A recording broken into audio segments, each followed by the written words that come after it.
going to take a second and get everything logged on and signed in.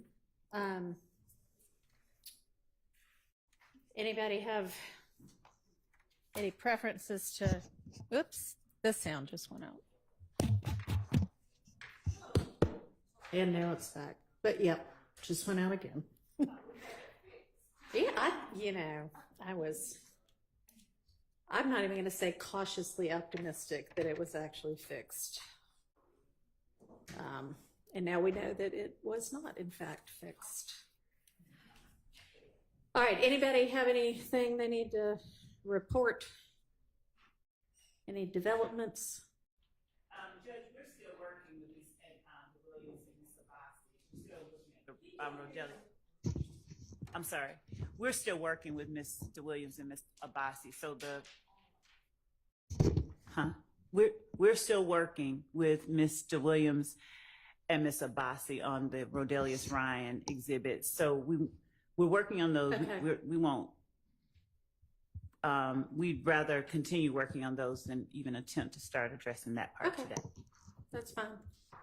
Yes, Your Honor, we're going to wait to file our motion in limine because we are working with the state and we want to make sure we're not wasting the court's time. Okay, I appreciate that. Sure. And I meant to bring this up earlier today. I'm sorry. I have a client that's scheduled for a bond hearing at 2. I have another attorney coming in with the court's permission to sit with Mr. Stillwell briefly for about 15 minutes while I conduct a bond hearing, if that's okay with Your Honor. It's on Zoom. Is it okay with Mr. Stillwell? Mr. Stillwell, he usually works with me. Did he say yes? So it's fine with you if he takes a brief break? Okay. Well, obviously hurry back because you seem to be the main person making a lot of the evidentiary arguments. So yes, Your Honor. We'll miss you while you're gone. All right. Thank you. All right. Anything else from anybody? I know, Mr. Matthews, you had let me know after we went off the record yesterday in the presence of the state as well that you wanted to circle back on one of the items of evidence that we had reviewed yesterday. So you can go ahead and do that. Would you like to do that now? Sure. Okay. All right. That's discreet. We can go ahead and get that taken care of.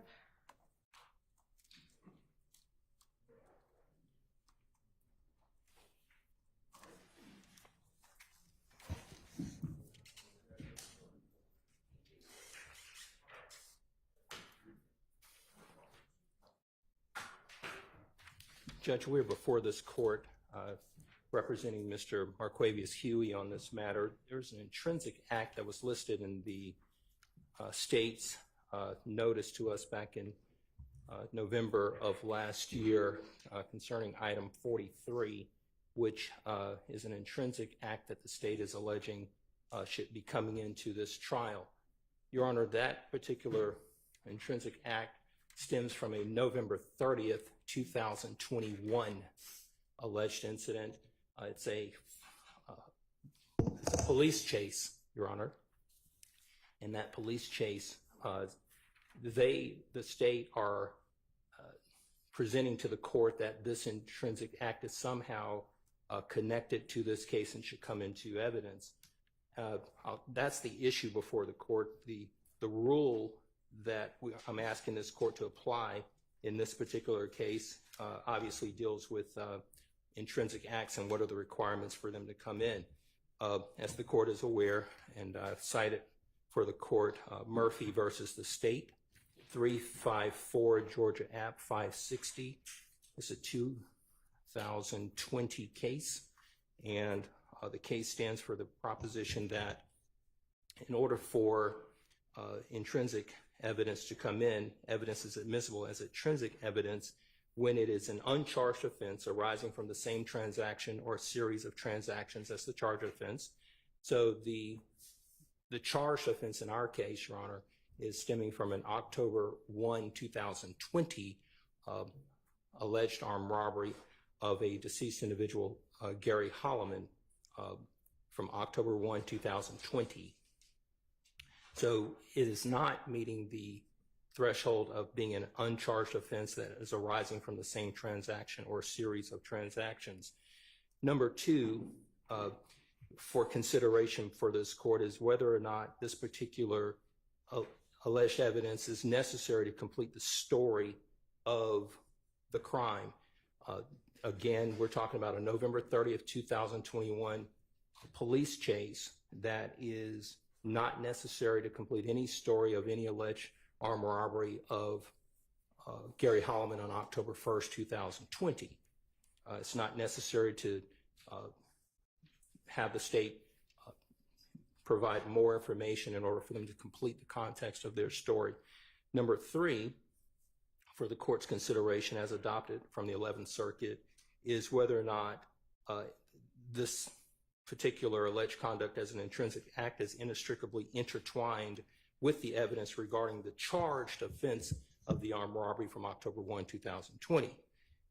According to the court in Murphy, evidence of other acts is inextricably intertwined with the evidence regarding the charged offense if it forms an integral and natural part of the witness's accounts of the circumstances surrounding the offenses for which the defendant was indicted.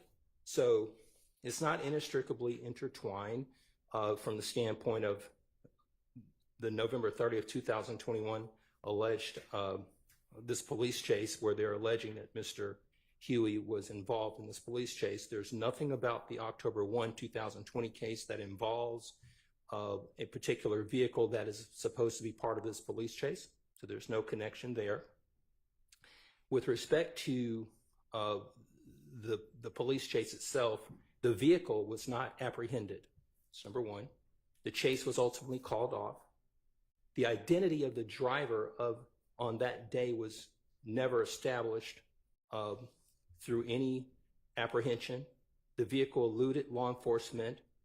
There were no admissions through any subsequent arrest that was made on Mr. Huey of any admission to even being a part of this police chase, being a driver in this car. When you look at the video, there's no photos of Mr. Huey operating this particular vehicle. There's no ownership information that would show that he actually was operating this particular vehicle on that day. And the vehicle is not the subject of having been used in this particular alleged armed robbery on October 1, 2020. So the vehicle is not a nexus to any of the charges. And so the vehicle would not make it necessary to complete the story of the alleged crime in this particular indictment. So what we have here, Your Honor, is a separate alleged crime here of a police chase that the vehicle was I think it was a burgundy Nissan vehicle. It was fully dark tinted up. So no one could see inside the vehicle from the windows to the vehicle because it was fully tinted. So when you look at what we have here, we're having a separate incident that is over a year after the October 1, 2020 alleged armed robbery. And just to give the court some context on October 1, 2020 alleged armed robbery. So Mr. Huey was arrested on those charges for the October 1, 2020 incident. When he was arrested, he sat in the Fulton County jail for a period of time, and we had a preliminary hearing on the case, probably sometime in November or so of 2020, give or take.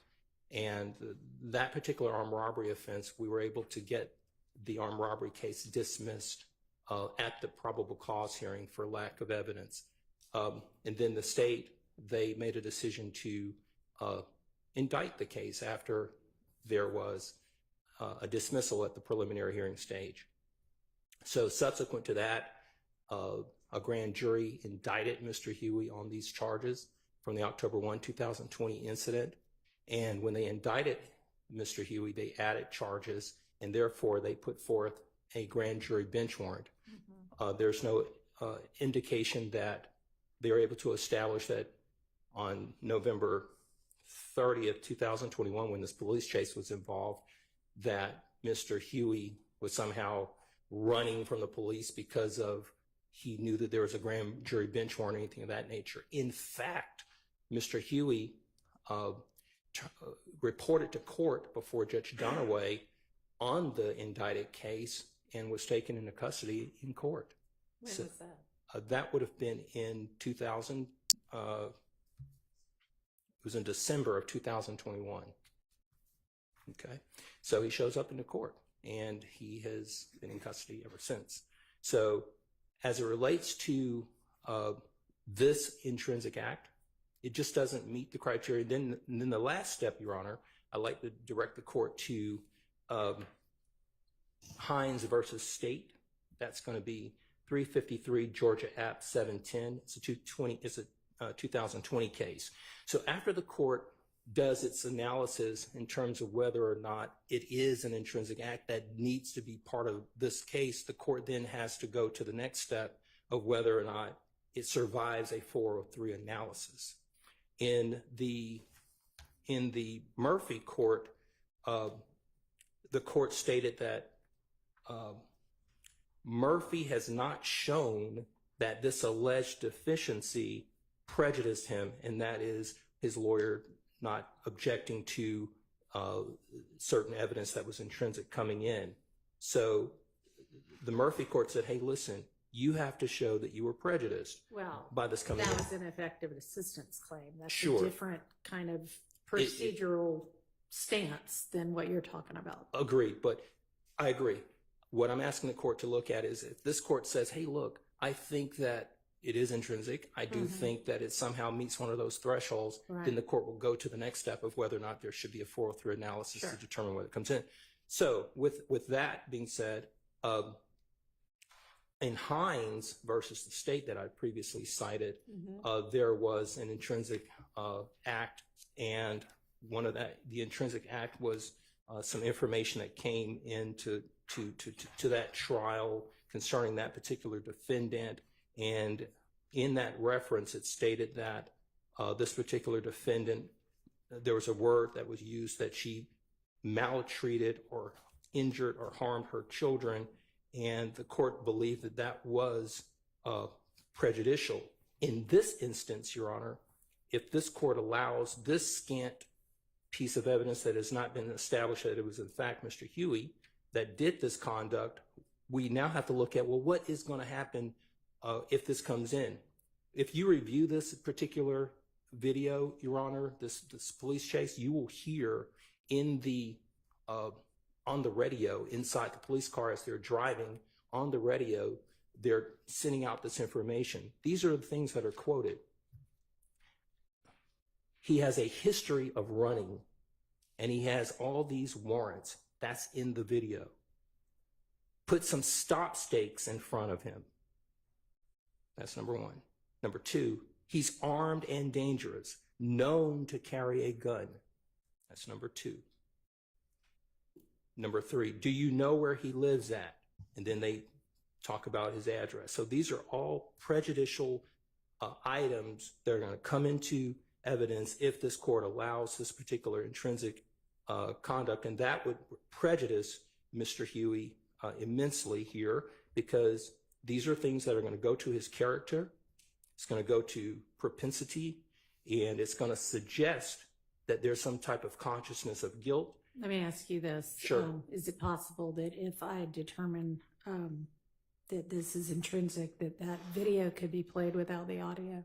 I imagine they could potentially play it without the audio, but there, again, there are a number of hurdles here that I would submit that do not meet the threshold of coming in based upon those three items that are required. Right. So it doesn't meet 1, 2, or 3. It's over a year after the October 1, 2020 alleged armed robbery of Gary Holloman. This police chase occurred on November 30 of 2021. The vehicle was not apprehended. The chase was ultimately called off. The identity of the driver on the day was never established. even by preponderance of the evidence, which would be, I think, the standard for these evidentiary issues to come in. It was called off. There are no admissions, no photos, heavily dark tinted windows.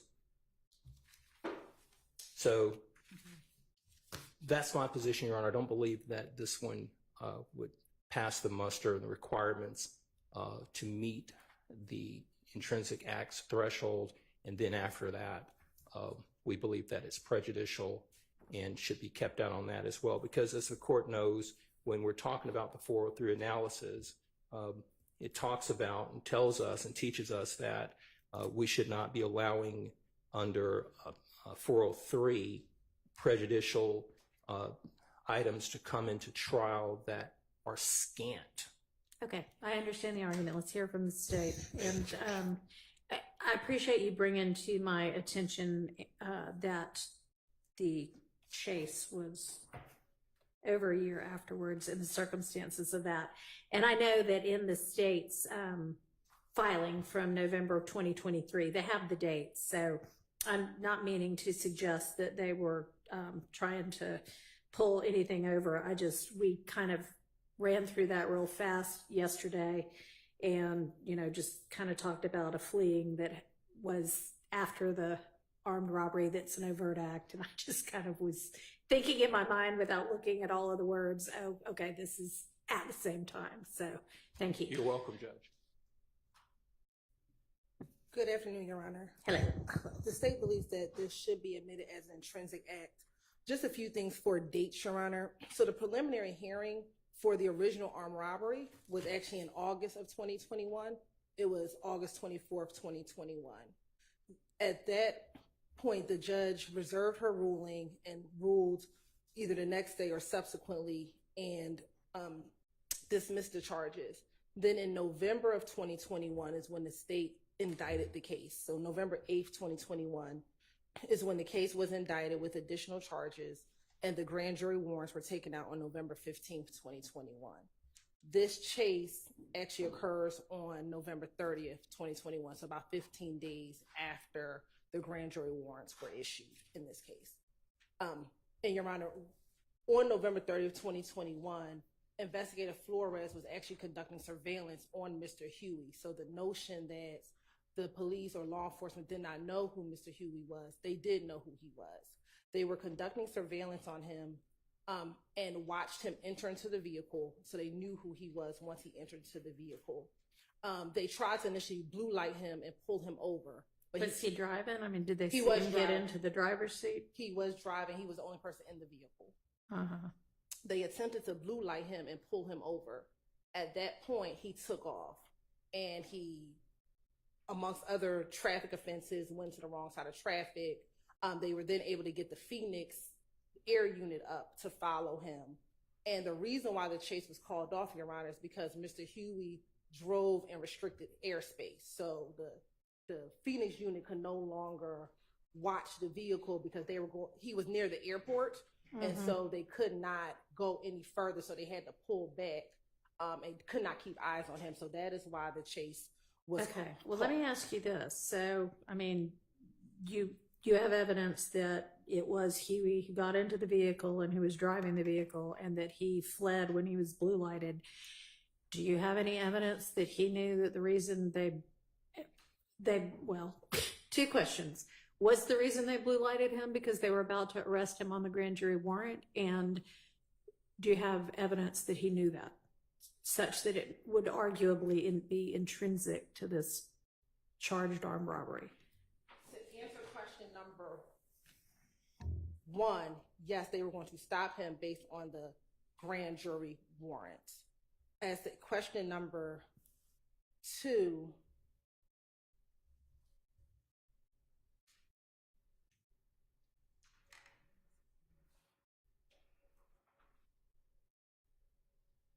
it appears, and I'm looking at text messages from his phone, and I don't know, all I can do is quote what I have, and these are text messages from November 8th of 2021. He says, just wait till after Christmas and the New Year, and turn yourself in, see what they talking about. All right, what? Okay, so, and the chase is November 30th, so this is several weeks before then. Correct. And Okay. so the case went to grand jury on November 8th. The warrants were issued on November 15th. These are text messages he's receiving. And I want to make sure. Yes, it appears that these are text messages from his girlfriend to him on November 8th. And she's saying to him, just wait till after Christmas and the New Year and turn yourself in, see what they're talking about. She says it might not be a lot of time. You think somebody's snitching on you. And then his response is, I can't miss another Christmas, man. And then he goes in, yes, I don't want you to, but you can't run long either. That's going to make it worse. I'm lost. I don't know what to do. I would say to go to court, they might lock you up. He's like, yeah, but then they might not. So it appears from text messages, he was aware that the grand jury at least had indicted the case. Again, warrants weren't out yet, but at least that the grand jury had indicted the case because those text messages are from November 8th of 2021. So that's the only evidence that I would have. All right, outside. well, I mean, given that he says, yeah, they might lock me up, maybe they won't, I don't think that, I mean, it's an argument to be made, but I think we're getting a little far afield of what's charged in this case. So I think I'm actually going to keep that particular incident out. But I would just argue that he's fleeing from the armed robbery. I know you're arguing that, but it's my ruling, so. Thank you. All right.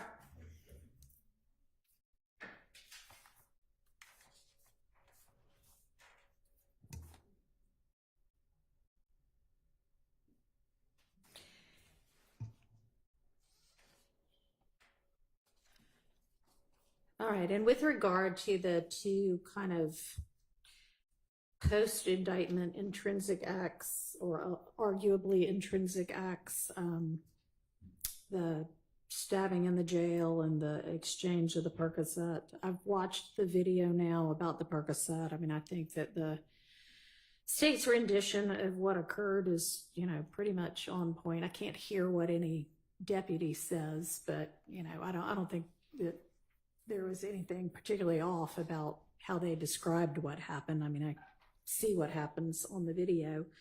I've looked at some further case law, and I mean, how soon do y'all need to know what my ruling is on that? Because I'm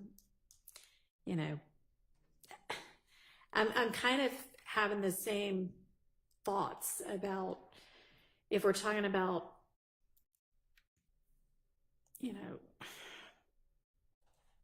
whether these actually meet in any of the three requirements for intrinsic evidence. And then on top of that, 403, I'm just not real certain that these need to come in. I haven't made my final ruling yet, but I don't think that either of these is something that the state can't try the case without, which is not the only test, but I don't think they meet that test. So just kind of FYI on that. I'm having some. May we offer some case law for the court? Sure. We'd offer to the court an 11th Circuit case decided June 20th, 2024, United States versus Harding, Harding. The site being 2024 U.S. app, Lexus 14995. Okay, and what does it say? Your Honor, Or if you've got a copy of it, that's fine too, or I can just plug it in here.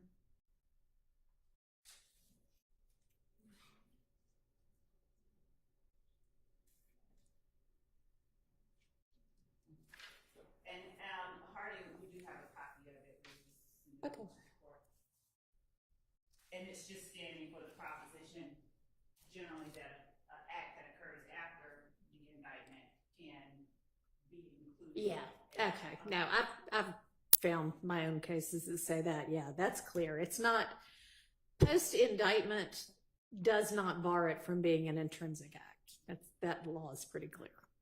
Right, Judge, and if I may, just very briefly, let me stand up. That's all right. I mean, I Voice is got just it. floating. It's just,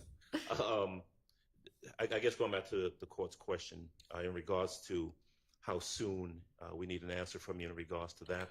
I can't speak for the state. I'm not sure when they planned to try and present that evidence, but I would ask the court to continue giving it its full analysis, and especially in regards to the 403, and the overarching consideration as to whether or not they really need this particular piece of evidence to make out their case in chief.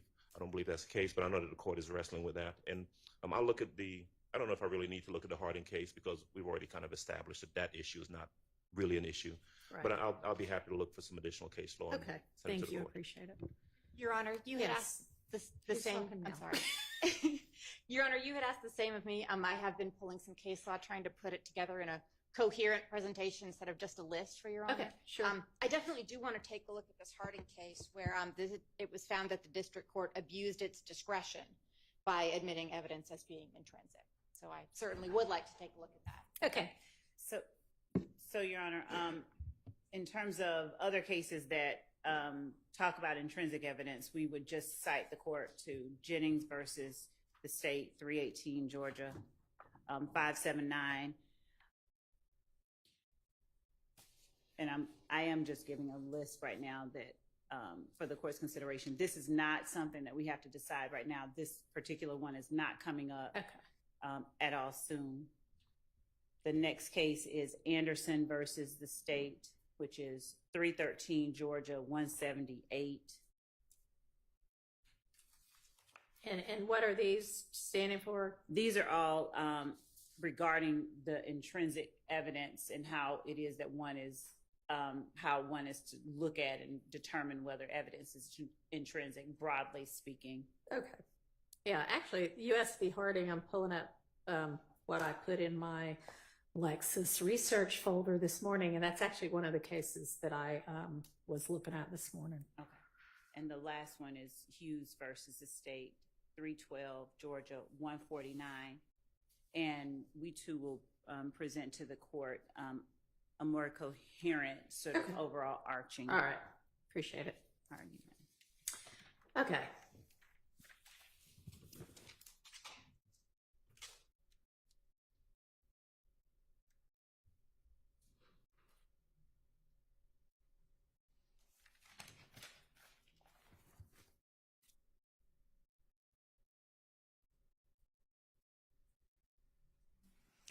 All right, so where do we want to turn now? What are y'all ready to talk about?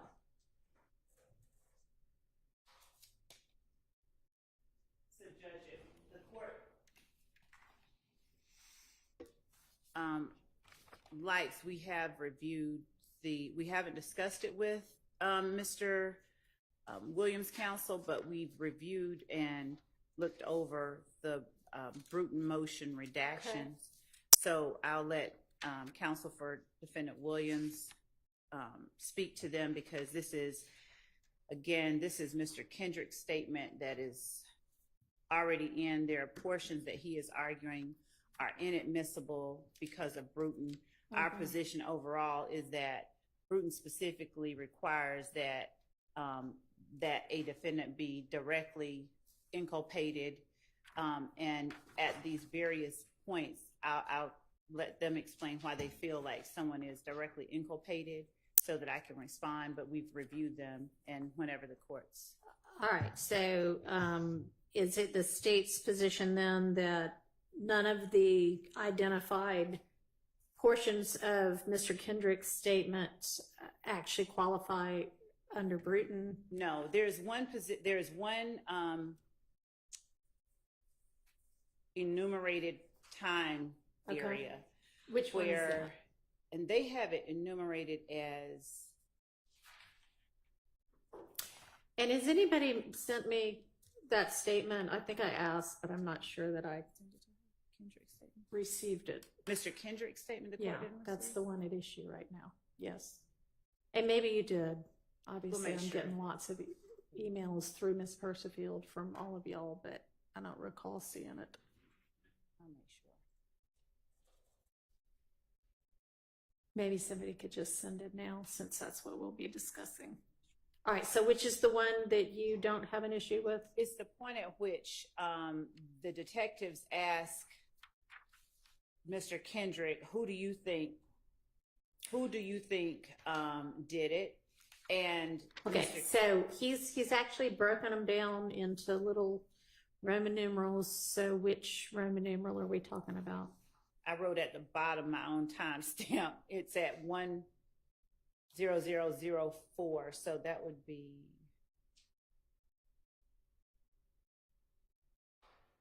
Here it is. It's their number 8. Well, they're number 9 really, but they're number 8 specifically. Detective Gaither mentions Mr. Stillwell, the one that is labeled that. Right. Okay. Well, it's labeled, I'm sorry, Mr. Kendrick mentions Mr. Okay. Stillwell telling detectives who they say All right, killed. that's 8. But, okay.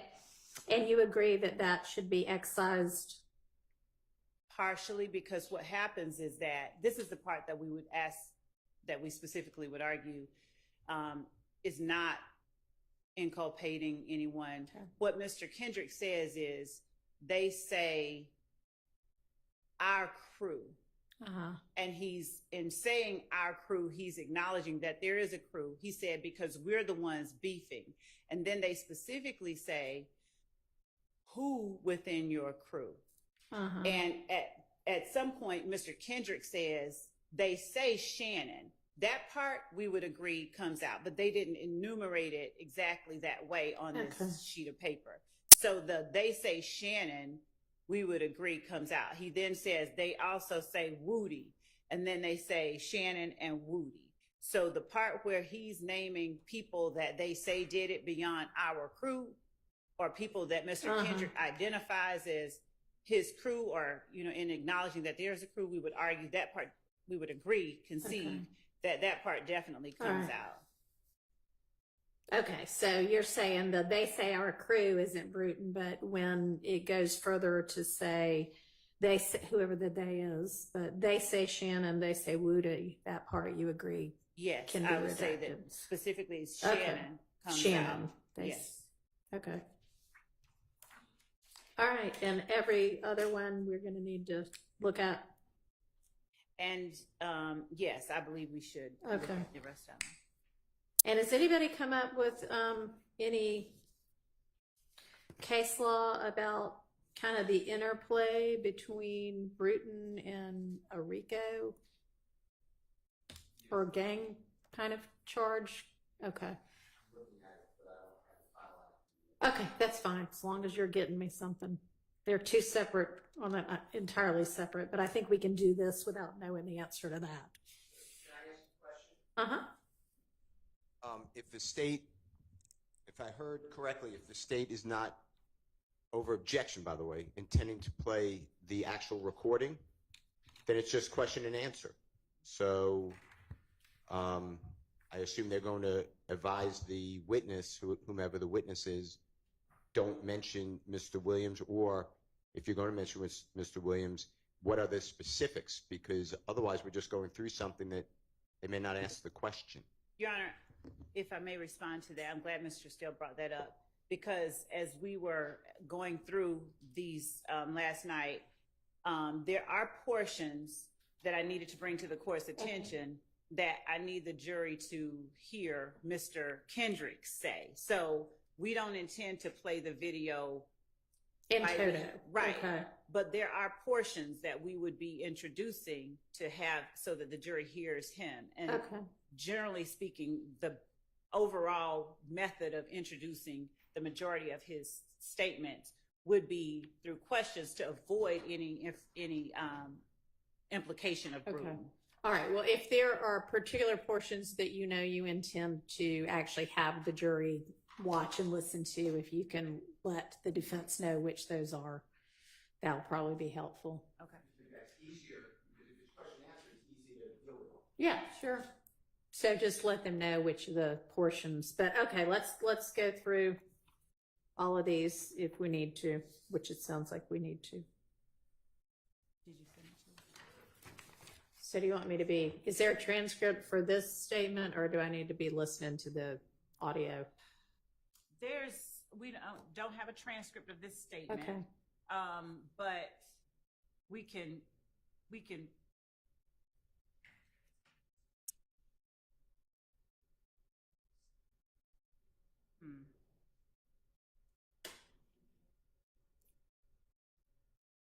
I don't know how they want to do this. Since the defense has timestamps on it that Okay. are different than what we have, I think they may have downloaded it into an MP4 format, so it may be easier for them to play it from their format because I have a specific time. Okay, And they sure. Mr. Steele, would you be able to play the video or the portions of the video that you want to litigate for us here so that I can know exactly what that says? Okay, that'd be great. Okay, Yeah. sure. Can I just bring up another concern on this Uh-huh. subject? The concerns aren't limited to Brutin. I still like. We're talking about playing a tape where Mr. Kendrick says that other people are saying. He's not saying anything that he knows. He's not telling on anyone, but he's saying other people are saying Yeah, that our crew and Shannon and Woody, and they're talking about taking Shannon's name out of it, which of course I'm in favor of, but I'm not even. yeah, no, I agree. I- That's a little weird that the state's evidence would be, well, I mean, here's what the rumor on the street is. Right. So I bet Ms. Rilla was going to say we're not intending to elicit that. Exactly, Judge. The point is not, and we can tailor the questioning and the presentation of evidence to, not include. Okay, well, I mean, I suspect the reason they're asking that now is because when we just went over that example, you thought that the only, and you may have just been saying the only part that I believe is Brutin is this part where somebody is specifically mentioned, and that's fair.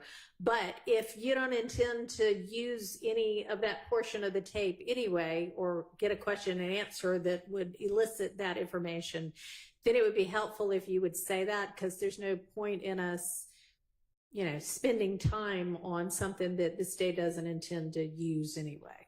So to speak to that example, for instance, I might ask the detective a question that, did you talk to Mr. Kendrick about the Donovan Thomas murder? Okay, that answer would be yes. Yes. Did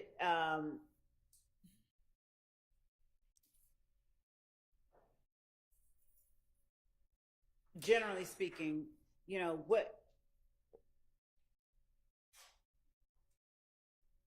Let me ask you this. Do you think that it's relevant for the jury to hear that, Mr. Kendrick said, well, here's what the story on the street is right now? No, that part I don't. I don't think that part about, the people on the street think X, Y, Z is relevant. The relevant part is his acknowledgement that Our crew. was beefing with them. Okay. There was a us and a them that was in conflict. Okay. So then the only part of that then that you might elicit is that he acknowledged that at the time this all occurred, his crew was beefing with the other crew. Yes. Okay. Thank you for actually. All right. So when we're going through any of these other ones, if there's something similar, just kind of let us know that. Okay.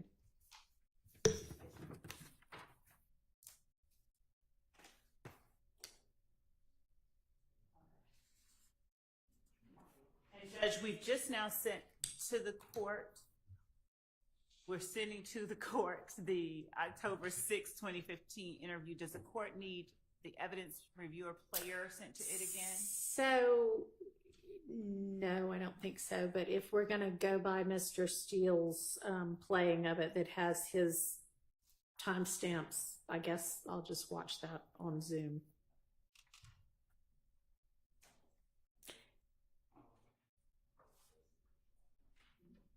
Are we close, Mr. Steele?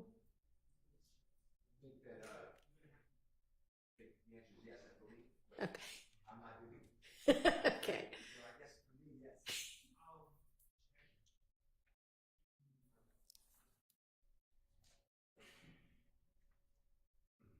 And I don't want to belabor unnecessary points. Mhm. We are looking at it, and I was looking at this for the purpose of Brutin. Right. Sure.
Any other little discrete items we can deal with while we're waiting?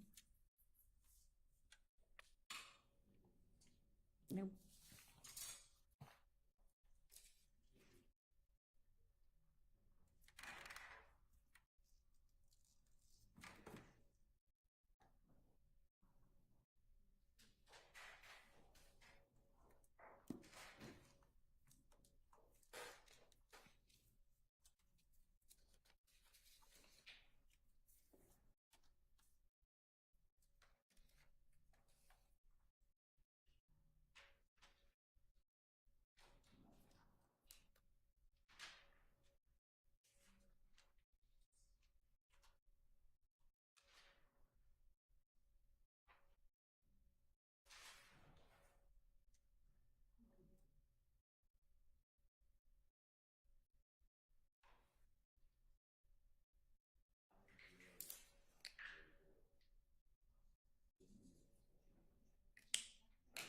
Yeah, we could look at the operation planner's PowerPoint, or that might be too long.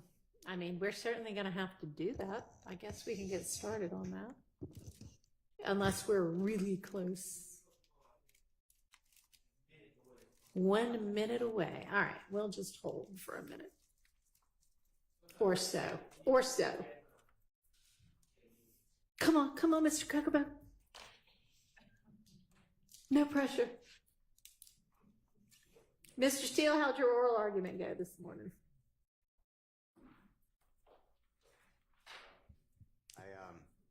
The argument was good, but no one remembers the argument, so we'll see what the opinion is. Okay. But it was actually a fascinating. Yeah, sure. I mean, we might as well fill our time some way. So it's in this courthouse. It says indictment on the cover. Second page has, typical indictment things, ways formal reading, etc. Third page has the grand jurors in Fulton County, names. Then count 1 through count 6. Former district attorney Paul Howard does hereby charge the appellee with murder. Goes like that. So I didn't try the case. I did the appeal. The Honorable Judge Newkirk granted the motion for new trial, finding no jurisdiction because it was an accusation. So the Supreme Court was very lively. I mean, Interesting. It was an interesting case. And then it got so narrow. I was being asked, well, this is a novel issue. How would a lawyer know? You're saying it's deficient performance. How would a lawyer know? Yeah, I'm like, well, if I know, then anybody could know because I'm not that deep. So Yeah. that's what I said. But it was fascinating. It was intellectually stimulating. Interesting. And thank you for letting me attend. Absolutely.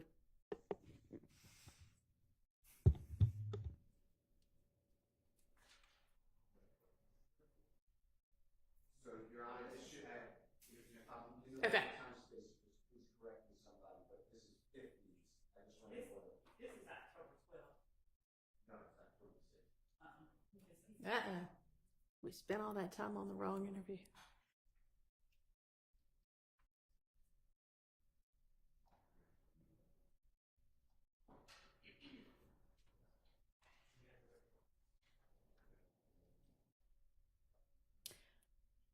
All right, well, maybe we can turn to the PowerPoint issue and at least start making our way through that unless, are we ready now on the right one? Okay.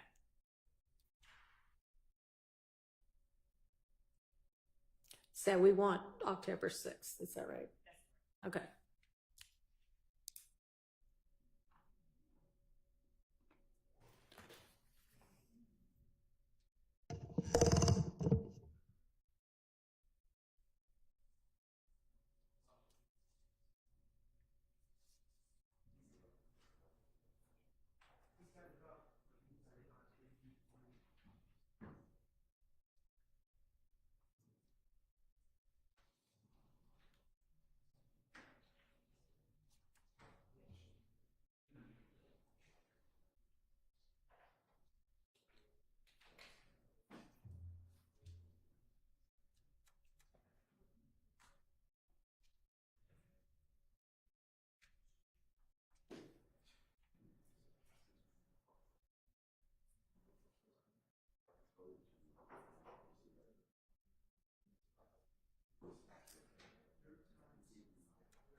Lawyers and tech, they just don't mix.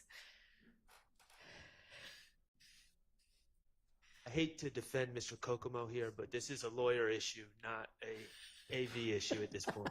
Okay.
So, Ms. Love, I know you said the state's timestamps were somewhat off, but can you get close?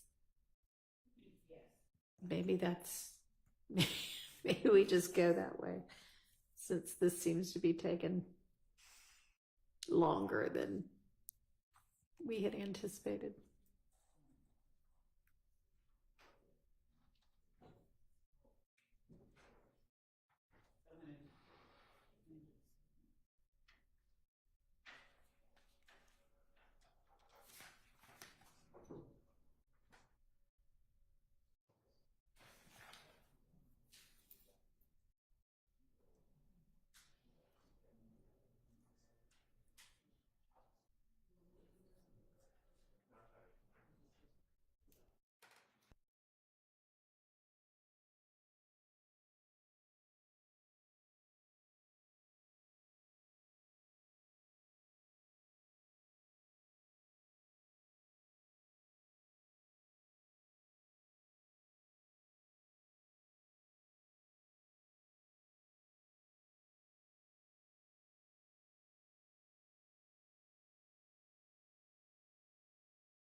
The defense thinks they've got it and the state thinks they've got it. So the defense has got it. All right, let's do it.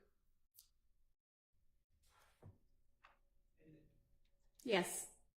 Just to avoid the inevitable confusion, the numbers, the times that we are giving is based on the MP4 that was made from the evidence reviewer. So, and we can figure out how to convert that. But the 50 minutes, for instance, is not going to be 50 minutes on evidence reviewer. Okay. All right. Well, thankfully, we've got the kind of general subject matter listed as well, so that'll help us. Do you want this marked? I assume we have to have this marked somehow. We can put it on thumb drive. What we're playing now? Yeah, but in case God forbid there's an appeal, do you want just to know what we were looking at since we were saying 50, and we could do that? Sure. Yeah, that's probably the easiest way to do it. So I guess this is the hearing on Mr. Williams' Brutin motion. Can we call the exhibit that? Yeah. We'll give it to Ms. Winfrey if the state wants to see it, that exhibit. Yes. So this will just be Defense Exhibit 1 to the Williams Brutin motion concerning Mr. Kendrick's statements. And we'll have that thumb drive today. Thank you. No, thank you.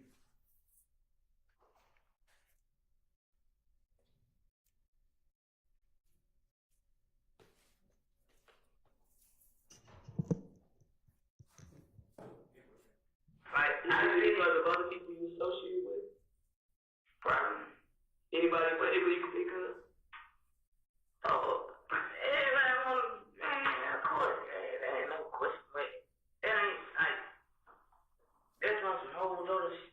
Like that's like my rep pump. Like, we do shows, he help me out. You feel me? Like, he bring me on to his show, just help me, just fail both. So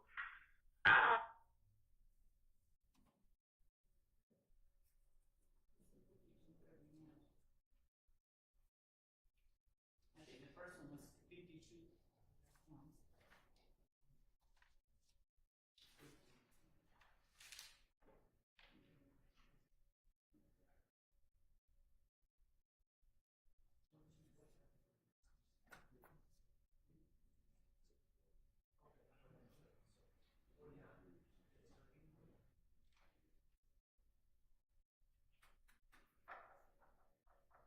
Your Honor, we're going to start at 49 minutes.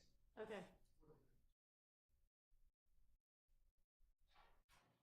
And it should be Detective Gaither saying,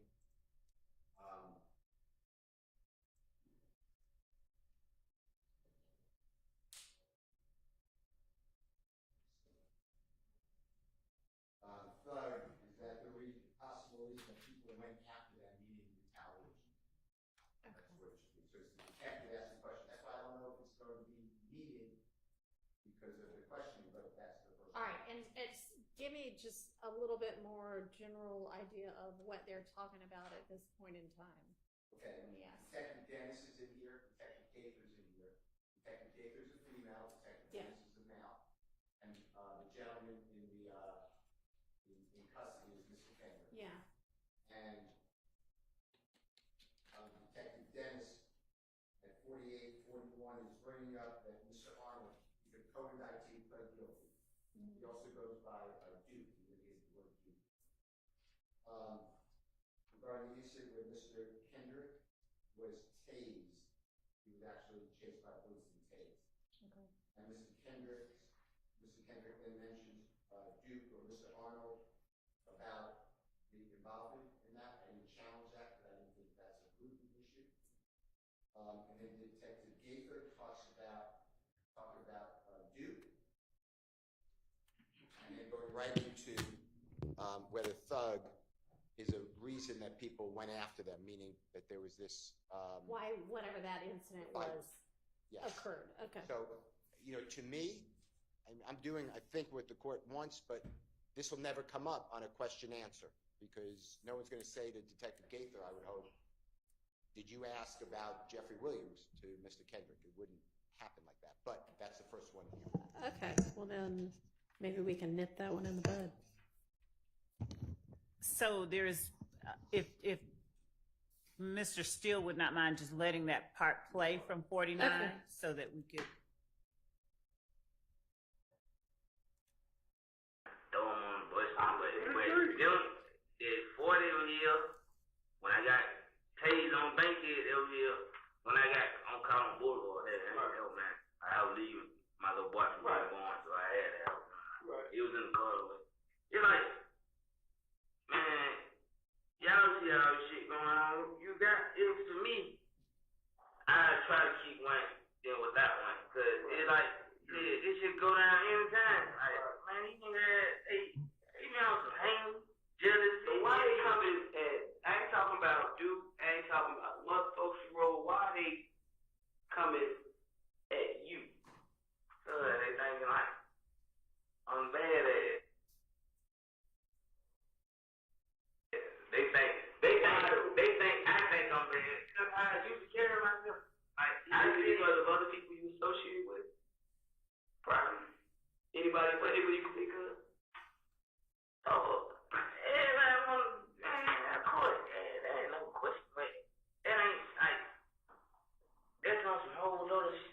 Like that's like my rep pump. Like we do shows, he help me out. You feel like he bring me on to his shows, just help me just sell overflow. I don't know why Coin, would you feel like I took your part, your spot? A lot of people feel like Bloody J. A lot of people feel like I took their spot. You know what I'm saying? But it's not. I don't get around on them, try to take on them. I'm a grown man. I got whatever I got going on. We was just spot. Yeah, ain't for nobody. Yeah, we grown, bro. Got spot. We grown ass men. We ain't on these man. So like, but then when somebody had to tell me like, bro, you know these folks probably feel like you take their spot. Right. I had to think about it, look at it from other people's perspective. I don't think that may be what it is. Yeah, but everybody. Okay.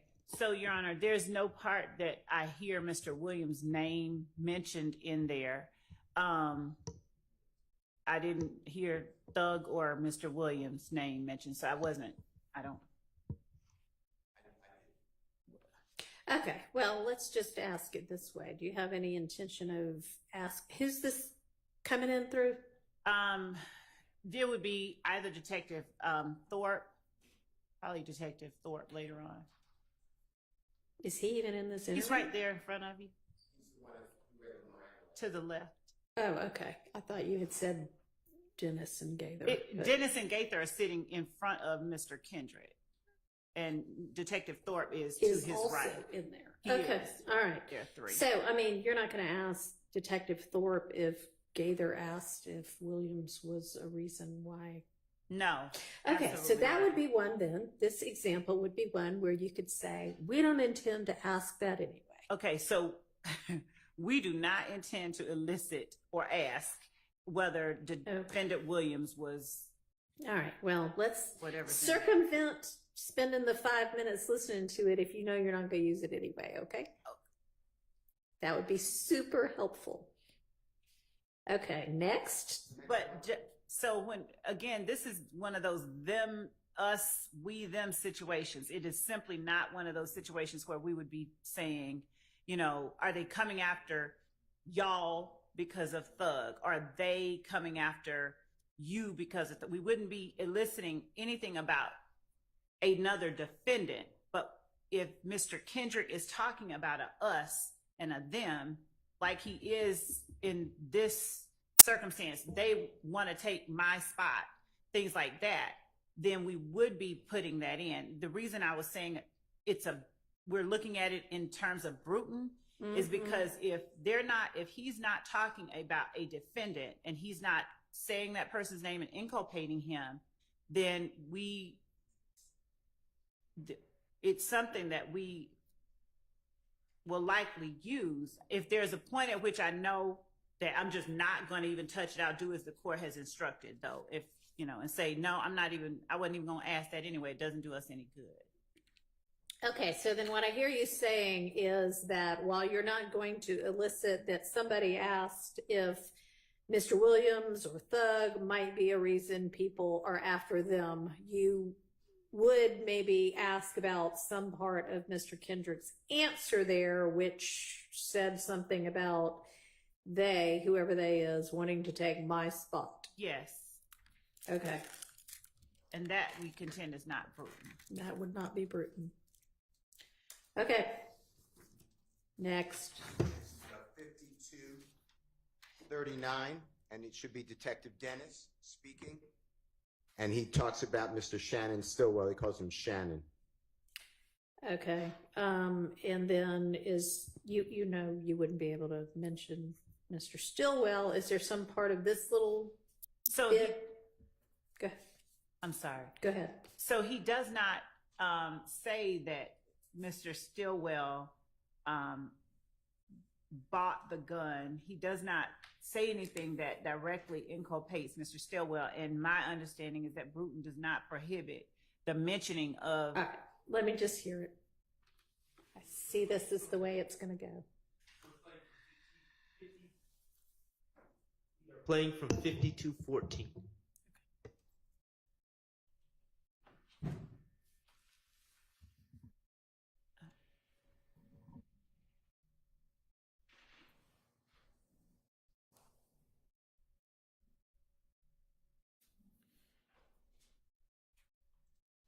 And this is before buying the gun for what? What are we talking about here? Oh, I'm sorry. Anybody? So one of he was stopped with a gun in October and one on January 28th, and they're talking about the guns that he had in those situations. January 28th and October 1st of 2015. All right, and these are overt acts, or are they? Yes. One is an intrinsic, January 28th. Okay. All right, go ahead. Listen, breathe. True. But I be like, my first man, like, fuck these big ass guns. But the second man, like, I got to ride with something that's gonna protect myself. You feel like, right? How long had you had it? Like, a couple days. Yeah. Did you buy it after you spoke with Shannon? I bought like before all this stuff happened. I don't think you. That's had to pull up. you can stop. You can stop it. That seems pretty inculpatory of another defendant. Did you buy it after you talked to this person? As if no. Okay. Don't Leave that part out. that Got one's it. out. Okay. Next. It's right after that, but it's the same thing, Your Honor. Okay. Now it's Mr. Kendrick speaking about Mr. Stillwell. He includes Mr. Arnold as well to clarify what Detective Dennis just said about the gun. And that's at 5251.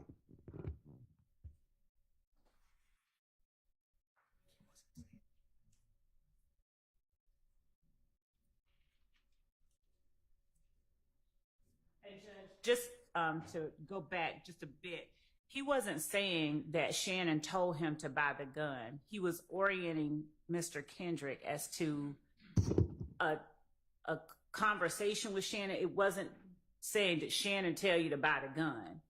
So it wasn't inculpating Shannon. I think that it may be helpful to hear before the part that they started on. It's like, did you talk to Miss Hilton? Yes. Did you buy the gun after you talked to Miss Hilton? Yes. But it has nothing to do with Miss Hilton told me to buy the gun.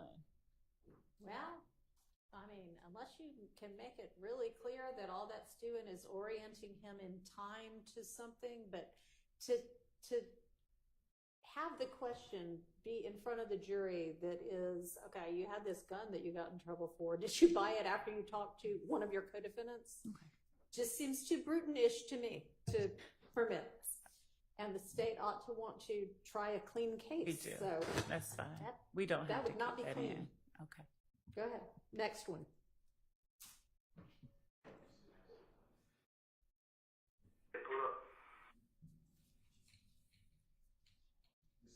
This is 5250. You should back it up. This should be Mr. Kendrick. Mr. Kendrick bringing up Mr. Stillwell and Mr. Arnold about clarifying the answer that you were just discussing, although I think that's out, actually. So it's really 54 minutes we can go to, and that should be Mr. Kendrick. And he mentions Mr. Copeland, Duke, or Mr. Arnold, and Rich Homie-Kwan, Mr. Lamar, and Mr. Stillwell. And he doesn't want to be associated with them. So we ask that Mr. Stillwell's name be redacted. All right, well, I'll listen to it. Okay, give me enough so that I can hear the context of why he said it.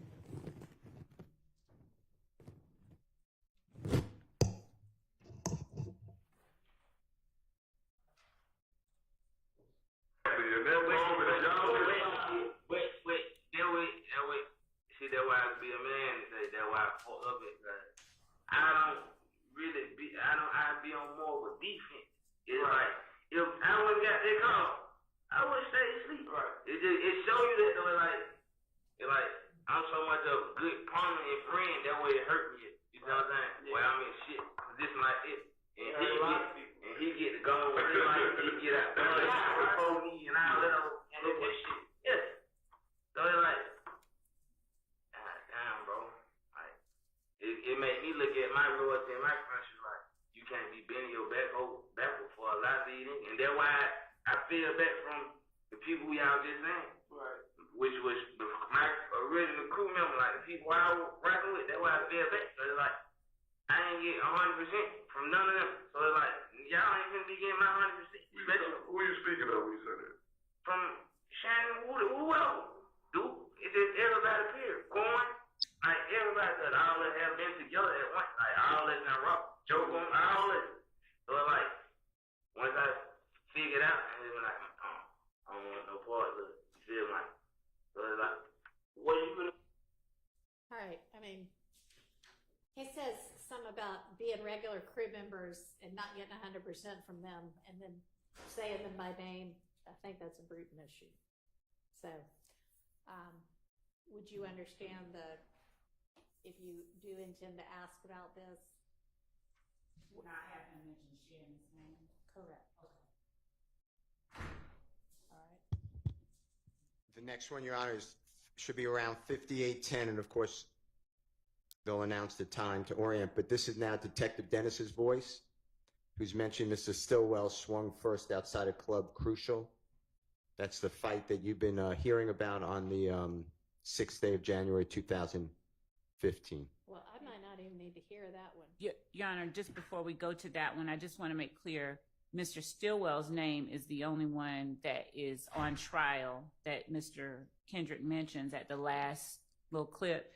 Mr. Copeland, Mr. Arnold, Mr. Lamar, they have those names listed in their motion. I'm sure they don't intend that. That is a Brutin violation. They're not on trial. So we would believe that it's okay to mention those names. But Does the defense want to be heard at all on that, or what your position is on that? I'm still researching, Your Honor. Like How did y'all redact this indictment? In We've what been way? asking for that to You be say redacted. redact. It's been denied. Well, what got read to the jury at the beginning? Everything except, I think, overt act 26 maybe was redacted, maybe 2 overt acts, but I have to check my notes on which ones.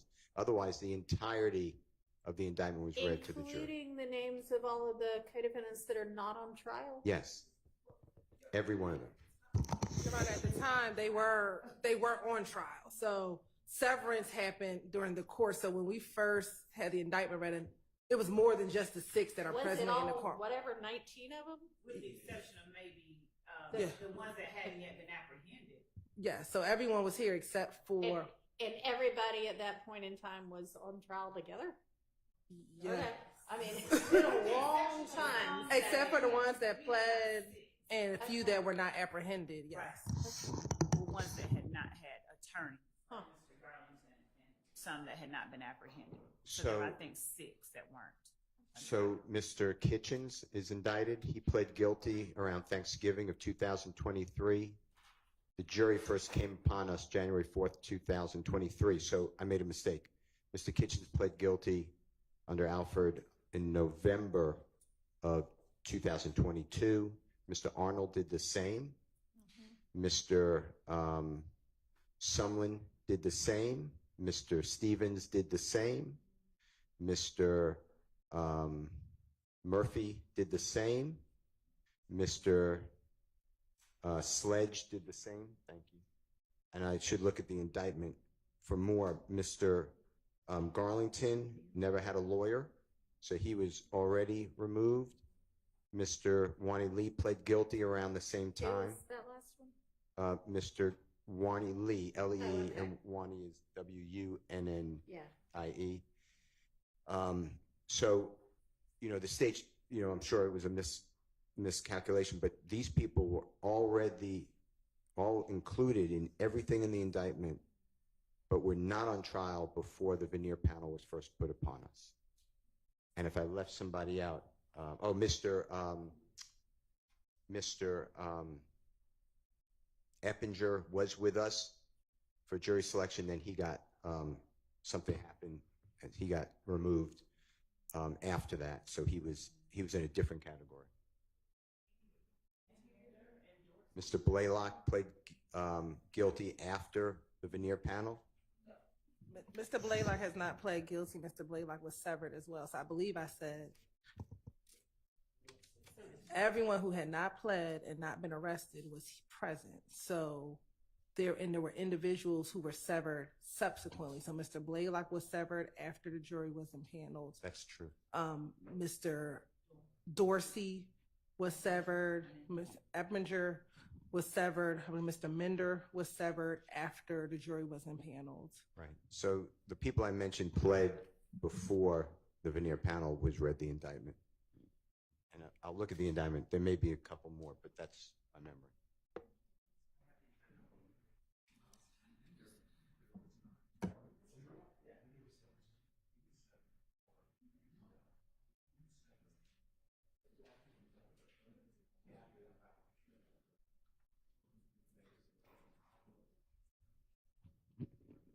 Mr. Winfrey was severed before we did, he was apprehended, I think, afterwards. So name was read to the jury, but he was never with us. So if they had not pled and they had been arrested, they were all on trial. And so obviously those names were read. Were the names of the people who hadn't been arrested and hadn't pled been read? Were they read?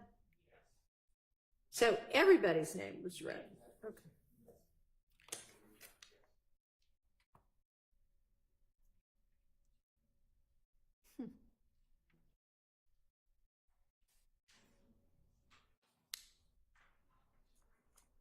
And I don't know if there were any counts of the was every count of the indictment read?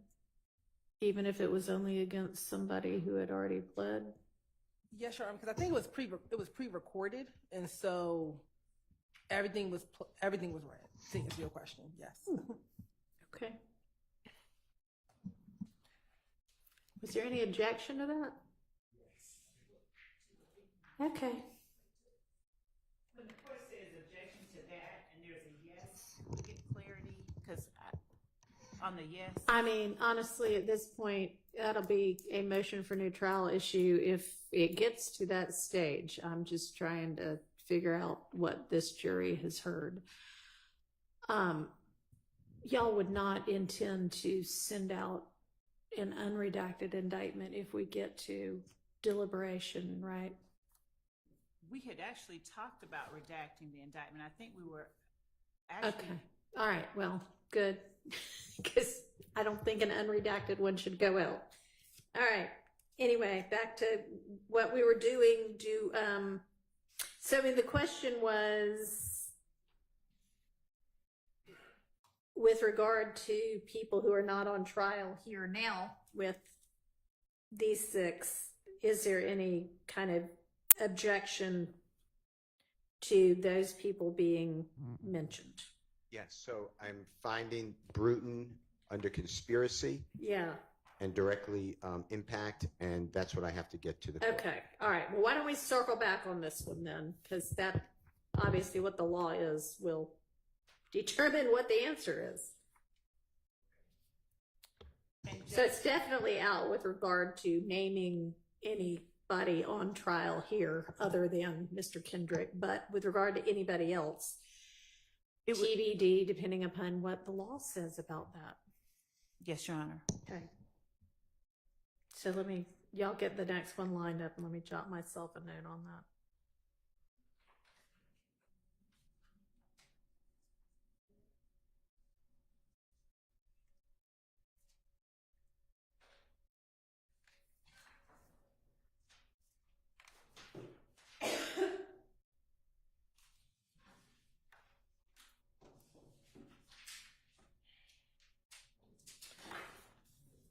Okay, I'm ready for the next one.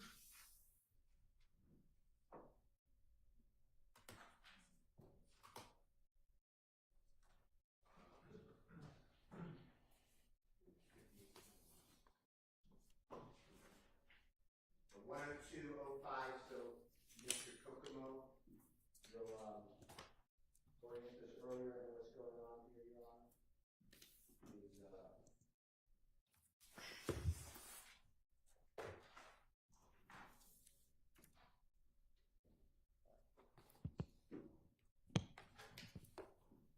Detective Gaither is asking, this is at 10055. So then after Woody got jumped, you know who Woody is? Who shot up the studio TIG? Mr. Kendrick states, I don't know. Mr. Gaither said, I heard your crew shot up TIG after Woody got jumped on. There's a discussion of where is TIG. Then Detective Gaither says Metropolitan, like over there by Thug Studio. Mr. Kendrick asks, where's Thug Studio at? And then they talk about that location. They talk about YF and Lucy. And then at 103, Detective Dennis say, you still on Bloody J when he got locked up. And it goes on to that event. And So is this just because Mr. Williams' studio is mentioned to orient people to where things are? Well, at 102, it's just about the studio, but I was targeting the RICO conspiracy. So I was targeting the, this is where,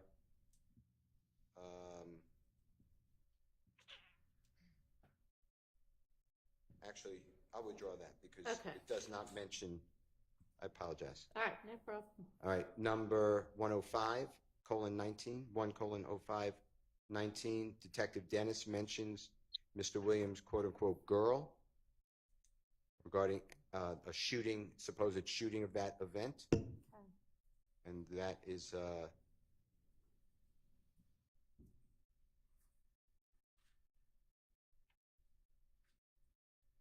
it's 104:32. Detective Dennis states, didn't you catch them down bad? That's a reference to Mr. Kendrick's music. They laugh. It's a verse in a song.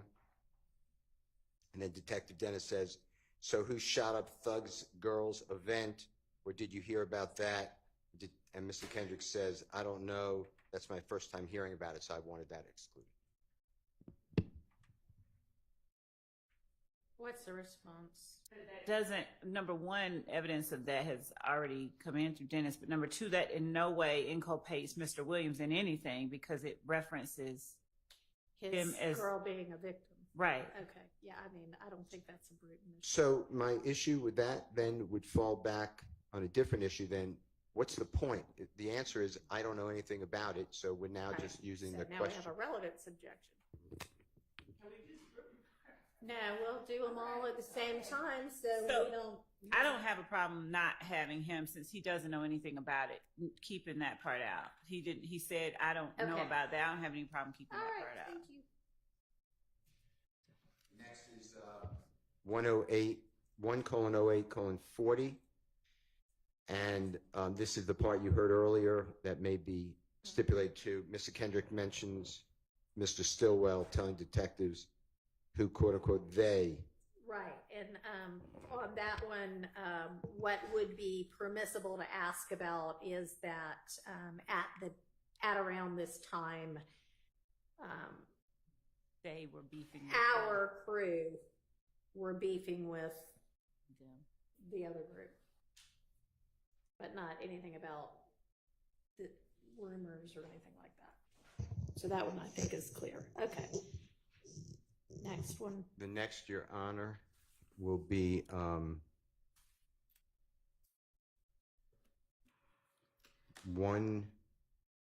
it's really the same flow, but it's 1:08:51, so it's only 11 seconds later.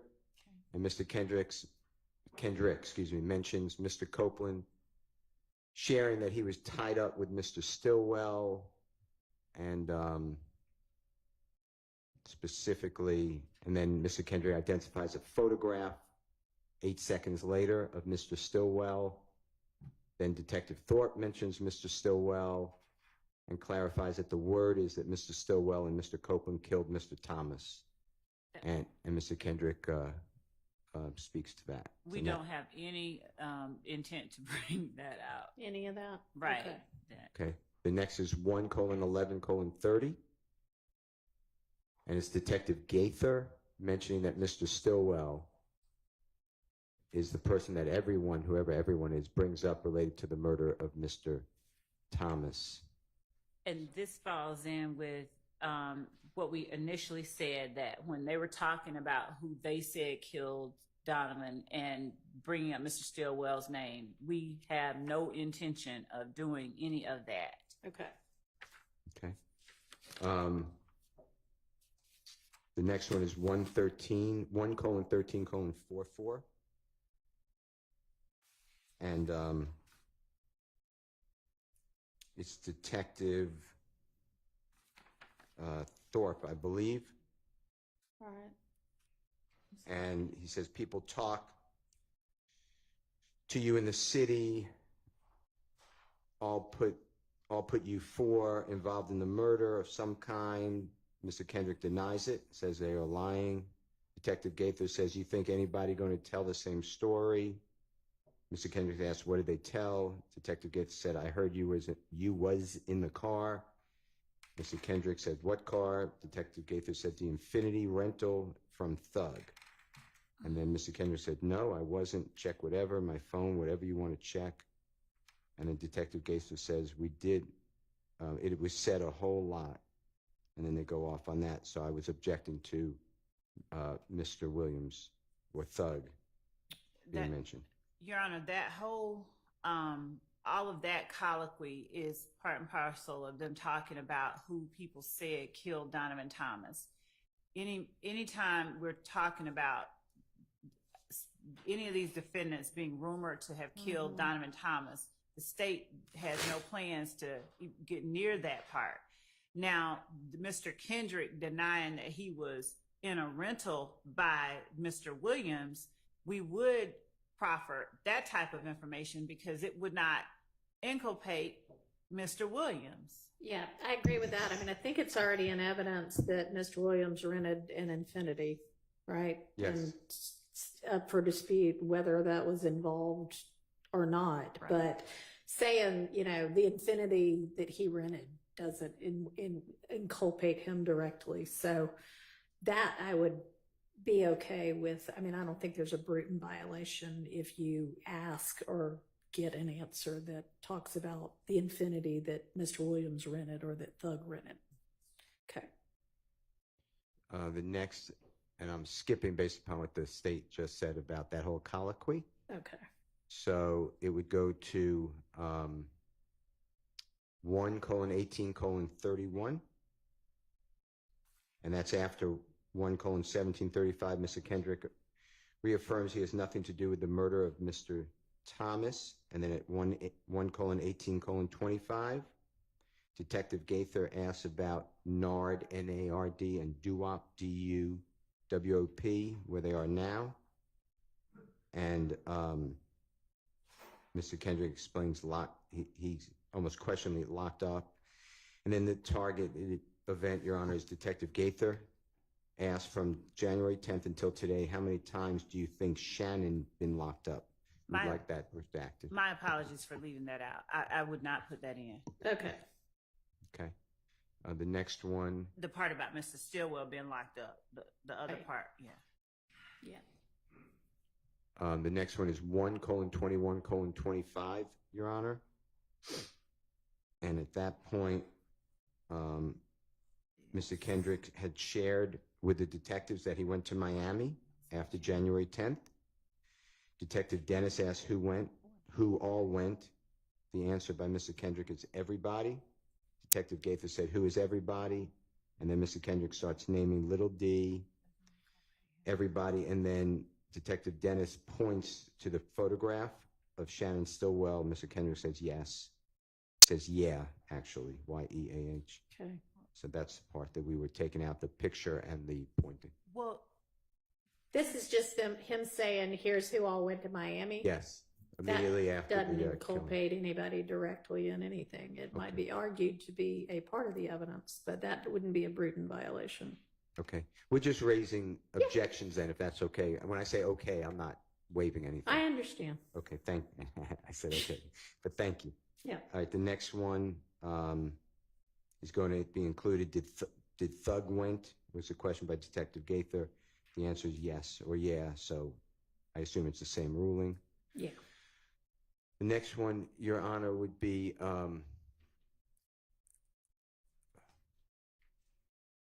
and I assume it's covered by your ruling. Detective Gaither asked Mr. Kendrick how long did Mr. Williams stay in Miami, so I'm assuming it's the same ruling. So I'm moving on from that one. Okay. So the one about before that 1.23.06 about Mr. Stillwell getting calls. Yes, I should have included. That I doesn't- skipped that one accidentally. And what'd you say, Ms. Love?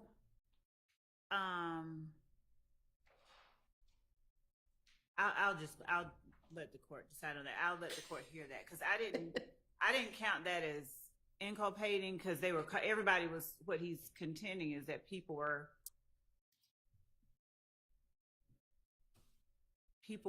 calling, but I'll have to hear that part again. Okay, let's just because hear that part because I'm not sure what it says. And Start at about 1:22:40 if you can, Mr. Okay. Kokomo.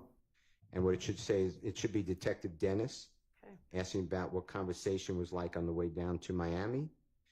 Detective Dennis specifically, I believe, said, Your Honor, the ride down had to be some type of, just like you just said, like when Duke got jumped on, people started hitting your line, so y'all started to get worried, and Mr. Kendrick said, it wasn't on my conscience.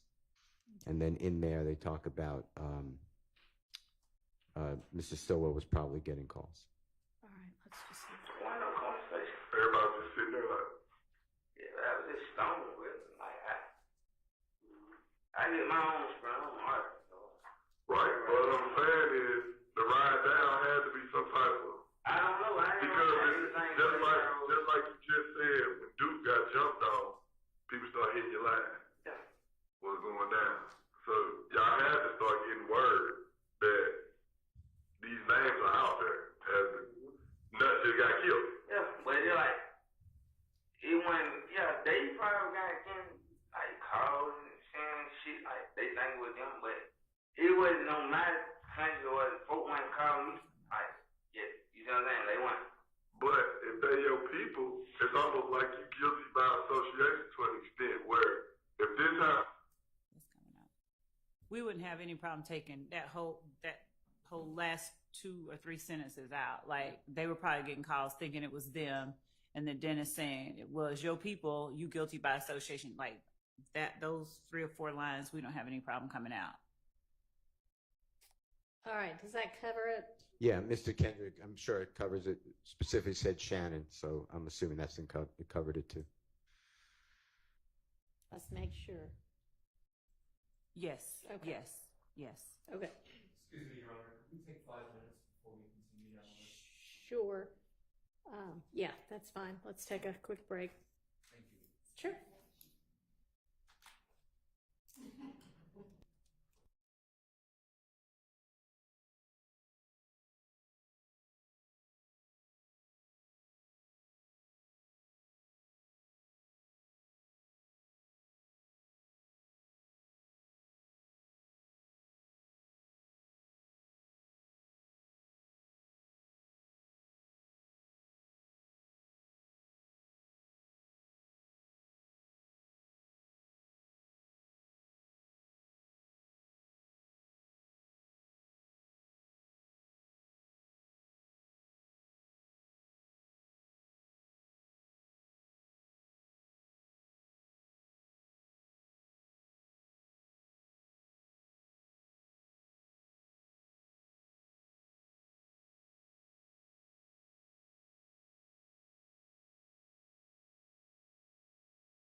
The next one, Your Honor, we are going to, I believe it's included in your Honorable Court's ruling. It's approximately 1:2539. Detective Gaither asked Mr. Kendrick how long Mr. Williams was in Miami, and he answers a couple of weeks. So I assume that your court said that that's not inculpatory, so I'm moving on. All right. The next one is, it's a visual. So if they're Okay. not showing the video at this, it won't matter.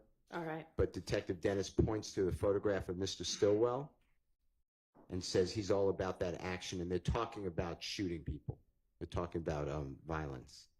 So you may have to hear that, but and see it, but we would object to that. You're not going to use that. All right. States agrees. Well, they don't agree it's Brutin, but they're not going to be using it. Okay. The next one is Detective Thorpe. It's at 1:33:55. Mentions Mr. Williams and how Detective Thorpe heard that people went to Mr. Williams' home after the killing of Donovan Thomas. You may have ruled because of the way you treated the rental car that that's not Brutin, but that's what I flagged. All right. Do you think I need to hear it, or is it pretty much? That's pretty much it. Okay. Yep. That would not be Brutin. The next one is at approximately 1:43:20. And I'm not so sure this is covered by Brutin, but Detective Gaither asked Mr. Stillwell if he drives a Volkswagen, but I flagged it. But if that's not directly inculpatory, I understand that. But All that's right. what is said. Okay. And this is just, does Mr. Stillwell or his nickname drive a Volkswagen? Yeah. Yes. The next one is 1:47:18. Detective Gaither asks what was in its, I say Mr. Williams, but Thug's demeanor when he pulled up to the McDonald's, and Mr. Kendrick says he cannot speak on that, so I assume that that's not under this honorable court's ruling. Anything would deal with Brutin, so I'm moving on. Okay. And if I'm waiving something, No, you you say are, no. you are correct Okay. in your assumption. And then the next one is 1:48:07. Detective Gaither asks, so that night, meaning the killing, you didn't meet up with Mr. Williams, and then asks the same for Mr. Stillwell based upon your honorable court's ruling. I believe that then we're going to skip, and if I'm wrong, please tell me I'm wrong. But Does, what's the state's intention with regard to anything you might ask about that? Given his alibi, we would, well, I don't know what we would probably be Asking that? Okay. Well, yeah. I mean, I think that would be okay. and then the next one is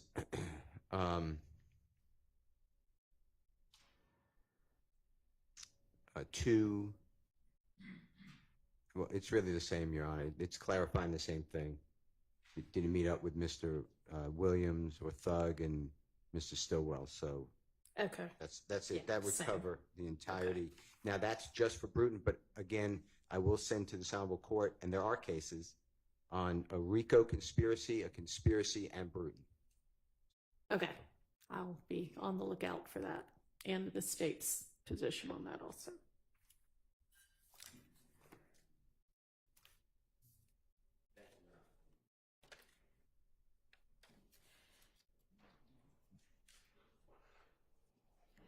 All right, so we can circle back to going through the evidence that's going to come in with the next few witnesses, including Mr.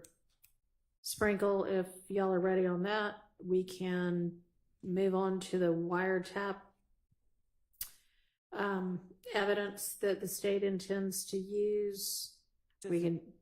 the PowerPoint maybe is. I mean, we can do the PowerPoint. Would the wiretap evidence come before the PowerPoint? No. it would Okay, come after the PowerPoint. All right, yeah, we can look at that. So everybody should have the kind of revised PowerPoint, I guess, that the state provided over the weekend, I think. Let me display it on your honorable court. Allow it to display it on the screen so we can easily run through it. Yeah. And Your Honor, if I may just turn my back, you will give a thumb drive to Ms. Winfrey. Yes. And so what the state sent over at this point would be, y'all have taken out everything that you don't intend to use. So the hope is for y'all that all of what you provided is usable, and we'll sort that out. All right. Yeah, so if somebody wouldn't mind, I guess, just giving us kind of a slide by slide.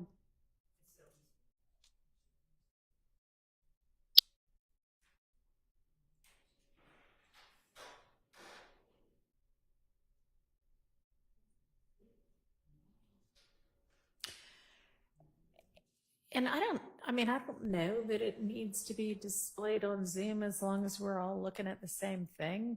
That might be a better approach. So let's all just get our email that sent it over and open it up and look at the slides on our personal computers or laptops. Sunday at 9:15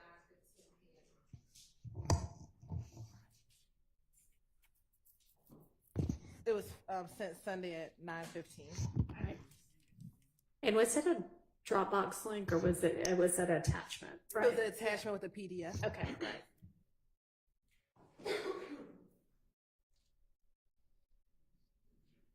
Okay.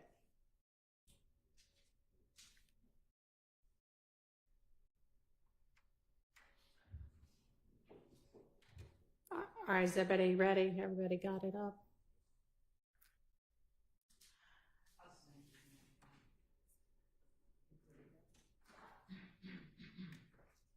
Yes, yes, yes. Okay. All right. Slide 1, I don't see how the state could possibly need that slide. No, that's not. No, I mean, it's not. No. Okay. Slide 1's out. Slide 2. This is just sort of. These are identifiers that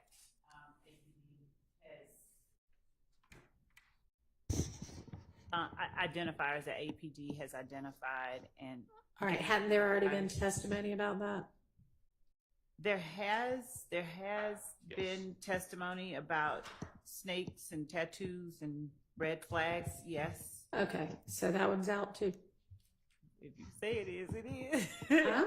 And I mean, just to make sure we're all on the same page, what you're referring to as slide number 2 is the picture that has an arm with a tattoo. Yeah. Okay. Yeah. Which also, coincidentally, is the second slide in the attachment. That's what I'm going by.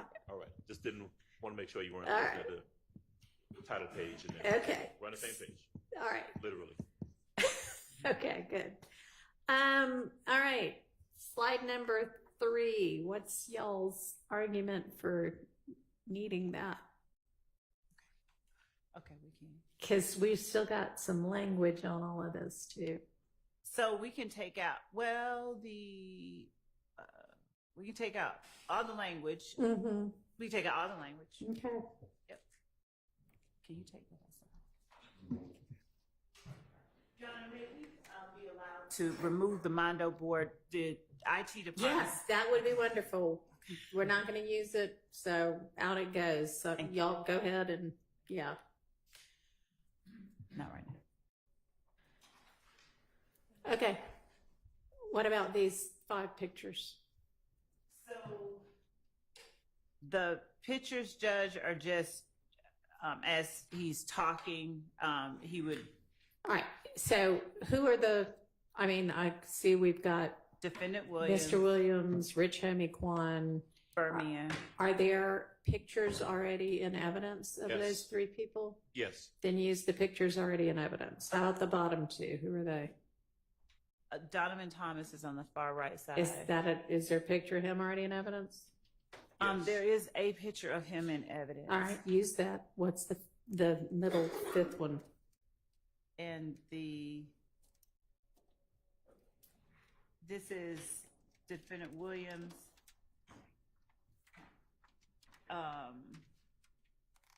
And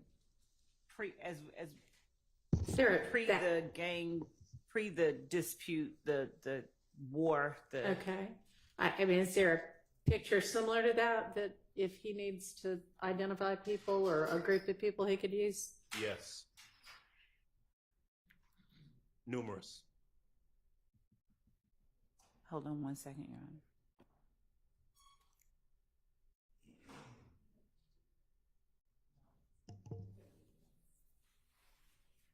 We have videos of the groups of All right, persons so you could do together. a still from a video. We Okay. can. All right, how about slide 4?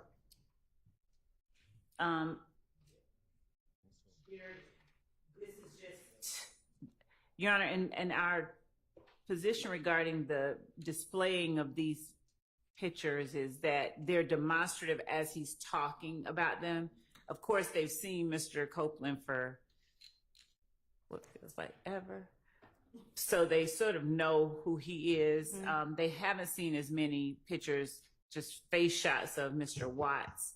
So they're not, we would just put forth that there's, Is there a picture of Mr. Watts in evidence? Yes, but there they're is. demonstrative. Look kind of similar to this? So the reason that we would ask that the PowerPoint photos be allowed to be kept in is they're demonstrative. These are clear face shots of who they are talking about.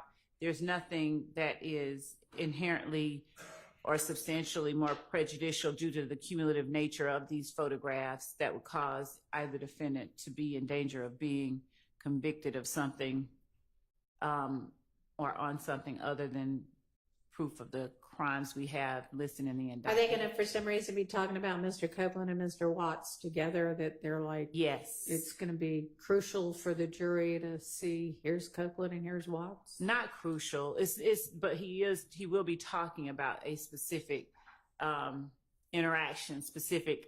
Okay, well, he can antagonistic. talk about that without this, and if you need to, like, have the jury reminded, oh, this is what Mr. Watts looks like or something, just use something already in evidence.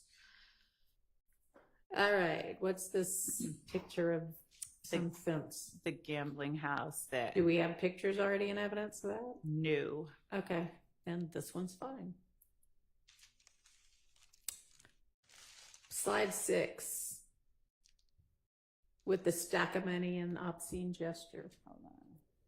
Well, that's Mr. Copeland, and it was that stack of money and that flashing of it at a club that led to the conflict between him and Mr. Watts. So Okay. And we've also got video of him doing exactly the same thing. we don't have that video. Yes, we do. We've had a video and All chase right, of well, him. don't talk over each other.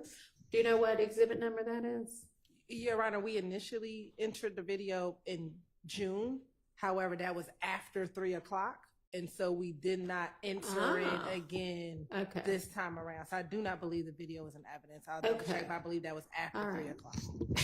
Actually, good point there, because we do need to make sure when we're finally reviewing what evidence is in and out, that we make sure that everything that was entered in that little period of time is unentered, if you will. So, okay, this one's fine. He can use this one. Can I inquire as to exactly what the relevance would be of showing a picture of Mr. Copeland holding money and flashing the bird? Well, I mean, they said that was what had started a beef between him and Watts, The flashing of the large sums of money. not the flipping the bird. I mean, I don't. Yes, no? The flipping the bird, I mean, it wouldn't have, our argument is that it's relevant because it shows Mr. Copeland with that huge stack of money that we're talking about, and it makes, Is this the night of? it's, Or is this just? you say the night of, not the Donovan night- Thomas. No, the night that the beef starts between he and Watts. No, Your Honor, it is not. It's just an example of him with a Flipping the bunch of bird money. and holding money. An exemplar. It- Good it's- word. I think it's January the 8th. The 6th, January the 6th. So it was the night, it preceded it. That's the night that the fight started that led to the arrest of, I think, Mr. Kendrick and Mr. Arnold the first time when Bloody J was punched out. So this is a picture from the night that it all got shot up or something? I'll confirm, but that's what After- my understanding, that is January the 6th. How do we know it's January the 6th? Where does that date come I don't from know. from the photograph? I don't know. Maybe they know what he was wearing to the club The that night. detective that gave it to us, so. My recollection is that he had different clothes on the night when he was flashing the money than he does in this particular picture. I do not believe. So do you have any kind of picture from that? I mean, if you can confirm it was that night, We that's will. fine. Otherwise, it's just an example of, hey, Well, not just. here's what we mean about flashing money. No, the large amounts of money. Right. I think during the course of the interviews that the jury has heard, you hear them talking about a very, very large sum of money. Right. And, one might argue or wonder, what kind of money, how much money did he have access to that kind of money? Him having a stack of money like this. I mean, it could have all been ones, but even ones would have been a lot. I mean, I'm just saying. So, the relevance bar is, of course, as the court knows, is a low Yeah. bar, and the fact that he's sitting there with that. Okay. Well, he also is flashing the bird, though, or flipping the bird. So that's a little bit offensive, I'm sure, to some of the jurors. So maybe there's why don't you find out whether A, this is that night, and B, if there's some other photo already in evidence with him with large stacks of money, okay? So we'll revisit that when we've got some more info. Yes, Your Honor. All right, slide 7. This just shows a couple of the, the Metro, but y'all, there's been testimony about the Metropolitan, right? TIG Studios that Right. Mr. Copeland is alleged to have shot up, or believed to have shot up. We've had a number of crime scene photos ended of the Metropolitan, so there are a number of photos of that in already. So it doesn't. There's nothing. If Detective Dennis is talking about this, putting it up doesn't take extra time. It just orients the jury as to what he's talking about. So it's a demonstrative aid that orients the jury, that is helpful to the jury, that is substantially similar to what that is exactly what he's talking about. So there's nothing that should preclude Okay, him and from showing it to the jury. TIG is who's? Think It's a Game, Right, is the company that Rich Homie Quan was under. That Think It's a Game Studios is inside Right. that building right Okay. there. This one's fine. All right. Moving on to slide 8. So this is several pictures of Mr. Thomas. We definitely do not need the Club Crucial Will Always Remember You part of that. Okay. And,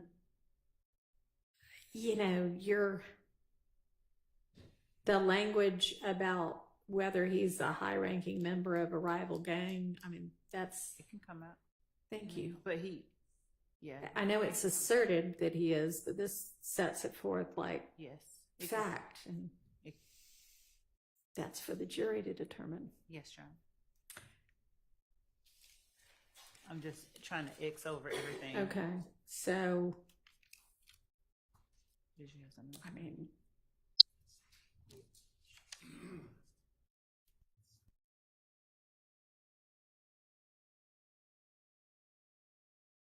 those 3 pictures basically of Mr. Thomas and some of his Brothers, family. Well, whomever. I would object to the pictures of Agreed. the pictures period. I mean, I don't know what the relevance is and what a jury would need, or how this would aid the jury in understanding any testimony from Detective Dennis to show pictures of him and various individuals just standing around. So, do you want to elucidate us on that? Yes, we can take. Okay. So they won't use that one. All right, slide 9.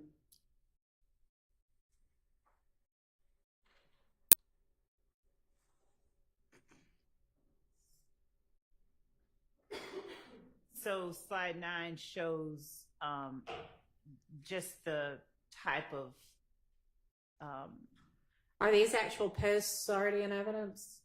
no, we did not. Okay, well, if they're not, then I would think if you throw these up, that is more than demonstrative. So if you want to enter those as examples, we can talk Okay. about that. But Okay. otherwise, he can just testify that here's what happened on social media after the death. Okay. All right, slide 10. Your Honor, Yeah. I would be objecting to Detective Dennis saying this is what I saw on social. Okay, you understand that? Okay. It would be hearsay. And how would, well, no, what he saw on social media, he saw on social media. If he's going to say I saw on social media and someone posted the following, I'm assuming that's for the truth of the matter asserted, and the post should not come in. I don't know who posted it. It would have to lay a foundation for the writing. So the fact that the posts were made and that they were publicly made is is the evidence itself, not that it's true. This death to the big homie sent the word out from behind the wall. What would you have the answer generally be? I mean, what would you presume his answer would be, or your question and his answer? Were there threats made against YSL in the moments, hours, days following Donovan Thomas's murder? Yes. There were public threats, social media posts, and the like. And these would be them. Okay, well, that would. Okay. Yeah, and that would be overruled because it isn't being offered for its truth. Okay. But we can just do that at the point in trial. We don't have to have this slide. Okay. So it slides out. Slides out. All right, slide 10.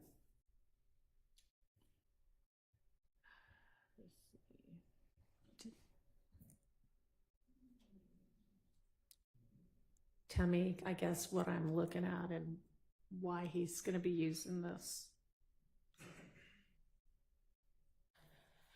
So I think we can take this out. I think that this picture is already in any event. All right.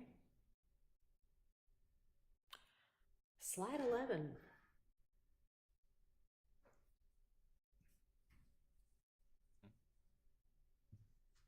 There's a lot going on this slide. There he is. He can testify about that.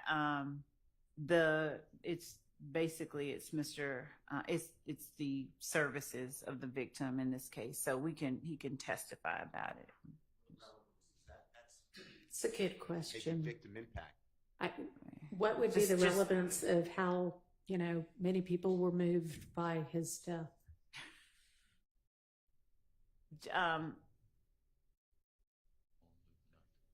Judge, if I may come back to the court on that, I can take out the slide and as to the questions about it. All right.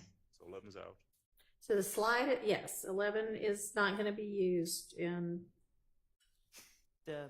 she'll get back to me on the relevance of how crowded his funeral was. He's very loved. And maybe it is. I don't know. But all right. Slide 12. So how about slide 12? We can take out that. It's a similar one as the one earlier, so we can take out we can take that out in the same way and introduce it if we need to. Okay. Thank you.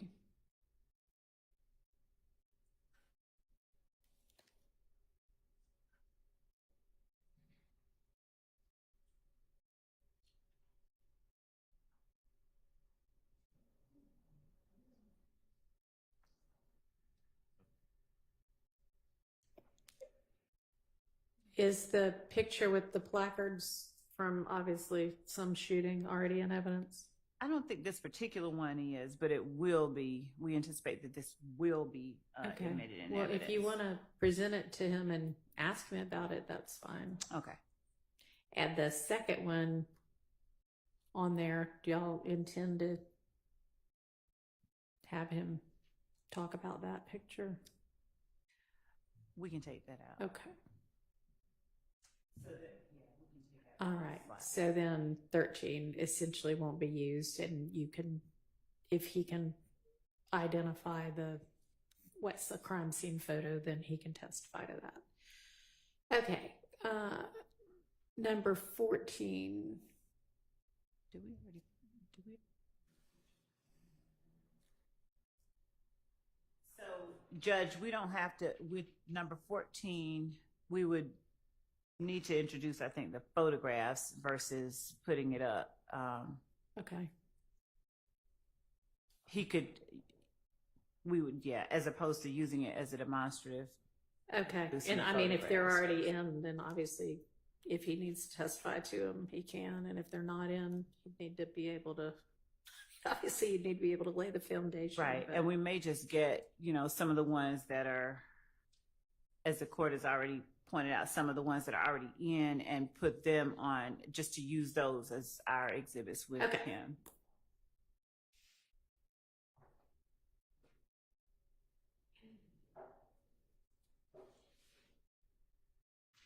Picture of him already. I mean, presumably this shows everybody's, the relation, interrelation of these three people. It does. He testified about that.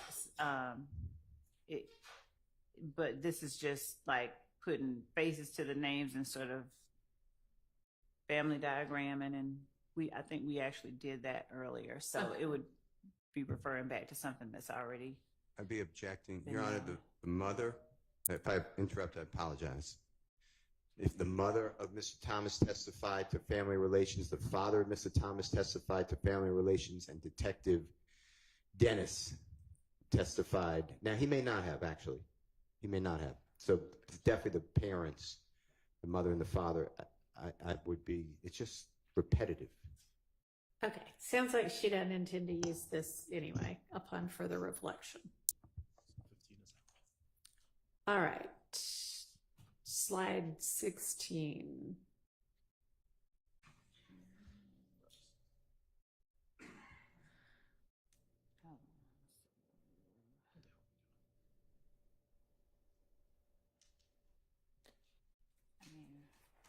We still have a current intent to use this slide. We cannot use 16. Okay. Okay, 17. 17.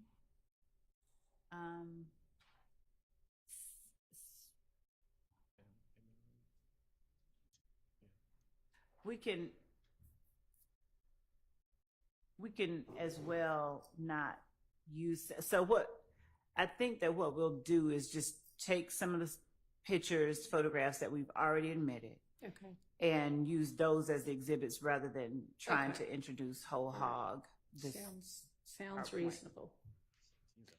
So 18. Let's see. Y'all still want to be using that? No, we cannot. Okay. We cannot. use All it. right.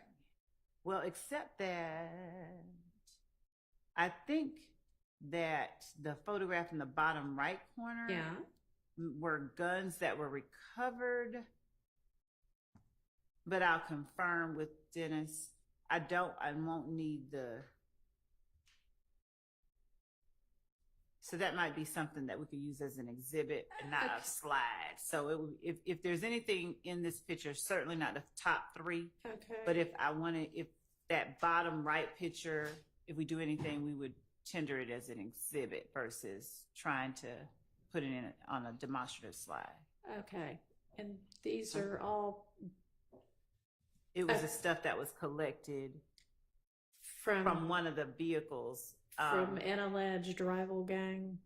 Yes. after the shooting at 1006 Hill Street. Actually, not the rival gang. This was the one that was collected from the people who were shooting back at the people who were shooting at okay. them. All right. Well, I mean, But I could anticipate some potential objections from the defense at the point in time if you seek to tender that, but we'll just deal with that at trial.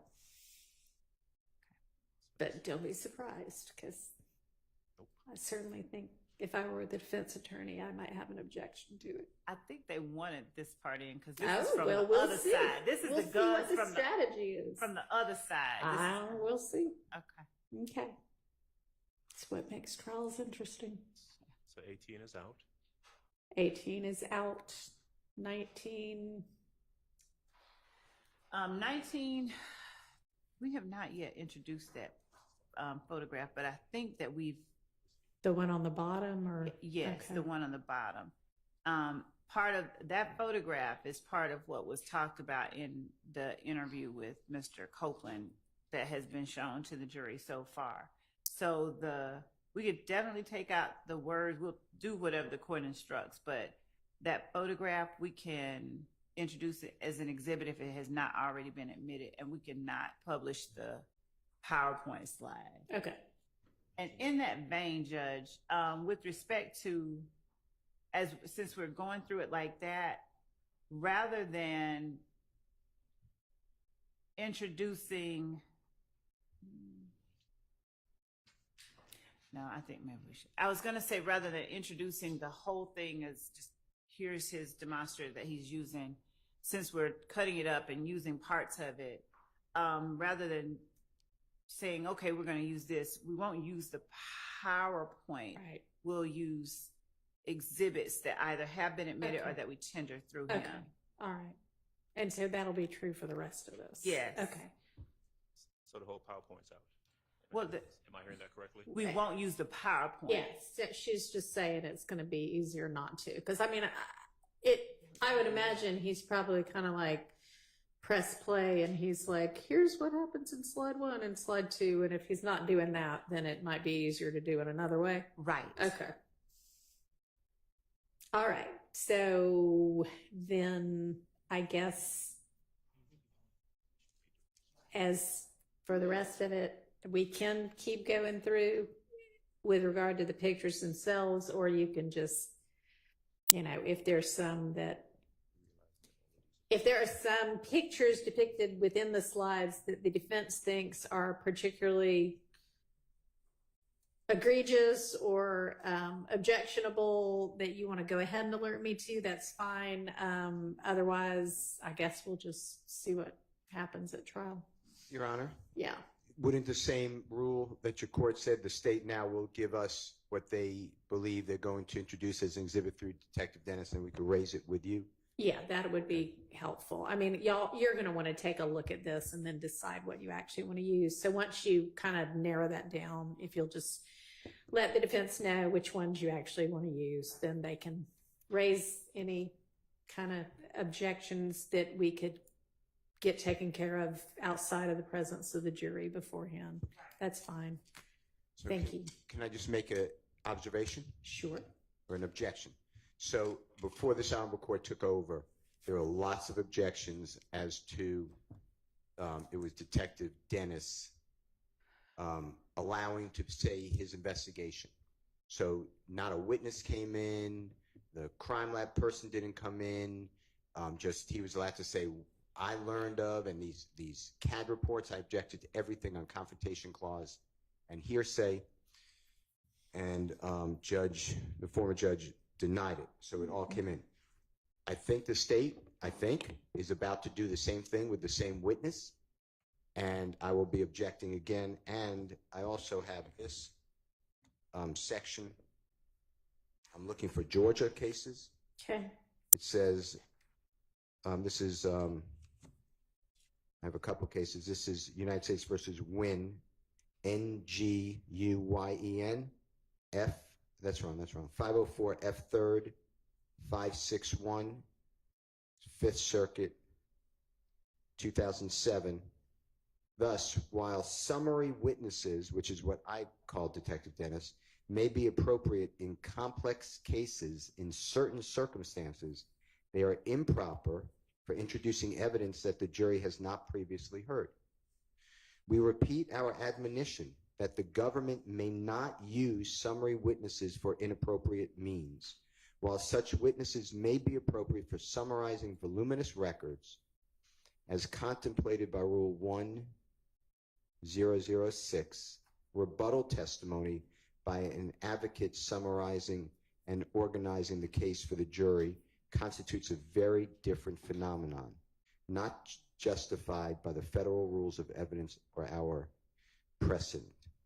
So, to me, this is what I call a summation or a closing argument, and I know that the court struck it, so I don't have the same exact situation as my motion to exclude this, but this whole thing is a closing argument. This is PowerPoint was a closing argument. I understand it's no longer like that. It's dismantled, and now we're going exhibit by exhibit and rulings. But my point to the court is if you can just, I'm not asking for an advisory opinion, but this is going to be, there's 2 Detective Belknap, 1 Detective Gaither, maybe 2, but 1 Detective Gaither, I remember, 1 Detective Dennis. They've all been over objection, qualified as experts. They're on the exact same situation. And now we're going to replow. Detective Dennis already testified as to the alleged back and forth. He already said all this. Okay. So did Detective Gaither. It's all over objection. But I would object that it comes in now again. All right. And what would be, what's he going to be talking about new? Why are y'all presenting him again? So because he's sitting through some of these, specifically some of the interviews that we were talking about, some of the actual shootings that we're showing the evidence of, like on April the 28th, the Hill Street shooting, he touched on them. We did not get into, like, he as an expert talked about what their investigation led them to do and sort of what their investigation entailed. He didn't talk about the details. We won't be getting into rehashing something he's already talked about. The stuff that he's going to deal with now is going to deal with specifically the interviews that he conducted, depending on what the witnesses say. If there are some instances where, you know, we don't need to play the interview because they say exactly what they said, then we won't do that. But we're at a different part. He is a fact witness, and he's still he has still been qualified as an expert by the court. So we won't be rehashing stuff that he's done, and we won't be using, I'm not certain when Mr. Steele says, you know, he objects to summaries. As experts, they're allowed to talk about how they arrive at certain conclusions. Yeah, I think there were maybe like a couple of different objections in there, but it sounds like one of the objections or potential objections would be if he's going to get up and basically rehash the same thing he already testified to about how, you know, the theory is that all of this came about because it was the culmination of, you know, some gang wars, basically. We've already done. That's already been covered, so he should not be testifying to that again. Right. We don't need to, but specific, like the April 28th shooting, the Hill, like we haven't put up all the evidence in some of them. Nobody in here is being charged with that shooting, right? That's part of the story of some of the crimes that are charged in the indictment, right? I think the court is saying that they are overacts. Some of them are overacts that are listed in the indictment. If that's what the court is saying, the answer is yes. Okay. So I may be thinking of the Hill Street shooting as something other than what it really is. The Hill Street is not. The Hill Street is not. Right. That's when Woody and his girlfriend get shot at, right? Or no? Okay. All right. Sorry. There are a lot of shootings that I haven't been in this case the whole time. So, all right. So, but I guess, so let's take, for example, that one. I mean, we're not going to need to get into the nitty gritty of that one because that one, all that we need all for the jury to know for that is it happened. Some people believed it was a rival gang. It, made the beef worse. We don't need all the details about how many bullets were found, right? That was free to read. That was Lucci's mom. And so well, that was another one. But so the overt acts connect that shooting with the ballistics from that shooting. Okay, so for that reason, that might be relevant. But, and Lucci's a central sort of right opposition figure in the whole. Well, I guess I'll just have to take them as they come. But we do not need a whole entire crime lab. Here is what you would put in if you were the state prosecuting that shooting, when that is not an overt act and it is just something that happened along the way that's part of the story. I don't want us to be having a mini trial about that.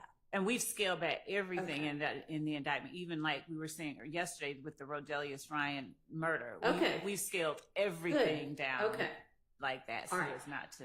So are there other objections encompassed within what you just said, Mr. Steele, that I need to be addressing? I don't see why Detective Dennis, through his investigation, is allowed to say, oh, there was a Hill Street shooting and this was gang related, or this was done by this gang in retaliation of this. And we linked up later through the GBI crime lab a weapon that was used in this shooting and another shooting. To me, that's all confrontation clause. And the investigation doesn't matter. They could have done the greatest investigation. What matters is that the state put up competent evidence before this jury to determine the charges and the elements in the indictment. So to me, it doesn't matter what their investigation was. Now, I have challenged the investigation that they did not verify or corroborate. I have no problem with that, saying, well, I did verify and bringing in the witness, or who the witness was that they spoke with. Maybe not what they said, but what happened last time with the predecessor judge was over objection. Detective Dennis and Detective Gaither was able to say, oh, we verified that this happened in relation to this, and this happened because of this, and this started a chain with this. And this whole thing started in the fall. By September 2014, there were no witnesses here. Okay, well, that's the subject for cross-examination then. It's hard to cross when I have no reports. I have no expert report. I don't know who to interview to say, no, that's not true. I never told them that. In fact, I told them something different. This is all to me like I have a bag over my head and I'm getting smashed with a baseball bat and I have no idea where to hit because I don't have anything. And I've asked for reports. Judge Glanville told the state to produce it to writing. This is all confrontation clause, and it's all coming in as a conduit through some, quote, expert. And it comes through many experts, and to me, it's just like not having a trial. Okay, well, I'm sure you'll be able to undertake an effective cross-examination of this and every other expert witness. I have been told since I've been in the case in front of y'all in court that there aren't expert reports. Does that continue? And y'all were going to circle back and ask whomever over at APD to do an exhaustive search, even if people were retired. What happened from that? Has that been conducted? For police reports, yes. We were actually, I think the court told us to do it for a specific act, and I can't recall which one it was, and we did. And there wasn't, but we have done that. We have provided the police reports for these acts that are shown, that we're showing evidence for, and that we are asserting in the indictment. All right. So okay, you recall that I did tell y'all to go back once again and say, we don't care if people are retired. We really need you to find this and make sure there's no reports in it, right? Yes. Y'all did that? yes, And that produced nothing? No, we have Okay. nothing that we haven't turned over, because what the court required us to do was, it was for a specific one. I don't think it was. Hold. It may have been for a specific one and then everything else. But anyway, if it wasn't done for everything else, do it for everything else right now. Your Honor, could we take a very brief restroom recess? We just had one less than an hour ago. So, no. I'm Sorry. Okay, I apologize. Mr. Atkins is reminding me that you're talking about gang expert reports and things like that. Yeah. And yes, we don't have anything extra. We will go back again because I've gone over and asked homicide. I've asked gang. I've physically gone over to the gang unit, physically pull out boxes of stuff. I will continue to inquire. All right. Well, I don't know that, the best use of your time is to pull in boxes and look through them. That ought to be what the police are doing, but you need to direct them to do that. Yeah. And so, with regard to the gang experts, did y'all go back and say to somebody over at APD and in gangs, hey, we need anything there is, even if these detectives are now retired? Well, we had done that before the court ordered us to. I know, but then I ordered you to, so did you do it again? Okay, so. Because I ordered you to. We have not inquired a second time, and I apologize to the court. We're going to do it again. I will do it. I pretty personally. clearly told you to do it again. That's what he's reminding me. Yeah. Well, So- Mr. Atkins, you could have done it. Well, Yes, Your Honor. I'll go make a phone call now. Okay. And can I mention something? It came out during trial, during a motions hearing, that there is what I'm going to call a black book. And it's all the gang information. Yeah. Okay, you seem like you know about it. I've Well, heard about this before. okay, well, Yeah. I don't know about it. And we were given the Heisman. We were told that we're not getting that. Detective Dennis said he no longer works at APD, so he has no access. Detective Gaither said the same. Detective Belknap, who continues work there, says that's not for public information. Well, I would imagine it is not. However, if such a thing exists, do y'all know what Mr. Steele's referencing? if he's talking about what Detective Dennis said that he used in the beginning of his career as a law enforcement officer where he collected information, I think maybe he called that maybe a black book. I don't know if he's talking about that or if he's talking about the information that they keep on gang members. I'll let him clarify, but. All right. Do you know, Mr. Steele? I'll take anything that has to do in any way with the testimony in this trial to either be able to go and interview the witnesses, confirm the witnesses. There was a lot of talk over objection. The policy of APD, how they qualify somebody as a gang member. Oh. It's self-admission. It's somebody else who's reliable, which say that they're in a gang. Okay. They hang out with somebody. All that's in this supposed book. I don't have Okay, that. that's entirely different. Okay. Because- So you now do know what he's talking about? No, that's entirely different. Detective Dennis talked about, and Detective Belknap talked about how they identify gang members and what criteria they use. All right. Is not that true something that is in something in a writing? black book. Well, whatever. Is it something in writing?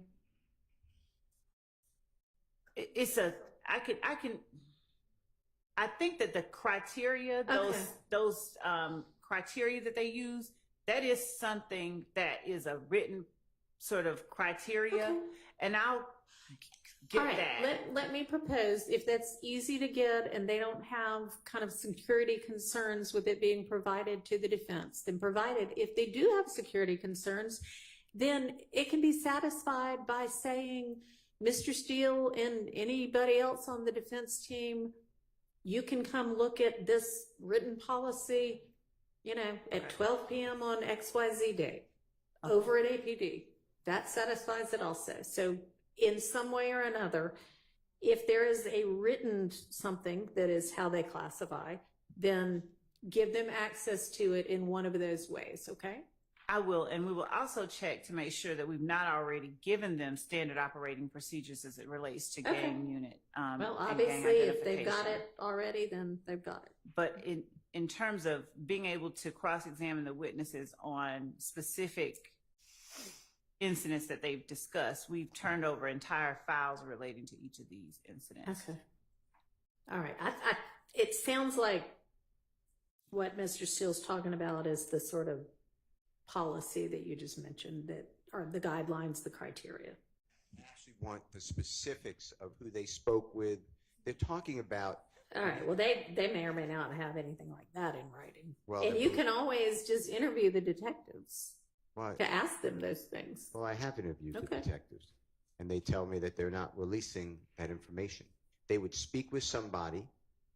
They'd speak with Brian Steele. Brian Steele would say that Keith Adams is not involved in criminal street gang activity. That would go into some sort of book. Then they would speak with Carlton Matthews, and he would say that Brian Steele is in a criminal street gang. That would go in some sort of book. I'd like to see that because they're speaking about, we corroborated this. So I asked on cross, who did you speak with? I'm not going to tell you. Well, why don't I have the right to know? I don't know. Maybe they consider them confidential informants. He never said, have to I'm get- not, I don't think he ever said, I'm not going to tell you, Judge. I think All that right, what. I'm not going to relitigate it. If it comes up again, we'll deal with it then. Okay.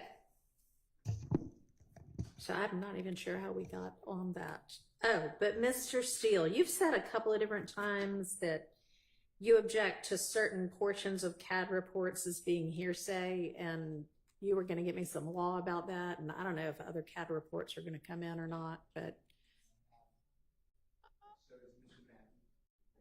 Okay, well, provide it, and that way I'll. And provide it to the state as well, because if it's clear law, then they can just redact those portions of CAD reports which might need to come out as hearsay. Okay. So I have KAMUSOKO versus state. I'm sorry, start over. I just didn't get that at all. KAMUSOKO Okay. Versus state 362 Georgia Appeal 276 footnote 3. And what does it say? 868 Southeast 2D 252 2022.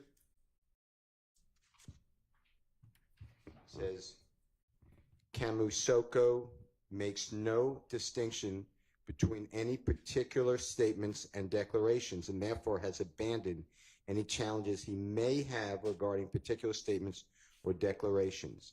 There is nothing for this court to review where the appellant has failed to identify precisely what statements he challenged.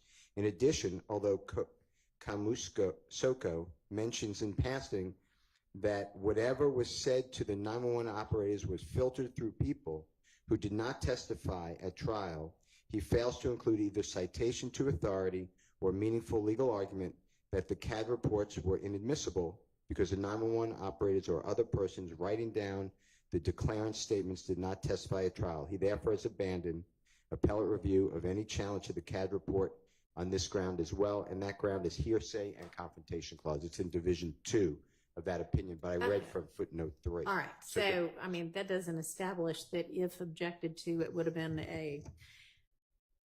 an objection with merit. It's just saying, hey, you're raising it on appeal, you didn't raise it below, we're not going to deal with it. But it's not right. But a CAD So, report okay, could be maybe you could come up with one that instead of saying this is a potential issue, says, all right, here's the issue, and in addressing it, here's the law on that. Can you try to do that? Thank you. All right. Okay. in this case in Division 2A, All right. where the footnote 3 is. Okay. And what the court said was it's admissible under an excited utterance of hearsay. It's Yeah. hearsay with an exception. Right. So Okay. my point is, some CAD reports they don't identify an emergency situation. So they're identifying a past event. So that would be a confrontation. Okay. Well, then you'll just, It depends if you on the plan CAD. to make that objection to every CAD report, then give me the CAD reports Right. and I will make a ruling. That's right. All right, let's do that. So that can be on the agenda for tomorrow. Okay. Thank you for clarifying that. I do realize that there might be times. I just thought y'all had some kind of blanket. This part of a CAD report is always out. And that is not what we have. Right. It's like a Okay. 911 call. It just Yeah, depends no, on- I'm clear now with what you're saying. All right. So we've done the PowerPoint.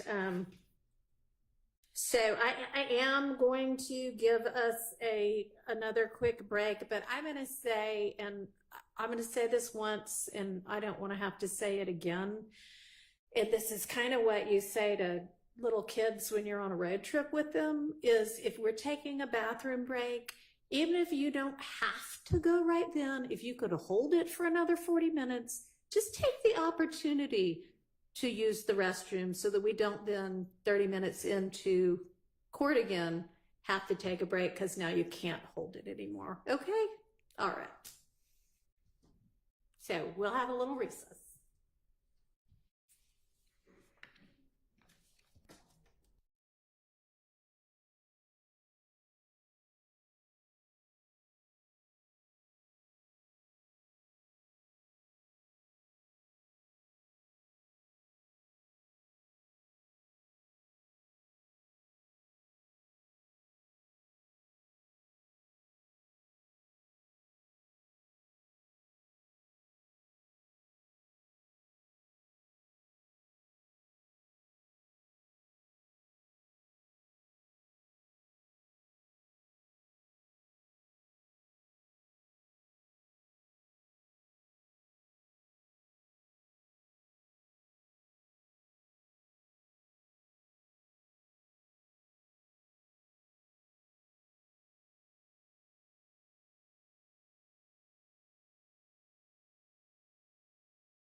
I think we can move on to another task on our task list. Open to suggestions, or I'll pick one. I know we still have to do the excerpts from the wiretap evidence, so that might be a good thing to turn to next. Yeah. I meant to bring this up yesterday. We've been labeling the excerpts from the wiretap as potentially co-conspirator statements. Right. And I think the state announced that those wouldn't be coming in until Investigator Viverito testified. What I meant to inquire about the other day was, I know that they've suggested that there are additional co-conspirator statements. I'm just wondering if any of those are linked with witnesses coming up soon.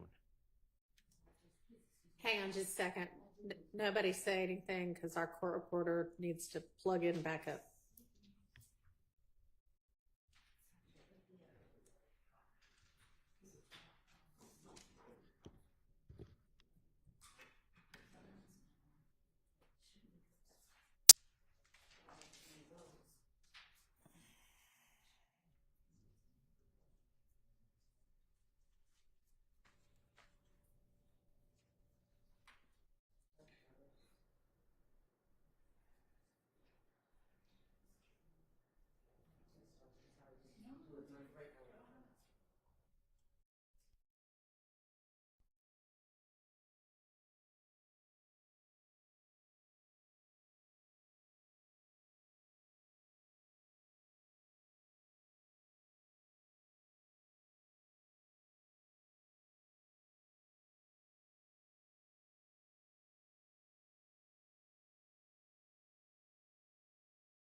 Our court reporter's still rebooting, so thought you might have something that was not something we needed to take down.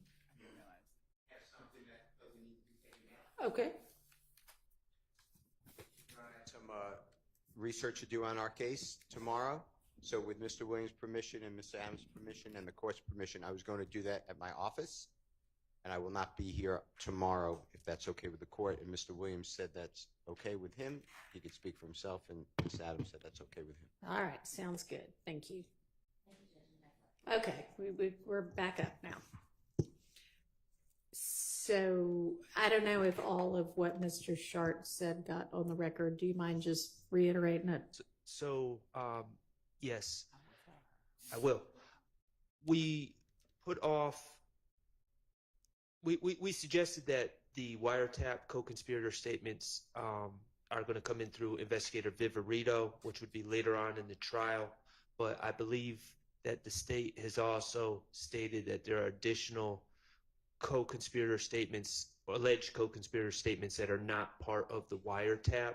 And I was just suggesting if those involve witnesses that are coming up sooner, that might be something that we need to address. Okay. Do we have other co-conspirator statements that are not the ones from the wiretaps coming in through to Investigator Viverito? So, since we won't be getting to the wiretaps until she's number 91, witness 91, in terms of,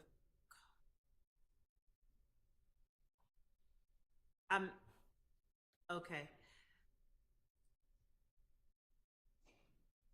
My question to the court is, would the court allow us just to go in order of the witnesses that are coming up and deal with the buckets of Yeah, exhibits. that's fine. And I think that's kind of what the defense might be trying to figure out is, do we have some co-conspirator statements that are going to be coming up soon? And I'm fine if it's easier to just say, okay, we're talking about co-conspirator statements now and tackle the ones that are coming up soon. That's great. Or if we want to go witness by witness through, here's the evidence that's going to come in with this witness. I think either way makes sense, but let's do one or the other.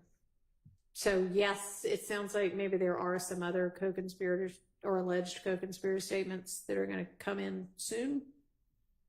Not any that are coming up soon. Not soon. Not soon. The witness buckets would be the most. The next, Jamari Holmes is the next time that we'll have co-conspirator. Can y'all all statements. hear her? I'm sorry, I'll get closer to the mic. Okay. Jamari Holmes's murder is the next time that we'll have that issue, and that's the one that we were discussing at the beginning of court with Your Honor and Okay. Mr. Williams and Ms. Abbasi. Okay. So the co-conspirator, That's a little ways away. yes. Does that answer your question? I'm fine with that answer. As long as nothing sprung on us at the last second with these witnesses coming up, I'm fine with that answer. Okay, so they do have what those co-conspirator statements are, right? We don't need to litigate it right now. I'm sorry, I missed what the court. Do they have whatever the co-conspirator statements are, whether they're from the wiretap or a different source? Do they have them all?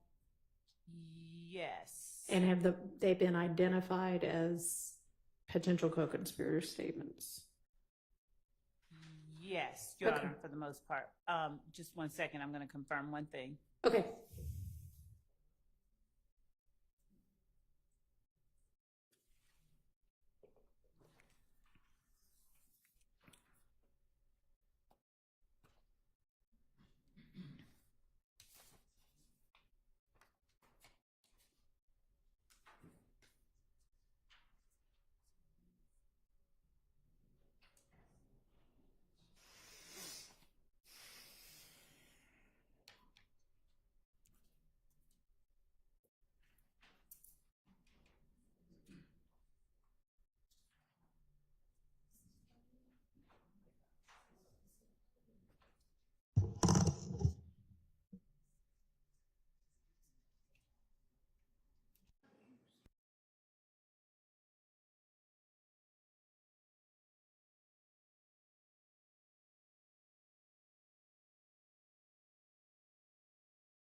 Sprinkles folder have potential co-conspirator statements in them. We don't have them extracted out. We just have the ones in there Okay. that we intend to use. All right. I mean, y'all ought to be aware that if there are jail calls by co-defendants, that those might contain co-conspirator statements. So that would be the only thing that might not be specifically identified. Is that okay? My expectations are correct in line with the courts. The state is going to specifically identify those alleged co-conspirator statements.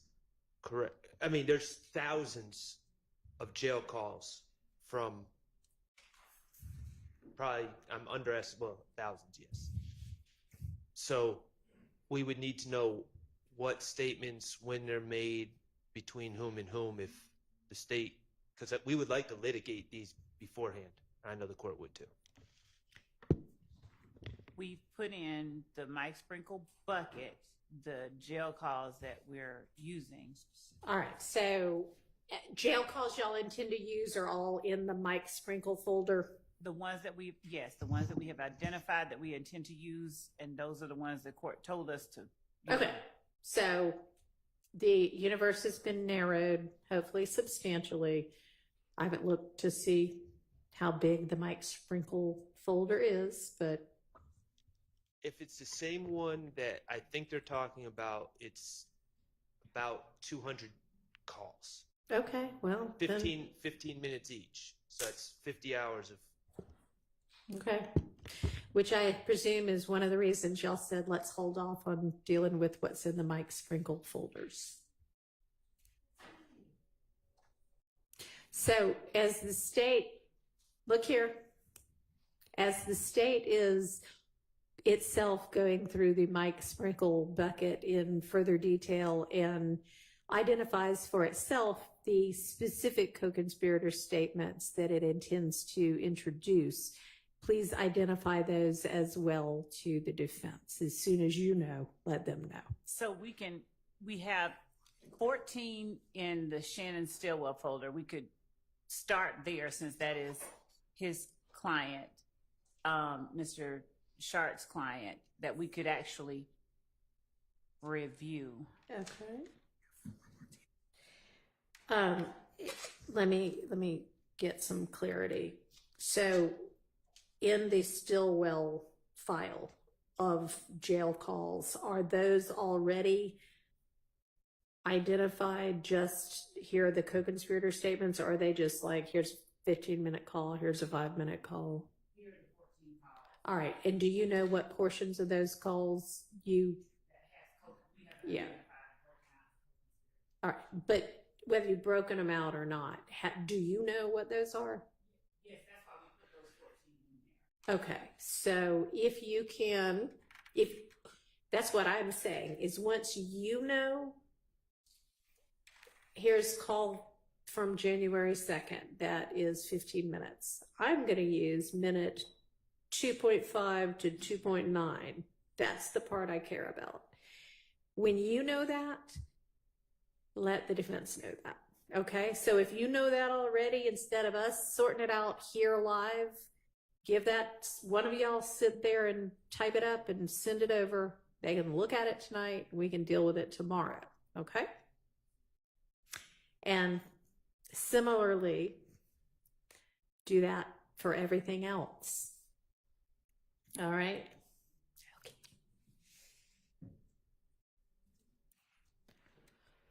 So that it sounds like the most productive thing to move to next, unless somebody else has a different idea, I'm willing to listen, is to just open back up, you know, the witness folders and move on to whomever the next witness other than Mike Sprinkle is going to be, and go through that proposed evidence for any kind of evidentiary issues we can hash out now. All right, let's do that.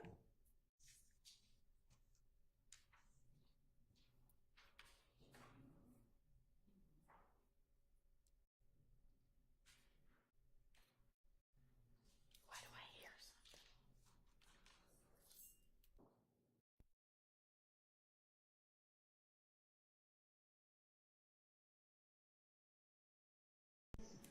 Dropbox link we were working from yesterday, that is the Dropbox link of the first 30 witnesses. So if everybody can find that again.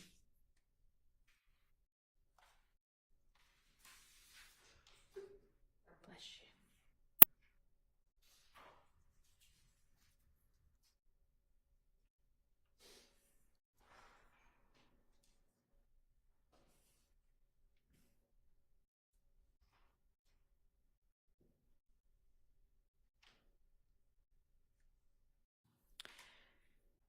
It's not easy to find it because sometimes instead of y'all giving each a new reline to your email, you just tag on to one that already existed.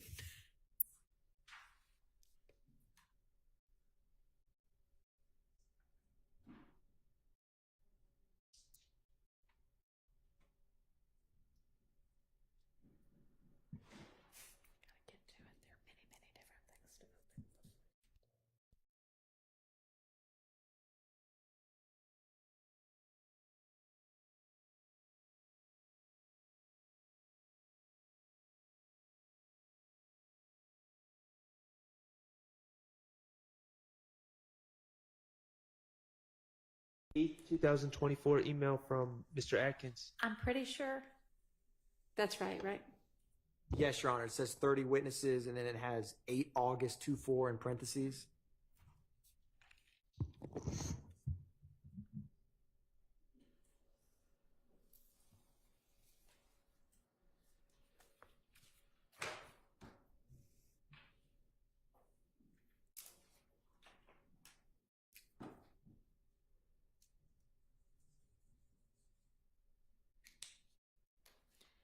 All right, y'all let me know when everybody's there.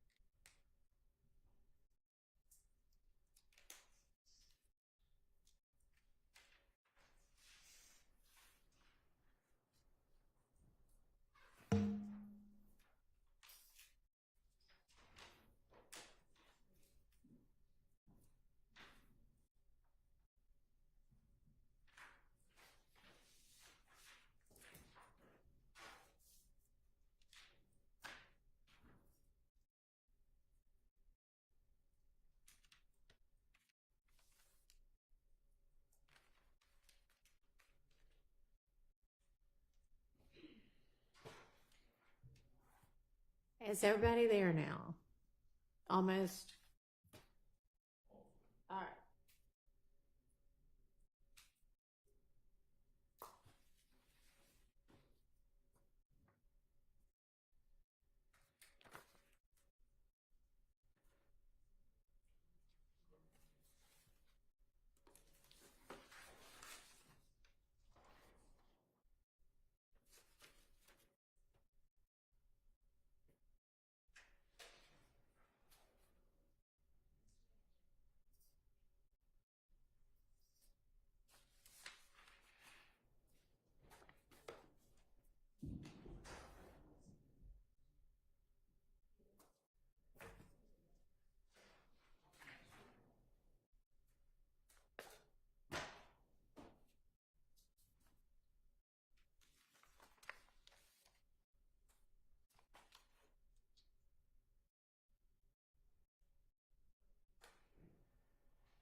I'm waiting on y'all to tell me if you're there.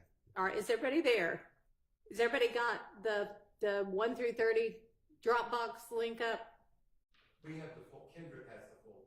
We have the folder. Okay, I don't know about you. great, thank you. All right, I've heard from 2 of 6. Y'all ready? Okay, 3. Stay ready.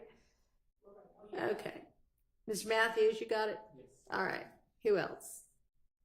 Are you ready, Mr. Sharp? Okay. Mr. Adams or Mr. Steele? Okay. All right. All right. Here's the one we're waiting on. Okay. You will catch you. Okay. All right. I think that we yesterday had gotten, other than Mr. Sprinkle, through. There was nothing with regard to any of the phone custodians, right? Not that can I have one moment, Your Honor? Sure.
All right, so the question on the floor was whether there's anything we need to look at with regard to any of those three cell company custodians.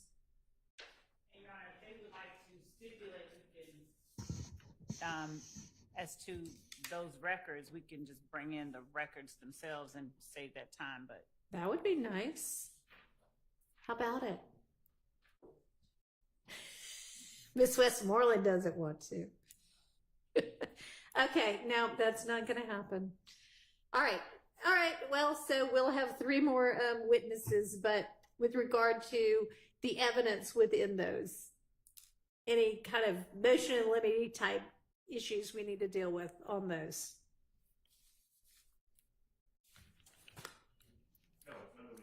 Thank you. Okay. Then James Burney is the next witness listed. Do we need to look at anything with him? He's the expert from the FBI phone records. Okay. And this is one that I voiced an objection to repeating the testimony because Agent Racy talked about for a long time where the phones were located.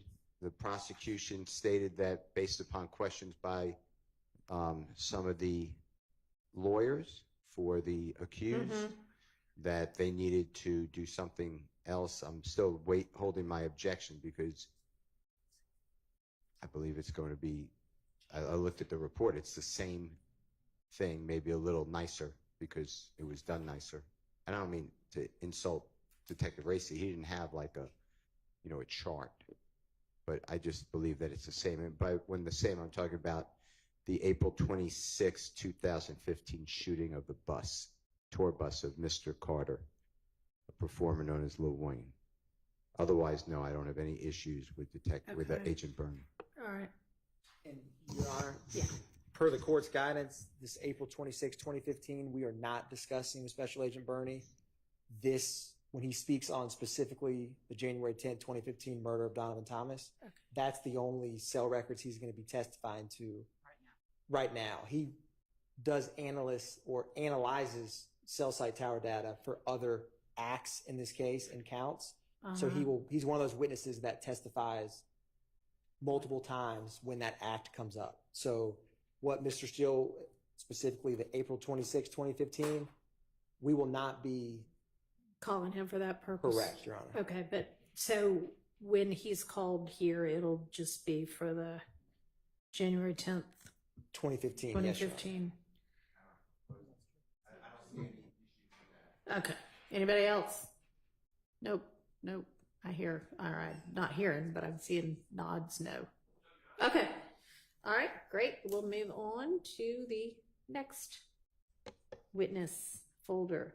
All right. GBI Firearms Voss in Wheatsel or Whitesell.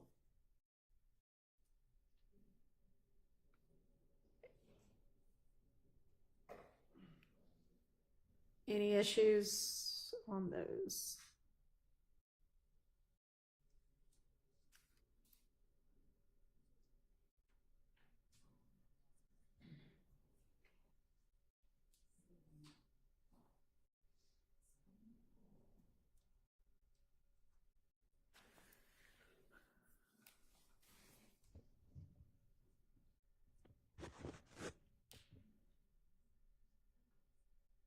My understanding is that these witnesses listed are the witnesses that are going to be called. Is that correct? Mr. Voss is not going to be called pursuant to the information we sent to you all a few weeks, 2 weeks ago maybe. Mr. Whitesell is going to be called. I believe there's on the email that we sent to the court and to counsel for the defense, the peer reviewer and the verifier for David Voss would be called rather than Mr. Voss. All right, and is that peer reviewer / verifier Whitesell? No, it's actually Vanna Kelly. Vanna Kelly? Okay. Yes. is that Ms. Kelly? Yes. Okay. Does she have her own reports? No. Actually, what we're doing is getting the data, the underlying data. So she verified these. And so any underlying data that she has that they may want, just in case they want it, we have to get that for them. Okay. It's unclear to me the work that I guess Miss Kelly did on this case. It's unclear to me what the work she did was, but obviously, Your Honor, there's potential for confrontation clause issues involving Miss Kelly testifying to the results. All right. I would presume, I mean, typically when they testify, they say, I ran all the tests myself. Right.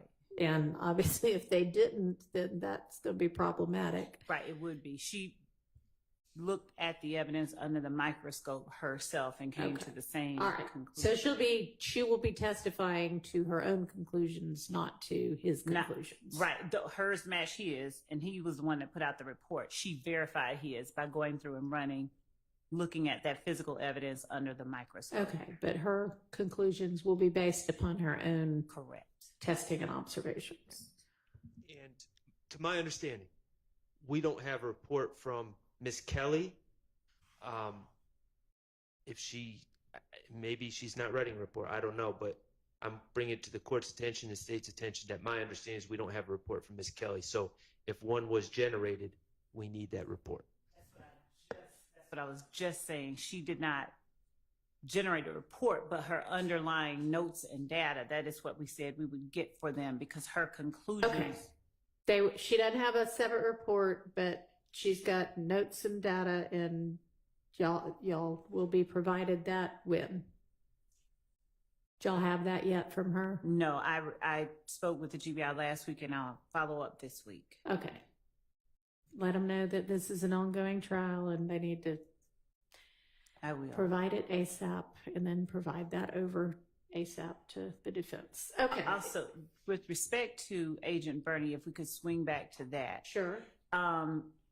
He will likely not be testifying until the end of September, in which case any time needed, we believe, for the defense to review his analysis of the April 26th incident would have, we believe, that rather than having him testify 2 different dates for those, for the incident here and the incident in April, would be obviated by the fact that he's gonna not be testifying until the end of September, as opposed to having him testify at the end of September and then come back 2 weeks into October.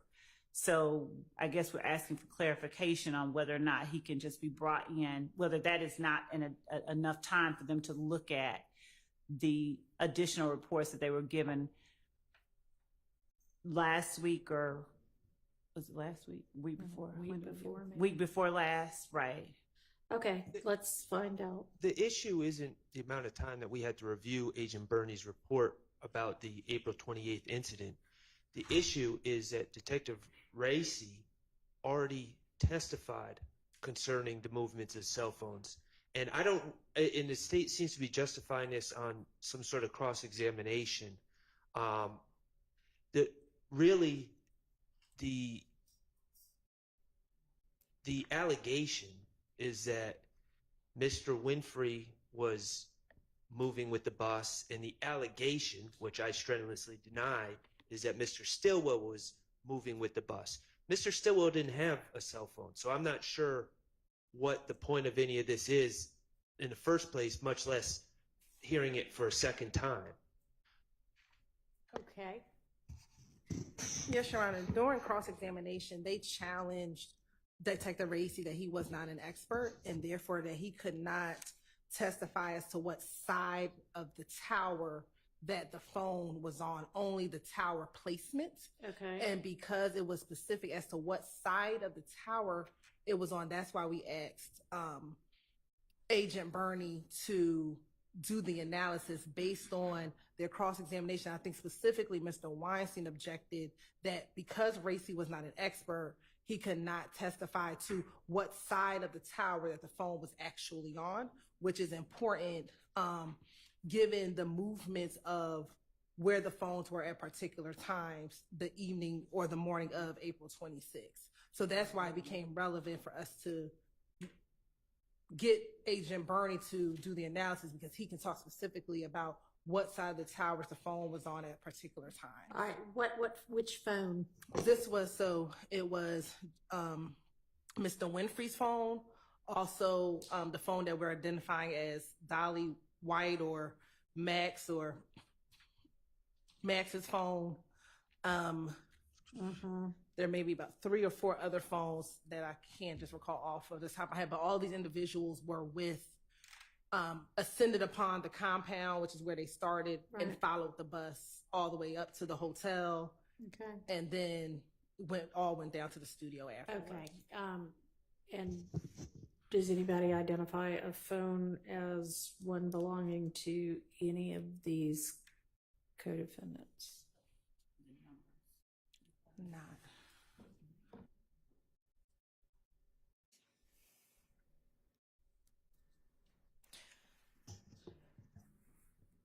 I can't get this to go back to.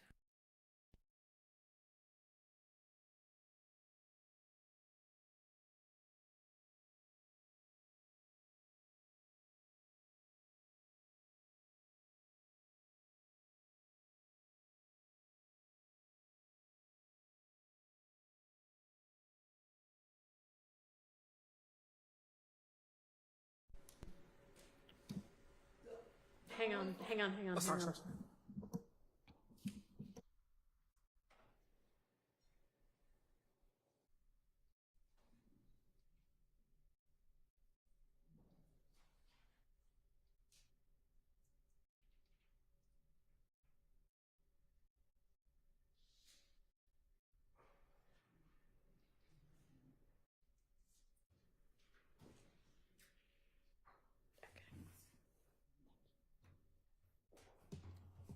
All right, go ahead. Only phone that he analyzed from these defendants here would be Mr. Williams' phone, because Mr. Williams' phone, we had that plotted that he was in Baton Rouge at the time of this, which was consistent with what some of the testimony. Okay, so tell me why we need to hear from and we may, but tell me why we need to hear from Mr. Burney about the side of the tower that other people not on trial hear. Because it's a part of the conspiracy, and it corroborates what other people said about the movement and where everyone was at the time. And because they challenged it so much that we can only say that this is where the tower was, but with no more information. Okay, and was there testimony, whether there were cell phones for these people or not, was there testimony that X, Y, or Z co-defendant on trial now was with this crowd? We believe that some testimony will come in soon that Shannon Stillwell, although we did not have his cell phone, right, that Shannon Stillwell was present at the time of the, it has not come in yet. Okay, all right. So then, with regard to that incident, Mr. Burney's testimony should be on the narrow issue of, I analyzed these cell phones and I can say that it was this side of the cell tower. But we won't need, I would think, to go through, I don't know, but did Detective Gracie give sort of the overview of here's how we know all of this anyway, and here's what, you know. Correct. Okay, yes. So we won't have to go through all of that again. You can just cut to the chase of, yeah, I know all of that stuff too, and here's what else I know. Yes. Okay. Yes. That works. All right, so moving back to can I ask you a question? Yeah. Does that exclude then Mr. Williams, who's in another state at the time? We're not going to hear about that again. I mean, am I correct? Are y'all going to bring that up again? Because that was testified to. In the sense that he received that document and he plotted that as well. Yes, but we don't have to go into the details of it. But I think It's part and parcel of what was happening that night All right, hang that on. they challenged. Hang on. Did anybody from the defense challenge the legitimacy of Detective Gracie's conclusion that Mr. Williams' cell phone was in a whole other state? I agreed with it. Okay, then if there was no challenge to that, that shouldn't need to come up again. Right? Can we ask him whether or not he plotted that phone? Because if he's going to talk about some of the records, we think it's important that at least the jurors know he didn't. Yeah, didn't I mean, come with the same. yeah, if it's like that could be like a one question. Yes. Yes, and it was in somewhere else entirely, which I would think, Mr. Steele, at least you would like. Okay.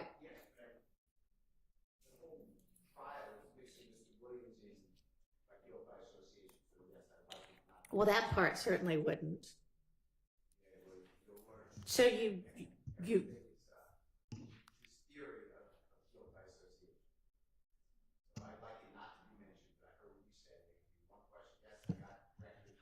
okay. All right. That is what I said. Okay, so back to the two firearms examiners who are going to be Kelly and Whitesell, where we can move on from that. Silence is yes here. Okay, so next is Officer Zappa.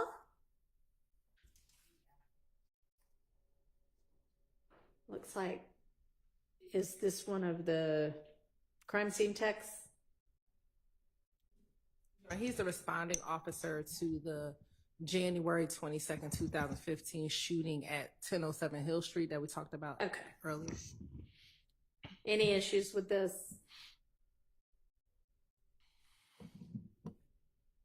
And you're right. Mm-hmm. I think it's actually Officer Z Atha. Oh, yes. Okay, there's no space between those two. And Officer Atha. Okay, thanks. Any issues on those photos, images?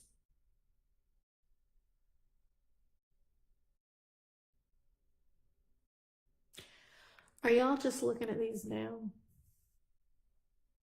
Okay. My concern is I don't have any statements from any witnesses. I have the officer responding, but we'll see the next witness that you have on your list. We'll see if there's any more information that we're supposed to get.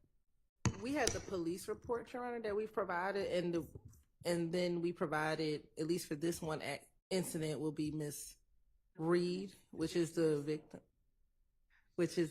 victim in the case, and so that is what we intend on introducing. And is there a statement of the alleged victim? That's what I was. The statements are reflected in the report to the extent that she gave on site. I doubt if they can hear her. That y'all is gonna have to pull that mic back over. Her statements are reflected and memorialized in the reports that were written and provided to the defense. Okay.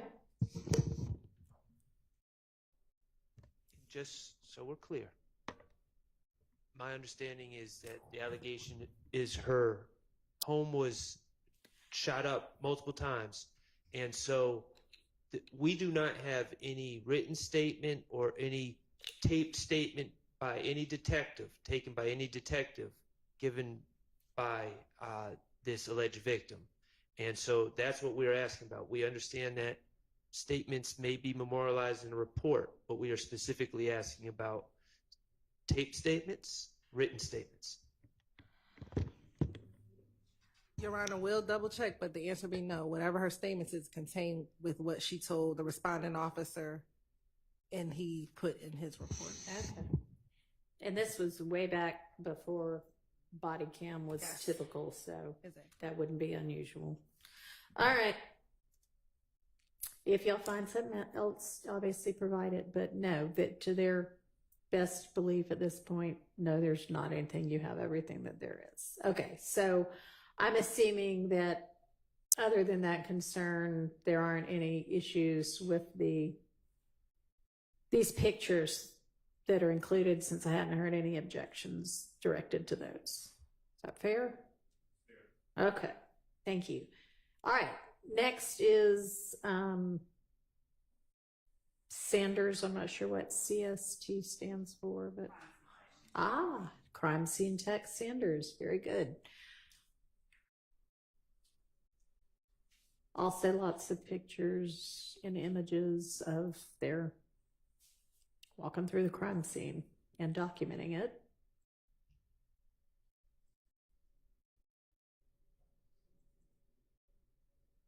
And then the report. Any issues?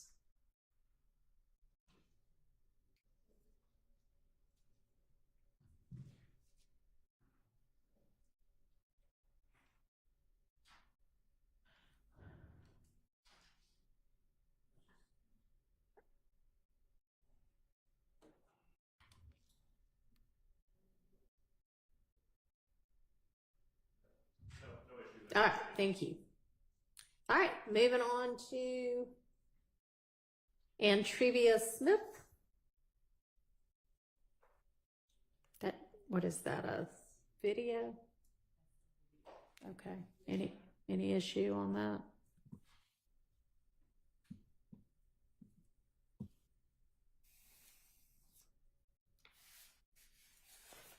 Oops.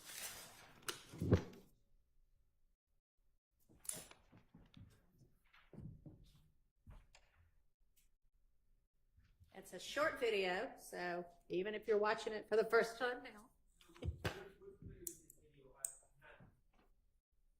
I was under the belief that they were going to introduce this video through Mr. Sledge, but We have it coming in through Mr. Sledge. He's the one. All right, hang on, and nobody can hear across the courtroom if we don't talk into the mics. I know it's annoying, but We have it coming in through Mr. Sledge. That's why we were just pausing, because it's already been an exhibit that's identified as coming in through Mr. Sledge, but it was Ms. Smith who gave it to the police following the shooting of her apartment to show the antagonism that existed between Mr. Sledge and YSL and Mr. Watts, whom she was also seeing. So that's the reason that it's in both folders. I would hope the questions are not articulated that way in trial, because it's Mr. Sledge arguing with another man over a girl. I don't know YSL how that fit in, but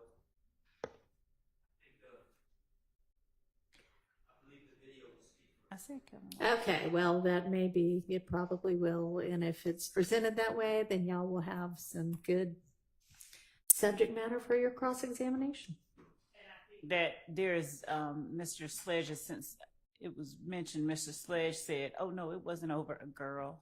Okay. We weren't beefing over a girl. All right, well, they'll say whatever they're going to say, and y'all can examine accordingly. All right, Sharon Latner's. These would be the CAD reports, I assume. So we'll hold those for tomorrow. Does that work? Okay.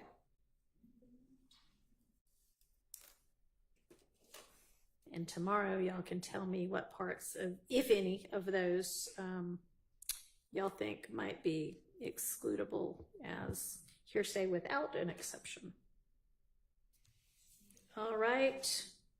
We are moving now, at least theoretically, to a different overt act, I think, right? So now we've got crime scene tech Turner, and that folder is empty, at least for me.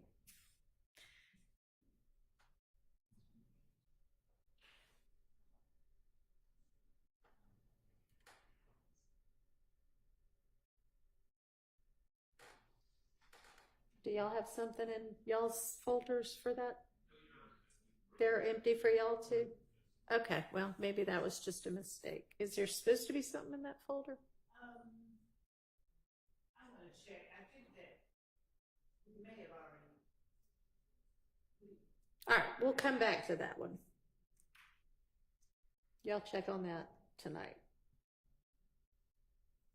And that may have been the ones that they told us at APD no longer existed. It may have been the ones that we identified and told the defense about. There were about 127. From the hack from whenever Yes, that was? we had asked them for the physical copies, if there were any, because they said that the digital copies did not exist. Okay. And so that, I think that those were, it was Turner. It was Turner's Okay. photos that were those photos that we were trying to Those get. were lost in that several year ago hack, it sounds like. So that's why that's empty. That's what the photo lab Okay. told us. All right, moving to Jenkins. And these are just crime scene photos. Pretty standard. Any objection on those that y'all anticipate? Okay. All right, Tyrone Dennis.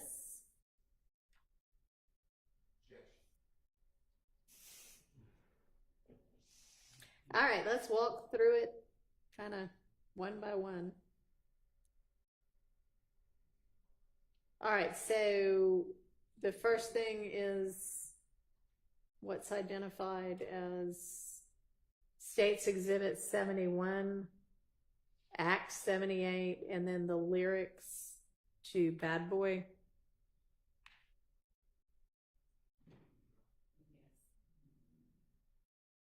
All right, what's our objection?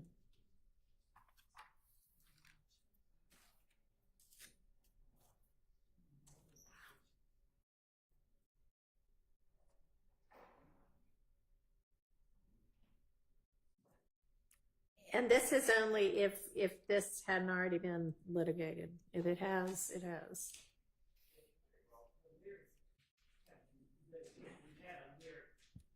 Mr. Williams doesn't, these are not his writings. Okay. Somebody, Google, I was told Google, just put them down. I'm not telling you that they're wrong, but I'm certainly not telling you they're right. But it shouldn't come in this form. This is not how Mr. Williams made a song. Okay. So I would be objecting to the best evidence rule, and I don't know why. I don't know if the state is planning to hand it out as an exhibit to the jurors, flash it on a screen, but I don't believe that this is proper testimony. In addition to that, Detective Dennis, for him to claim here are lyrics and here's what they mean, I don't think he has any basis. I've asked him whether he, Okay. when he was qualified, whether he spoke with anybody with the lyrics, how he makes the lyrics. He has no idea. He's just a listener. Okay. So those are all but those are, I raised those objections previously when we were arguing. Sorry, go ahead. And what?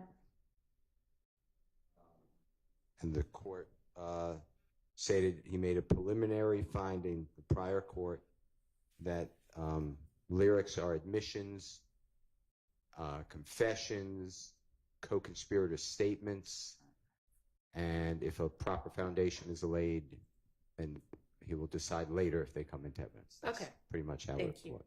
All right. So the best evidence objection y'all might need to deal with. Your Honor, we would be, as far as the displaying or the publishing of the song and the lyrics to the jury, we would likely be doing it through Mr. Williams' words as he speaks them, and we may have a accompanying, it can be typewritten, whatever, transcript of the lyrics, however it is that we intend to display it, but that we can also provide to the jury in terms of their ability to more easily hear As a what is being said. demonstrative aid. Yes, and as far as the objection as to the meaning behind certain words or lyrics, Detective Dennis would be talking based on his expertise in certain areas, particularly as a gang expert, as to certain meanings or certain language. But if there isn't, if there's a different interpretation or if someone else intends it a different way, then that's we would submit as the area for cross-examination or different testimony from the Okay. person who's seen. All right. Well, I think that with regard to something being used as a demonstrative aid, you need to make sure it is the correct transcription of what the lyrics actually are. It does not need to be pulled off of Google. I mean, if you want to pull it off of Google, you can, but it doesn't need to look like this. And please provide it to Mr. Steele and Mr. Adams beforehand so that if there are any disputes as to what the words actually are, those can be dealt with. And then I would permit Detective Dennis, if he's been qualified as a gang expert, to say, you know, in my expertise, this might mean XYZ. Obviously, it doesn't mean that is what it means, but that's his opinion of it, which the jury can accept or not accept. It's up to them. And of course, he can be crossed as to how on earth he might know that, and, you know, all sorts of good things, I imagine. I guess it depends on the lyric, but, you know, intention can never be discussed by an expert, a person's intention, because it's Sure. not beyond the Agreed. candidate jury. I mean, yeah, I wouldn't let him say, here's what Mr. Williams meant when he wrote this lyric. Just this lyric in common gang parlance, we believe means whatever. Okay. All right. All right, the next is Exhibit 72. The same, is basically the same thing. This is just another set of lyrics. Okay. Your Honor, one other thing when we're talking about these lyrics that I think I need to bring up right now. Okay. I believe that, well, we are going to be asking for a limiting instruction. Okay. I don't know how the performance of music, I mean, the state is fighting us tooth and nail saying YSL is not music. Mm-hmm. So I don't know how that at the same time putting out music could be in furtherance of a conspiracy. So I would think that the lyrics can only be considered in regards to the person who is the source of the lyrics and not the other people sitting here. Judge, I think that Mhm.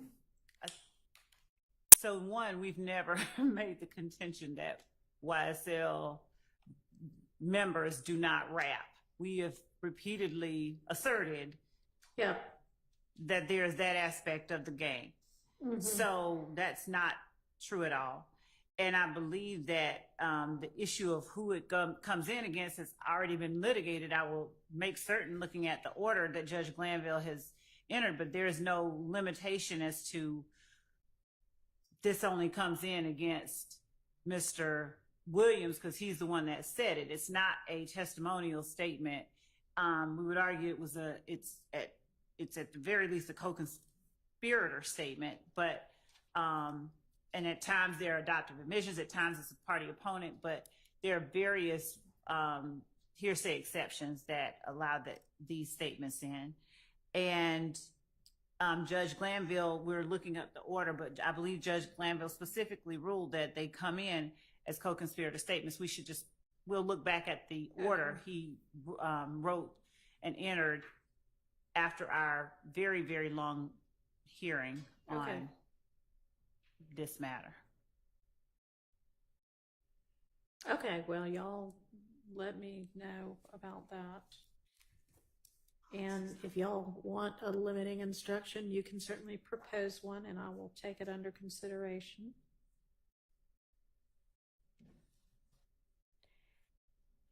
And, you know, if it's a blanket, every bit of this is a co-conspirator statement, that's one thing. If some of them are one exception and some are another, I'll just have to look when I'm considering a potential limiting instruction.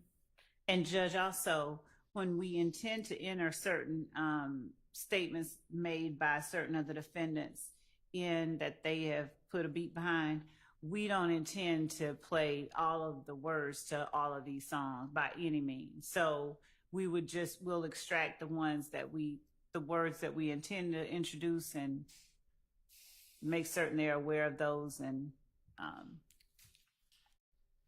Okay. tailor those to the order that has been entered in any order that, rulings that the court makes.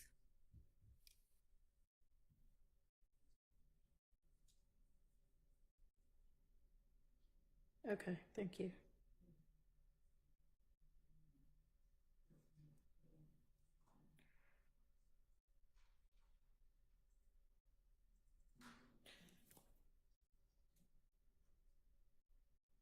All right, so our exhibits down through 79, also lyrics.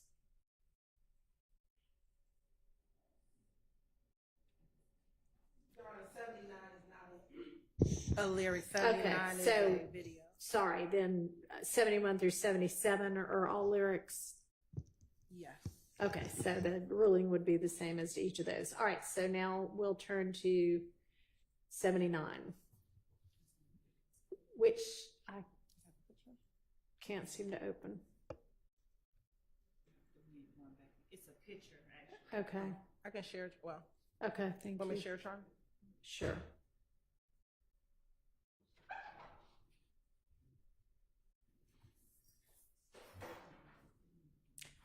Why is it that it shows on yours and not on mine?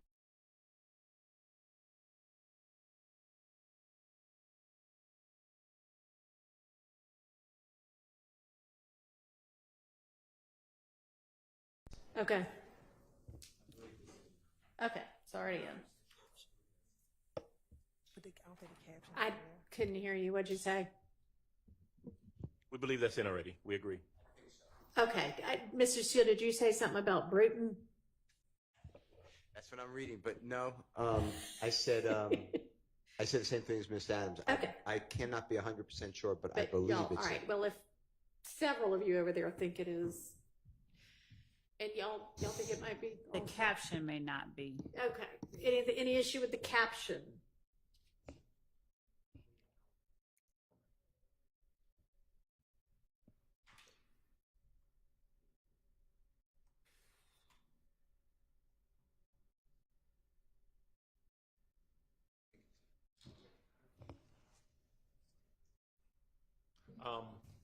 Not 100% sure. I believe it's in, or at the very least, it's been testified to.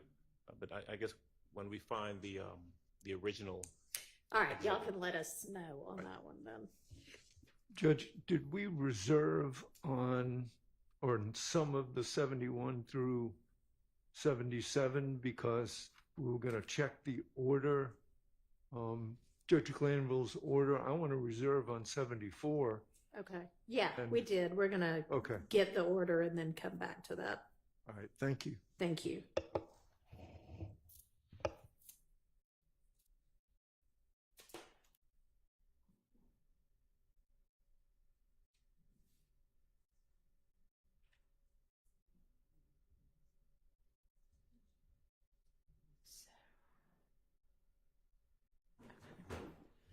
Suddenly. I've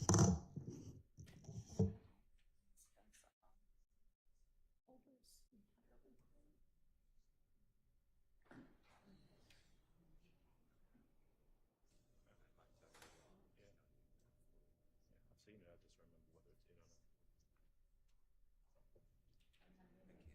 I just remember whether it's in or not.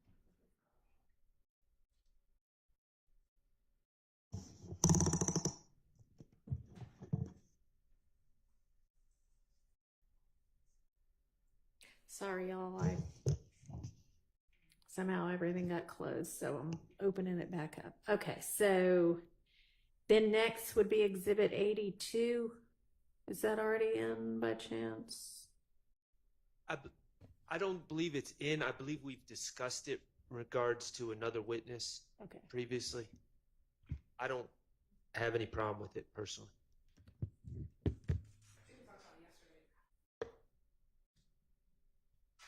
I believe we talked about this I picture think we've yesterday. already dealt with this.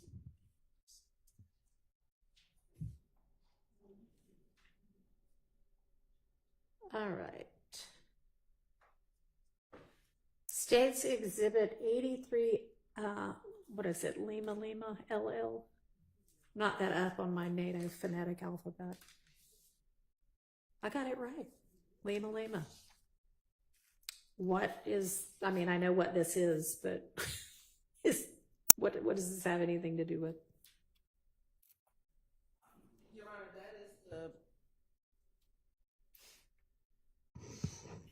I believe that is the gun, yes. That is the gun that was found at the Dunbar Center with Mr. Copeland. All right, in the any H&M issue bag. on this? Not if there's an appropriate testimony to it. So no, I don't anticipate any issue. Okay. So I imagine, obviously, they'll have to establish that's what it was, but assuming that is established, that can come in. Bless you. Okay, and then 84 Lima Lima A. Any objection?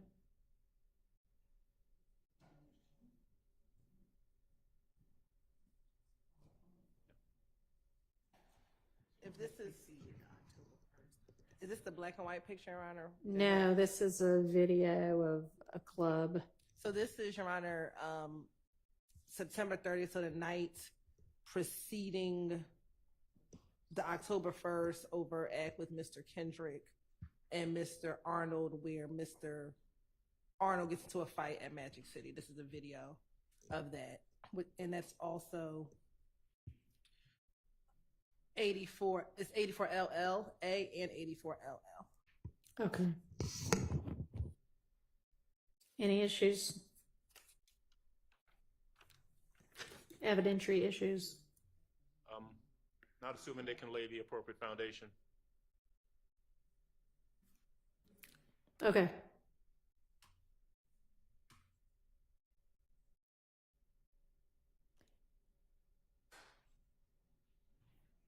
So okay, LL is just a different view. Okay.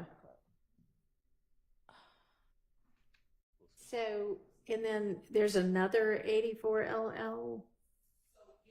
LL and then 84 LLA. And then another 84 LL. Maybe that's a still? I don't know. Let me see. Oh, no, that's a gun. Maybe Okay. there's a mislabel. There's a maybe. mislabel, Your Honor. Okay. Okay, so whatever that gun is will need to be A different label. a different number, but I assume that's some gun that's some way tied to something. Yes, that's the gun, Your Honor, that was found on Quindarius Zachary when he was at the gas station. All right. That's it. Okay. Quindarius Zachary. Yes. Then we've got 85 through 90 LL. Any objection to any of those?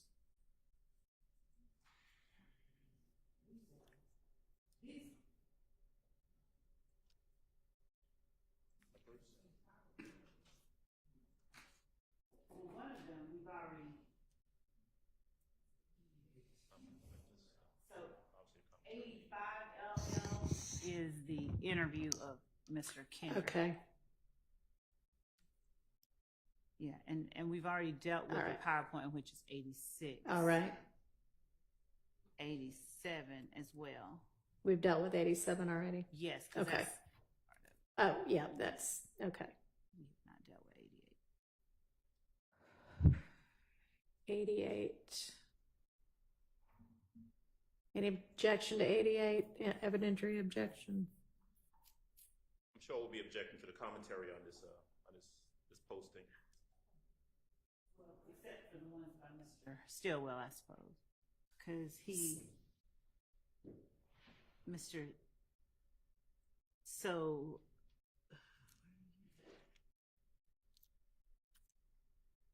Yeah.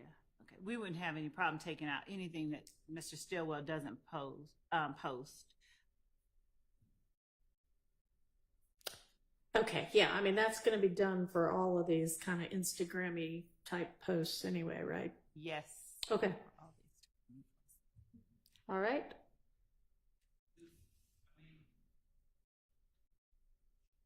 Yeah. If the state would educate me on the relevance of Mr. Stillwell's posting there. Okay. But so- they think it means, because I mean, All right. I'm not gleaning too much from it. Okay, there's a relevance objection. All right. So, Judge, we are alleging that Mr. Stillwell is a member of and a participant in a criminal street gang and a criminal enterprise known as YSL. His donning of these red bandanas, one on his right hand and one over his head, and his use of welcome to be that red bee with the red heart, Day Paradise, on March 28, 2015, during the year or the relevant time of this back and forth that was going on, are all relevant to the allegations made in the indictment.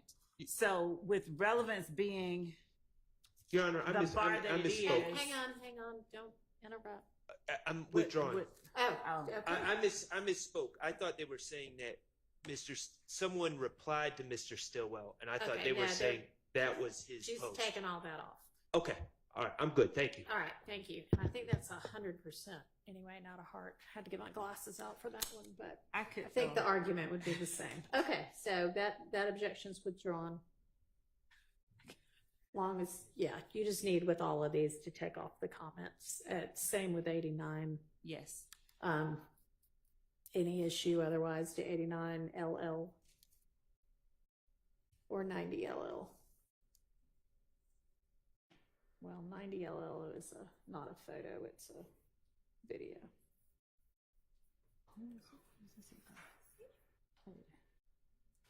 Any objection to either of those?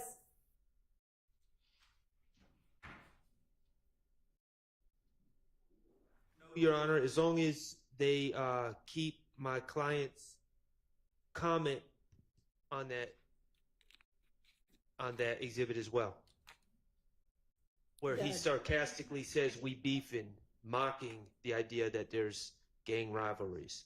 Are we talking about 90 LL? We're talking about 89 LL, right? Okay.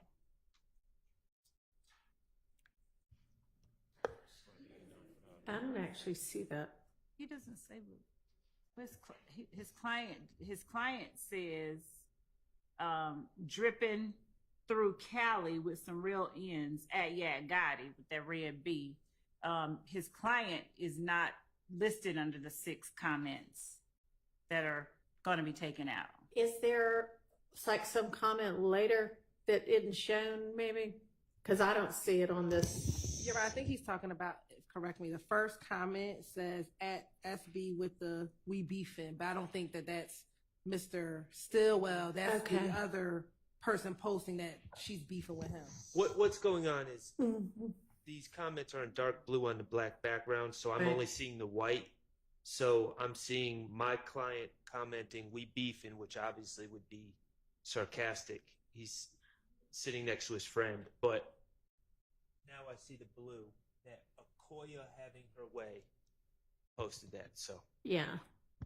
Okay. All right. How about 90 LL? We'd be objecting to 90. I don't see I don't know what the relevance is of Okay. 90. All right. There's a relevance objection to 90 LL And 403. and 403. Judge, I think it's best if we just play this Okay. one.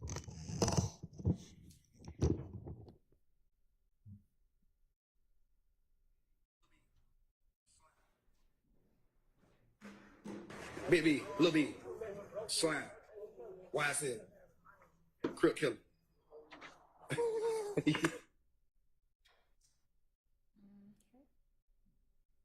That's Mr. Williams's voice, Based on? directing Let's not interrupt each other, please. directing this child to throw up these gang signs. Okay. So that's what we. So are you going to have some kind of either somebody familiar with Mr. Williams' voice to say that's him or a voice analyst to say that's him?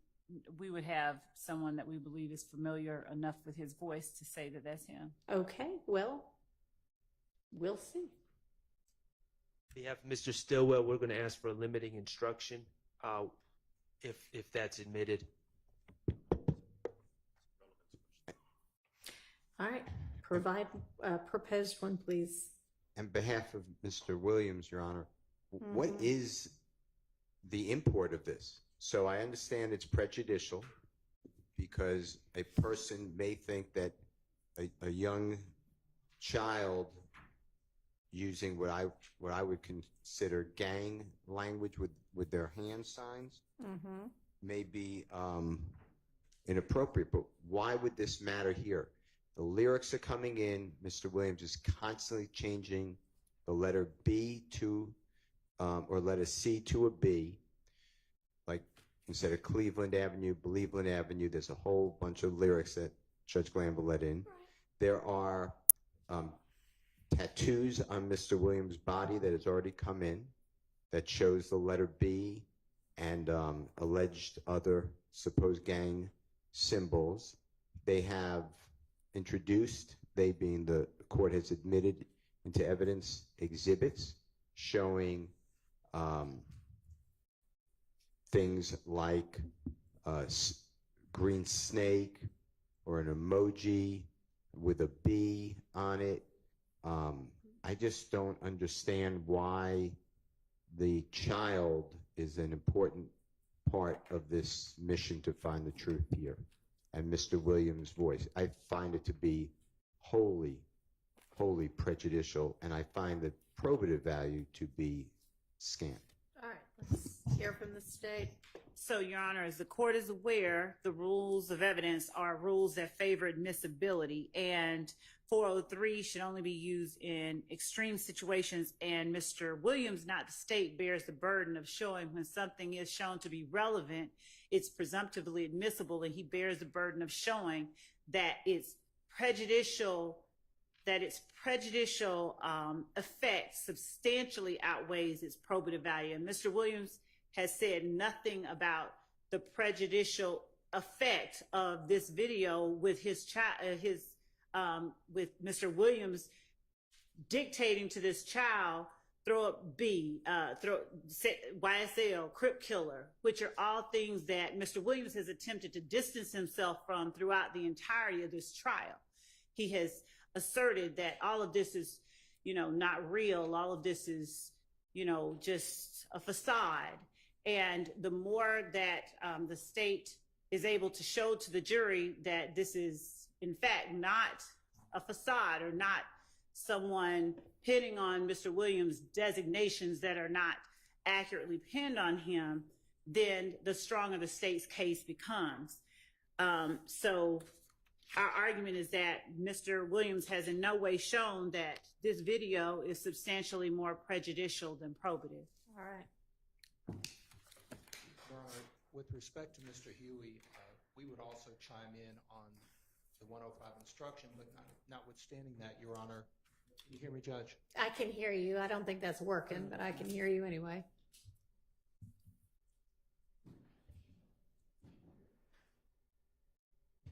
Can you hear me now, Judge? Yes.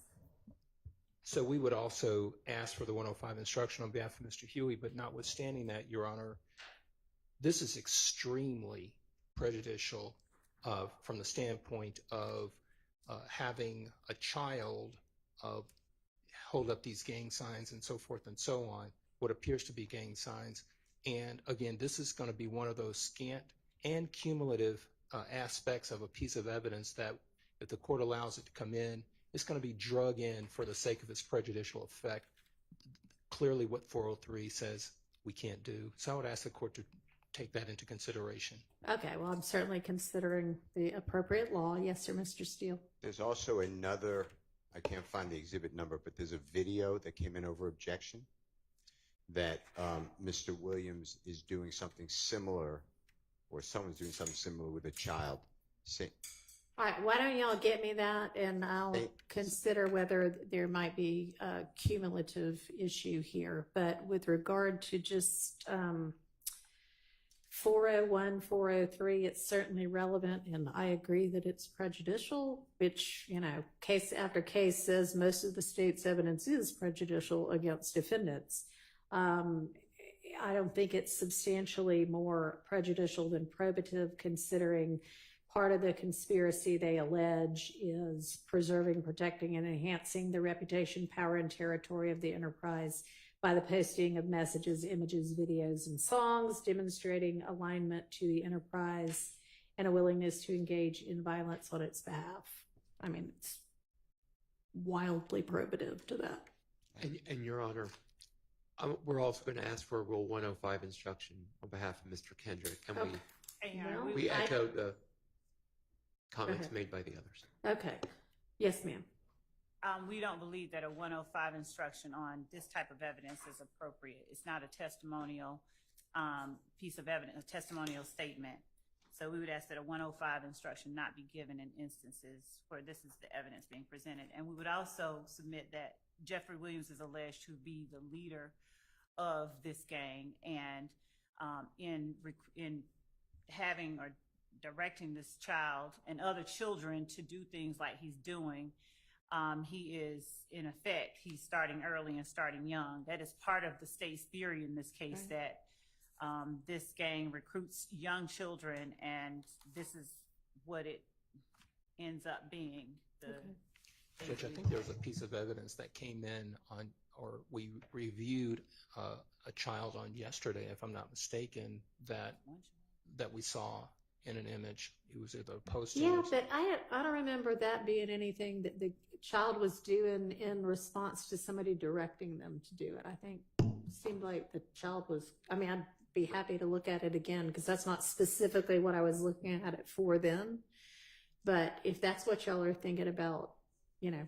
Well, that's one at least that immediately came to my memory. And do you recall that child was doing that in response to somebody directing them? I'm not sure if there was sound associated with that particular image, but it was certainly at the direction of an adult, and then the child was. Was it Mr. Williams? I believe it was. Yes, Judge, it was. It was the one of the two videos that you saw on yesterday, and when you listen to the sound, it's exactly the same thing. The child is being directed, and in fact, it's the same child.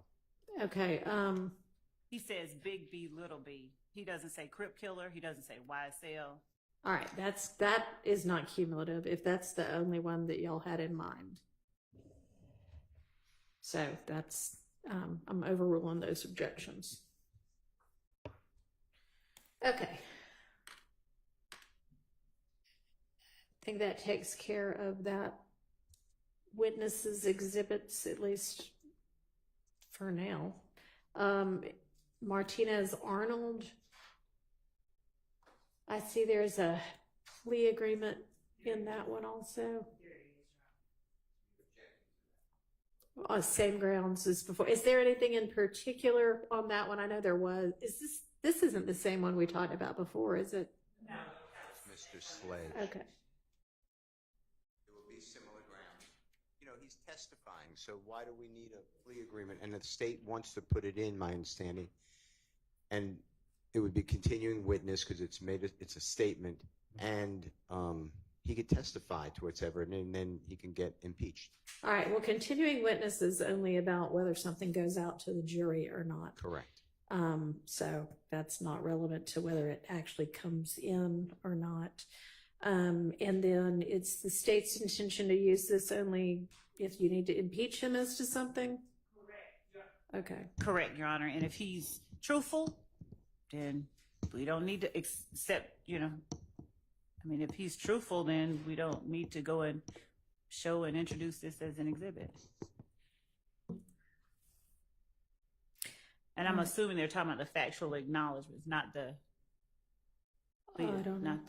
conviction itself. I don't know. Let's find out. Are you talking about the factual acknowledgments? I am talking about the factual acknowledgement, and then there would have to be a proper purpose for the guilty plea, which there could be one, but I didn't hear it yet.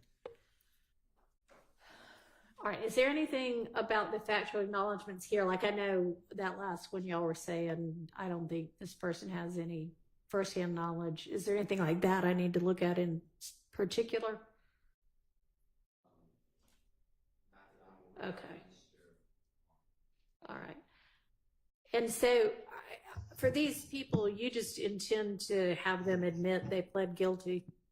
Okay. So this wouldn't be relevant at all unless they say, no, I didn't, or no, I never asserted right. that fact, or So- this would be right, or that he was forced, or he didn't Right. know what he was doing. right. I think the certified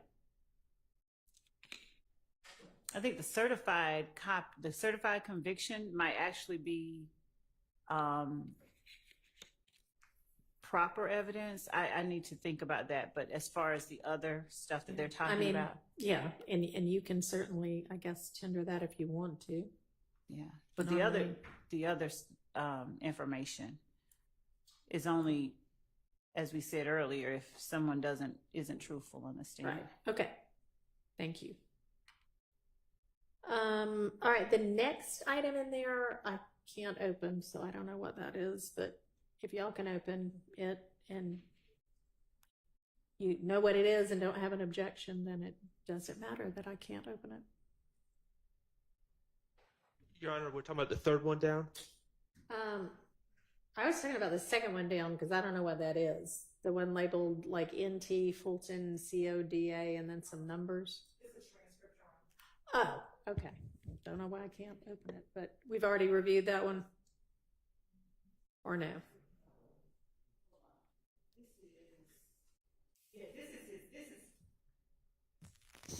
So this is a transcript of an interview with Mr. Arnold, and there is no need to enter this or use it unless we need to impeach him. Okay.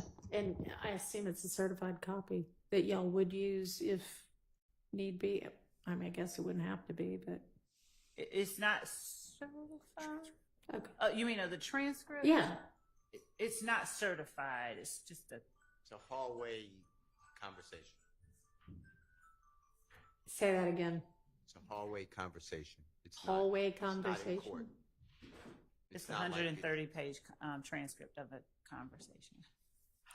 Oh, Interview. it's not a transcript of the guilty plea. Right, no, it's an Okay. interview. Thank you. It's an interview. That's what I was saying. Okay. It's an interview. It's a transcript of an interview, which you don't assume you'll be using unless you have to refresh his recollection or impeach him. Right, Okay. that's what I was saying. All right.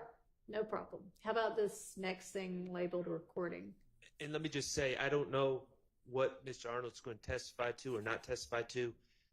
To the extent that the state is ever planning on just playing I understand targeted impeachment, but and if I've fallen short of expectations, I apologize, but I have not reviewed this transcript for any extraneous, irrelevant, prejudicial. And yeah, things. and thank you. Y'all don't intend to wholesale use that. If you did, that would be a problem. Needs to be targeted. So yeah, just regular old trial evidence. Okay, thank you. All right, and this next thing, which is maybe some sort of a musical recording. Interview itself. Ah, okay.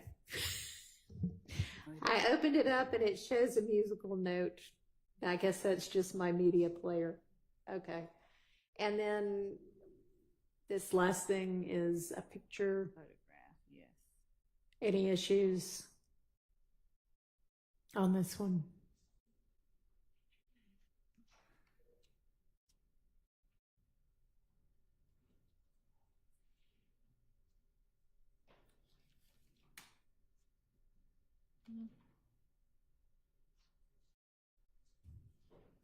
No?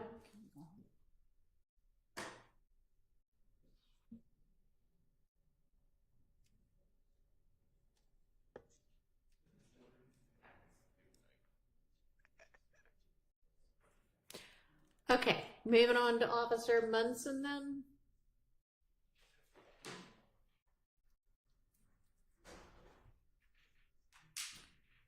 Looks like there's another set of crime scene pictures, maybe. And a crime scene report.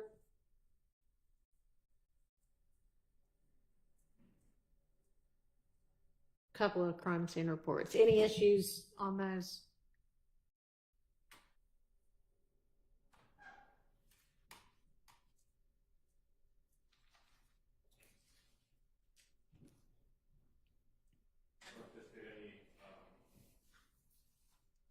anticipate any issues with the crime scene photos. Okay, thank you. All right, moving on to Jennings Kilgore. We are almost to the bottom of this grouping of 30. This seems to be a ballistics expert. NIBIN expert. A what expert? NIBIN, National Okay. Institute of Ballistics. Okay. Integration. He is a ballistics expert with a Ni- particular. NIBIN is different. It's a big time one, right? It's the one right before. It's not the actual firearms examiner, so it's a step before. It's a comparison to see if if these have the same characteristics. All right. Anyway, anybody have an issue with the evidence that's going to come in with this person?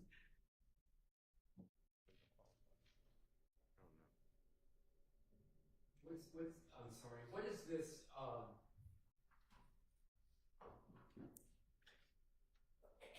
This is under, I'm trying to find out specifically where it's under the NIBIN reports. I don't know if I'm pronouncing that right. NIBIN charts. There's a document labeled Operation Planters Okay. NIBIN chart. Okay. I can't open that one either, but. Yes, and that's a summary of Okay. NIBIN matches that were. I'm having trouble seeing it in detail, but Yeah, maybe because the black on the blue is a little hard to read. And we're all old and have old eyes.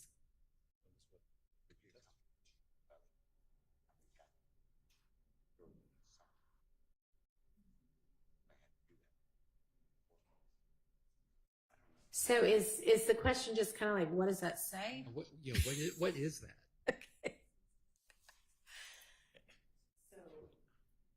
So those are the chart with the black on the blue. That one is showing that there were 5 shell casings from a particular scene. The black on the blue is the address. Okay. The red lines are matches to other addresses where shell casings consistent with the firearms at the previous address were found. Okay. And there was, I think that we served in discovery, but I don't think we included in this list of exhibits. There is also an ATF NIBIN examiner that we didn't have in here that they also examined some of these shell casings from different sites. Both Kilgore at the Atlanta Police Department and ATF were all working in conjunction with one another. So Okay. there is one more person that we'll be adding to that, but we'll let them know well before we. All right. Well, if they're going to say the same thing, we don't need them both. We won't. We won't. We won't sounds- have. All right. So with regard to this kind of chart, I guess, now that you know what it is there an objection? I have one. Oh. Well, here's the problem, Your Honor. And before you were involved in this case, a lot of these prior incidents were Detective Dennis took the stand and the state brought out an easel and they wrote down all these different case numbers and they went through them real quick. Okay. On January 26th, 2015, there was a shooting at 841 Smith Street. I'm just making that Yeah. up. Okay. And in this, and as a gang investigator, I determined that was part of this beef. Okay. We for a lot of these incidents, we have not heard from any witnesses that collected shell casings.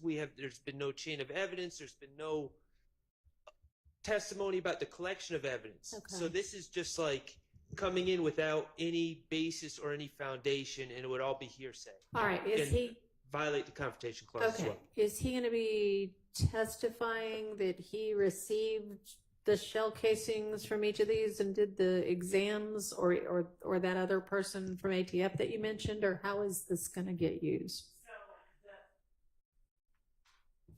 When shell casings are collected, the first person that does that comparison is either Kilgore at APD or they're taken down to ATF to do that comparison.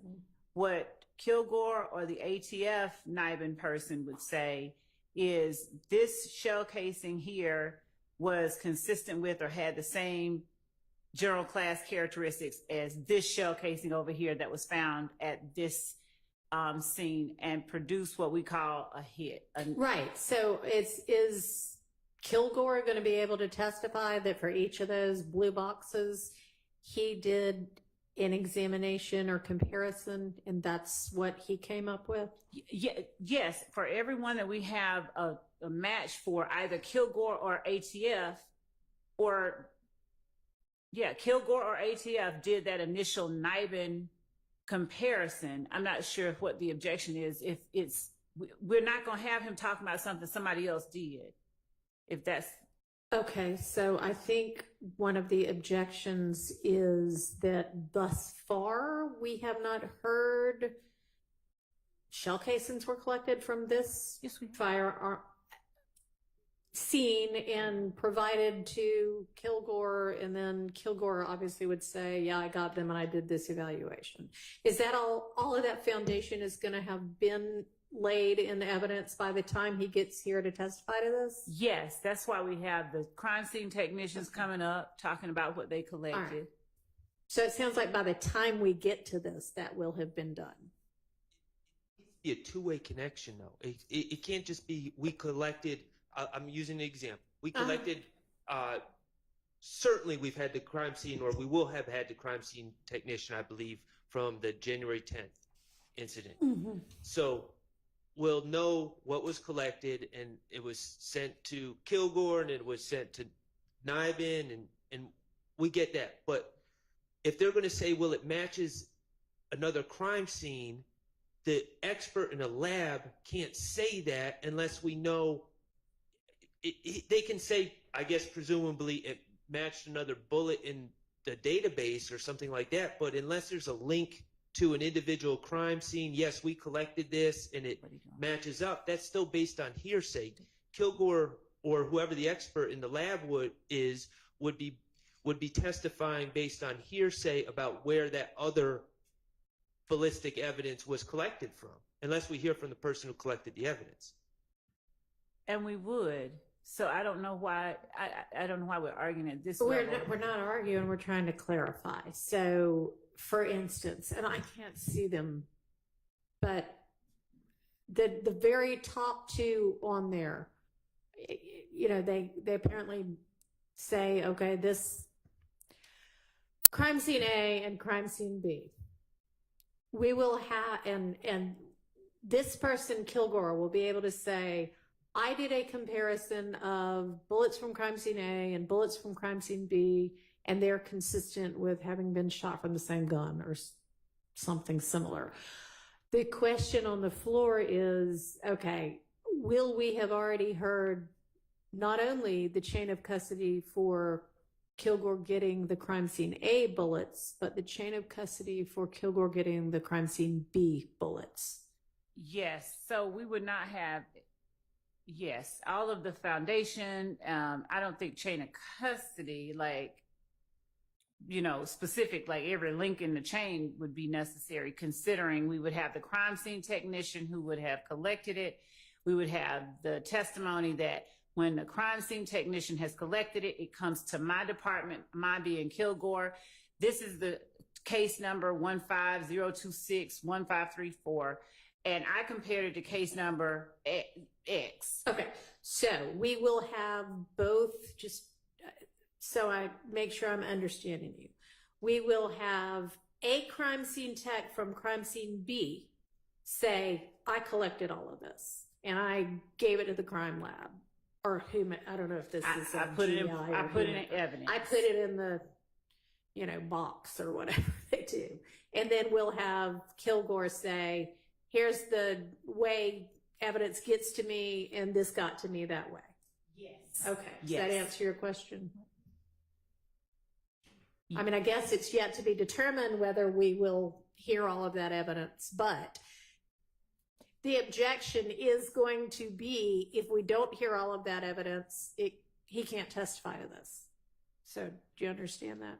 I'm sorry, Judge. The objection is that if we don't hear the foundation that is both crime scene A tech giving the evidence to Kilgore and crime scene B tech collecting and giving the evidence to Kilgore, and then Kilgore is saying, I got them both in the regular course and I compared them, here's my conclusion, that there's going to be an objection that he can't testify about crime scene B. And to make certain, looking at the witnesses that we had initially put up, what we can do is add the 10 witnesses from each of those crime scenes that are on this list to make certain that we have each of those links included as Sounds evidence. like that's going to have to happen. Now, it does not need to be, I don't think, a whole as if this were the crime on trial.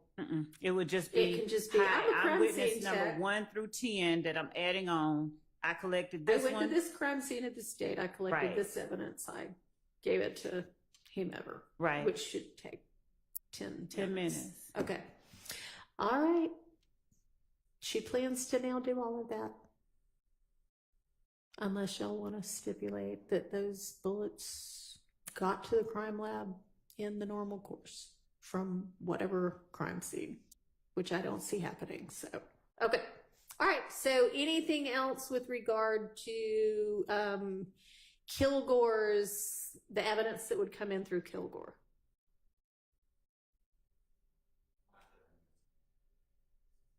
All right.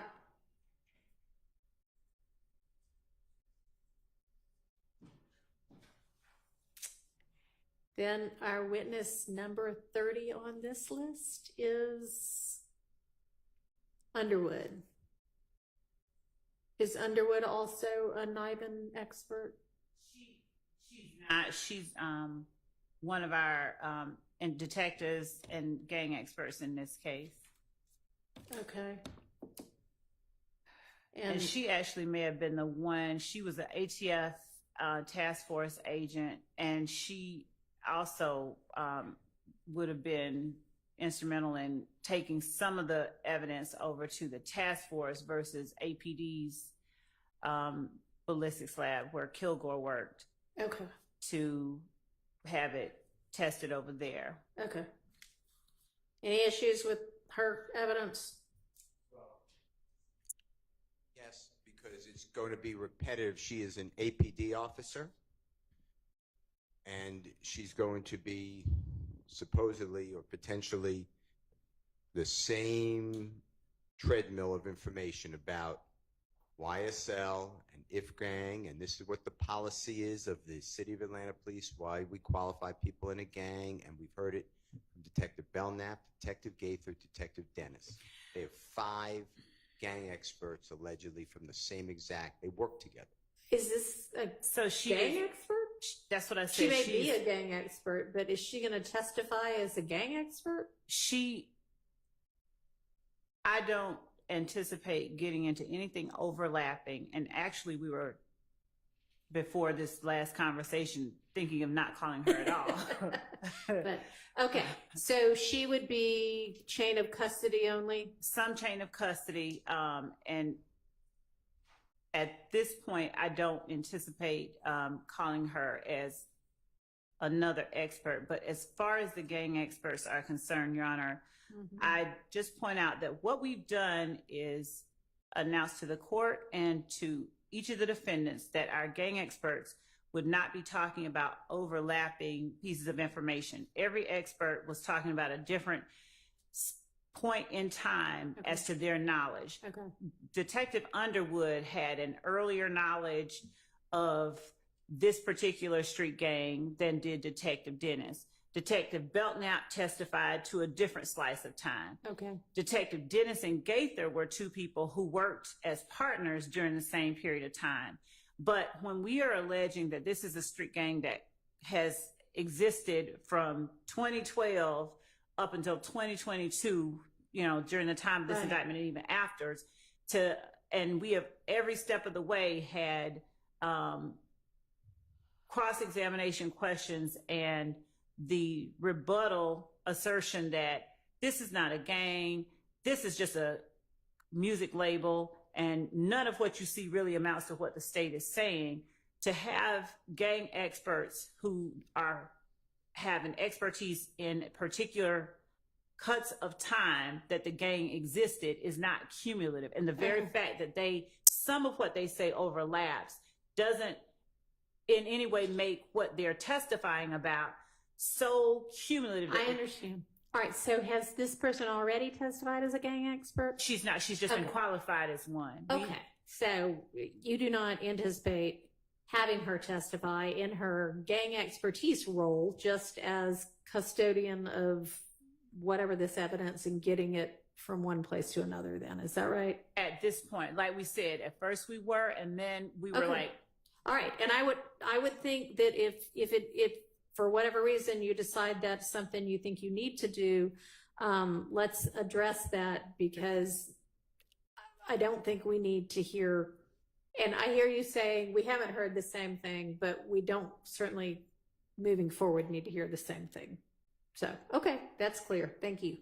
Your Honor, as the state is announcing that she's just going to be, Investigator Underwood is just going to be a kind of custodian of or transferring evidence from one place to another, I assume that the operation planner's NIBIN chart and the operation planner's NIBIN leads new chart will not be introduced through her? Well, none of it's the same or substantially similar to what will be introduced through Kilgore. I agree. I just noticed that in the folder. Yeah, I mean, they do. Again, I don't know why, but I can't open a lot of these on this computer. But is that the same thing, or is that something different? It's a colorful picture showing like a flow chart involving the information that Kilgore has. Generally the same? It's all the same information. It's just presented. It's more colorful? Yes. I mean, pick one or the other. Okay. All right. Is it easier to read than the other one? It is. Okay. Well, you can always switch the witnesses that you were going to use that for. But yeah, we don't want to see it twice. But okay. All right. That gets us through our first 30 bucket. We haven't done Mr. Sprinkle. Well, yes, other than Mr. Sprinkle that everybody wanted to come back to. All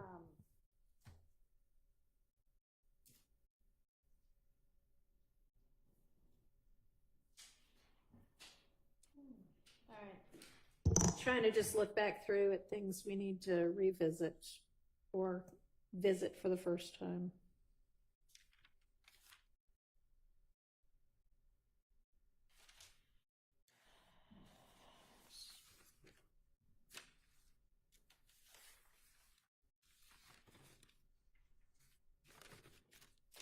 Okay, so I think this is a good place for us to stop today. And then, tomorrow, other than the potential hearsay and CAD reports, which we can take up, we can either move to the next 30 and do the same thing with regard to them, because they're going to have to be done at some point when the jury is out, or y'all don't seem to want to reach the wiretap stuff yet, but as quickly as y'all can specifically identify that and get it to the defense, then we can get to that. I think it'll be easier once they actually have targeted information about that. Yes, sir. I don't know why necessarily, but the state specifically identified jail calls for my client as they've stated, which is, I believe, 13 or 14. I've reviewed those. Okay, so tomorrow we can tackle those. And I'm just warning everyone, other people, not in a, I'll just say it affects. Alerting everyone. I'm alerting everyone that it affects more than just my client. Okay, so everyone might want to take a close look at those before tomorrow.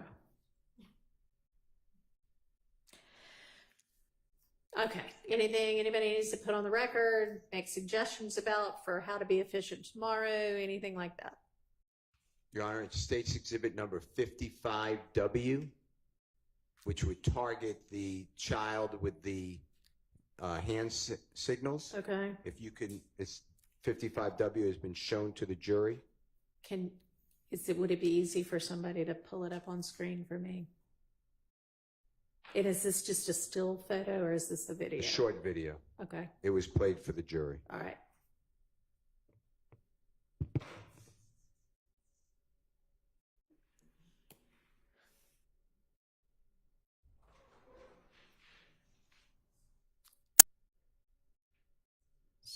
Is Mr. Kokomo going to play that for us, or is I don't see him anymore.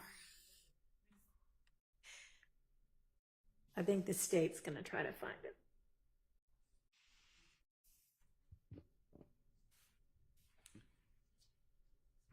I don't remember yesterday's. I just don't remember that. But it's one that was played months ago. Yeah, you come outside the house. Okay.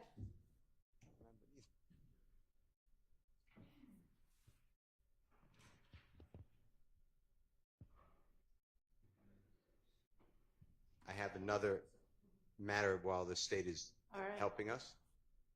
Can I just tell you a case? Mm-hmm. Okay.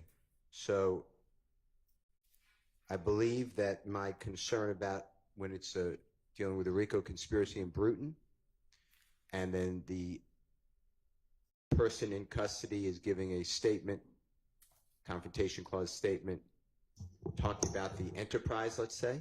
Okay.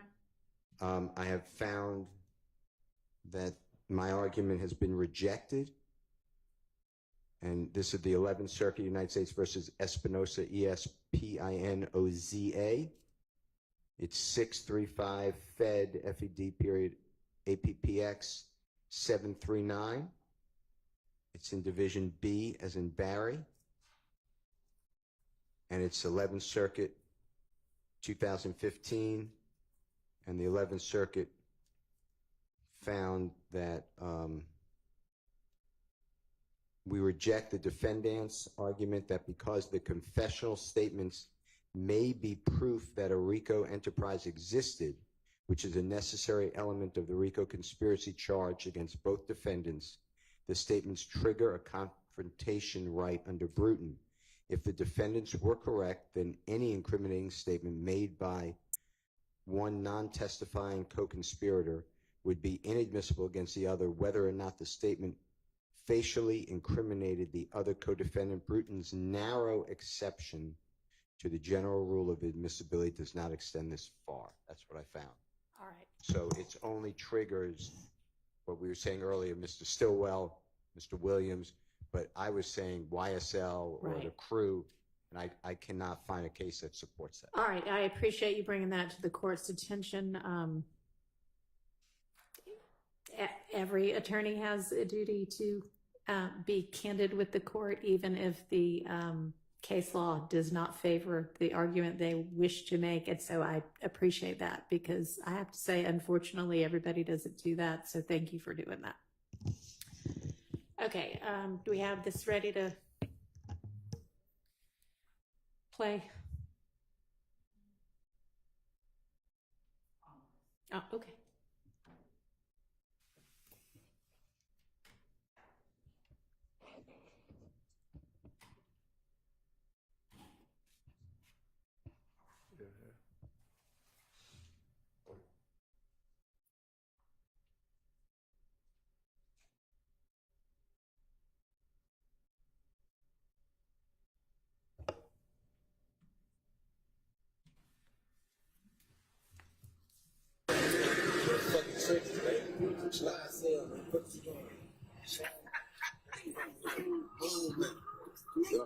Young successful lifestyle.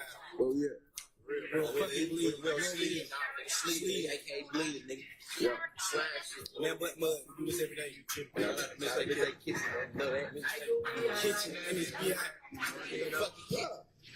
I thought y'all gonna put you on the camera. Go go on the trench, man. Look at my scrap. Yeah. Want to give a special shout out to the my niggas, man. Wipe your nose, wipe your nose, Big B, yeah. Little baby rolling B, little baby rolling B. This ain't no industry shit. We don't sleep, they can't fucking bleed the slump in the fucking trenches, man. Yeah, that's actually the one I was thinking about. I mean, that child starts doing all that stuff unprompted and then maybe gets encouraged to do a little bit more, but I don't think that that shows the same thing as the other piece of evidence that we were talking about. So thanks, but my ruling stands on that. Can we have a continuing objection if I need? You may.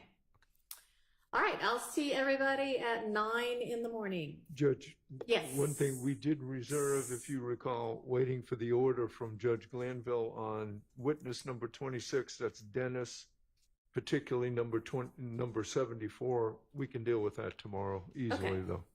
Great. Dennis, number 74.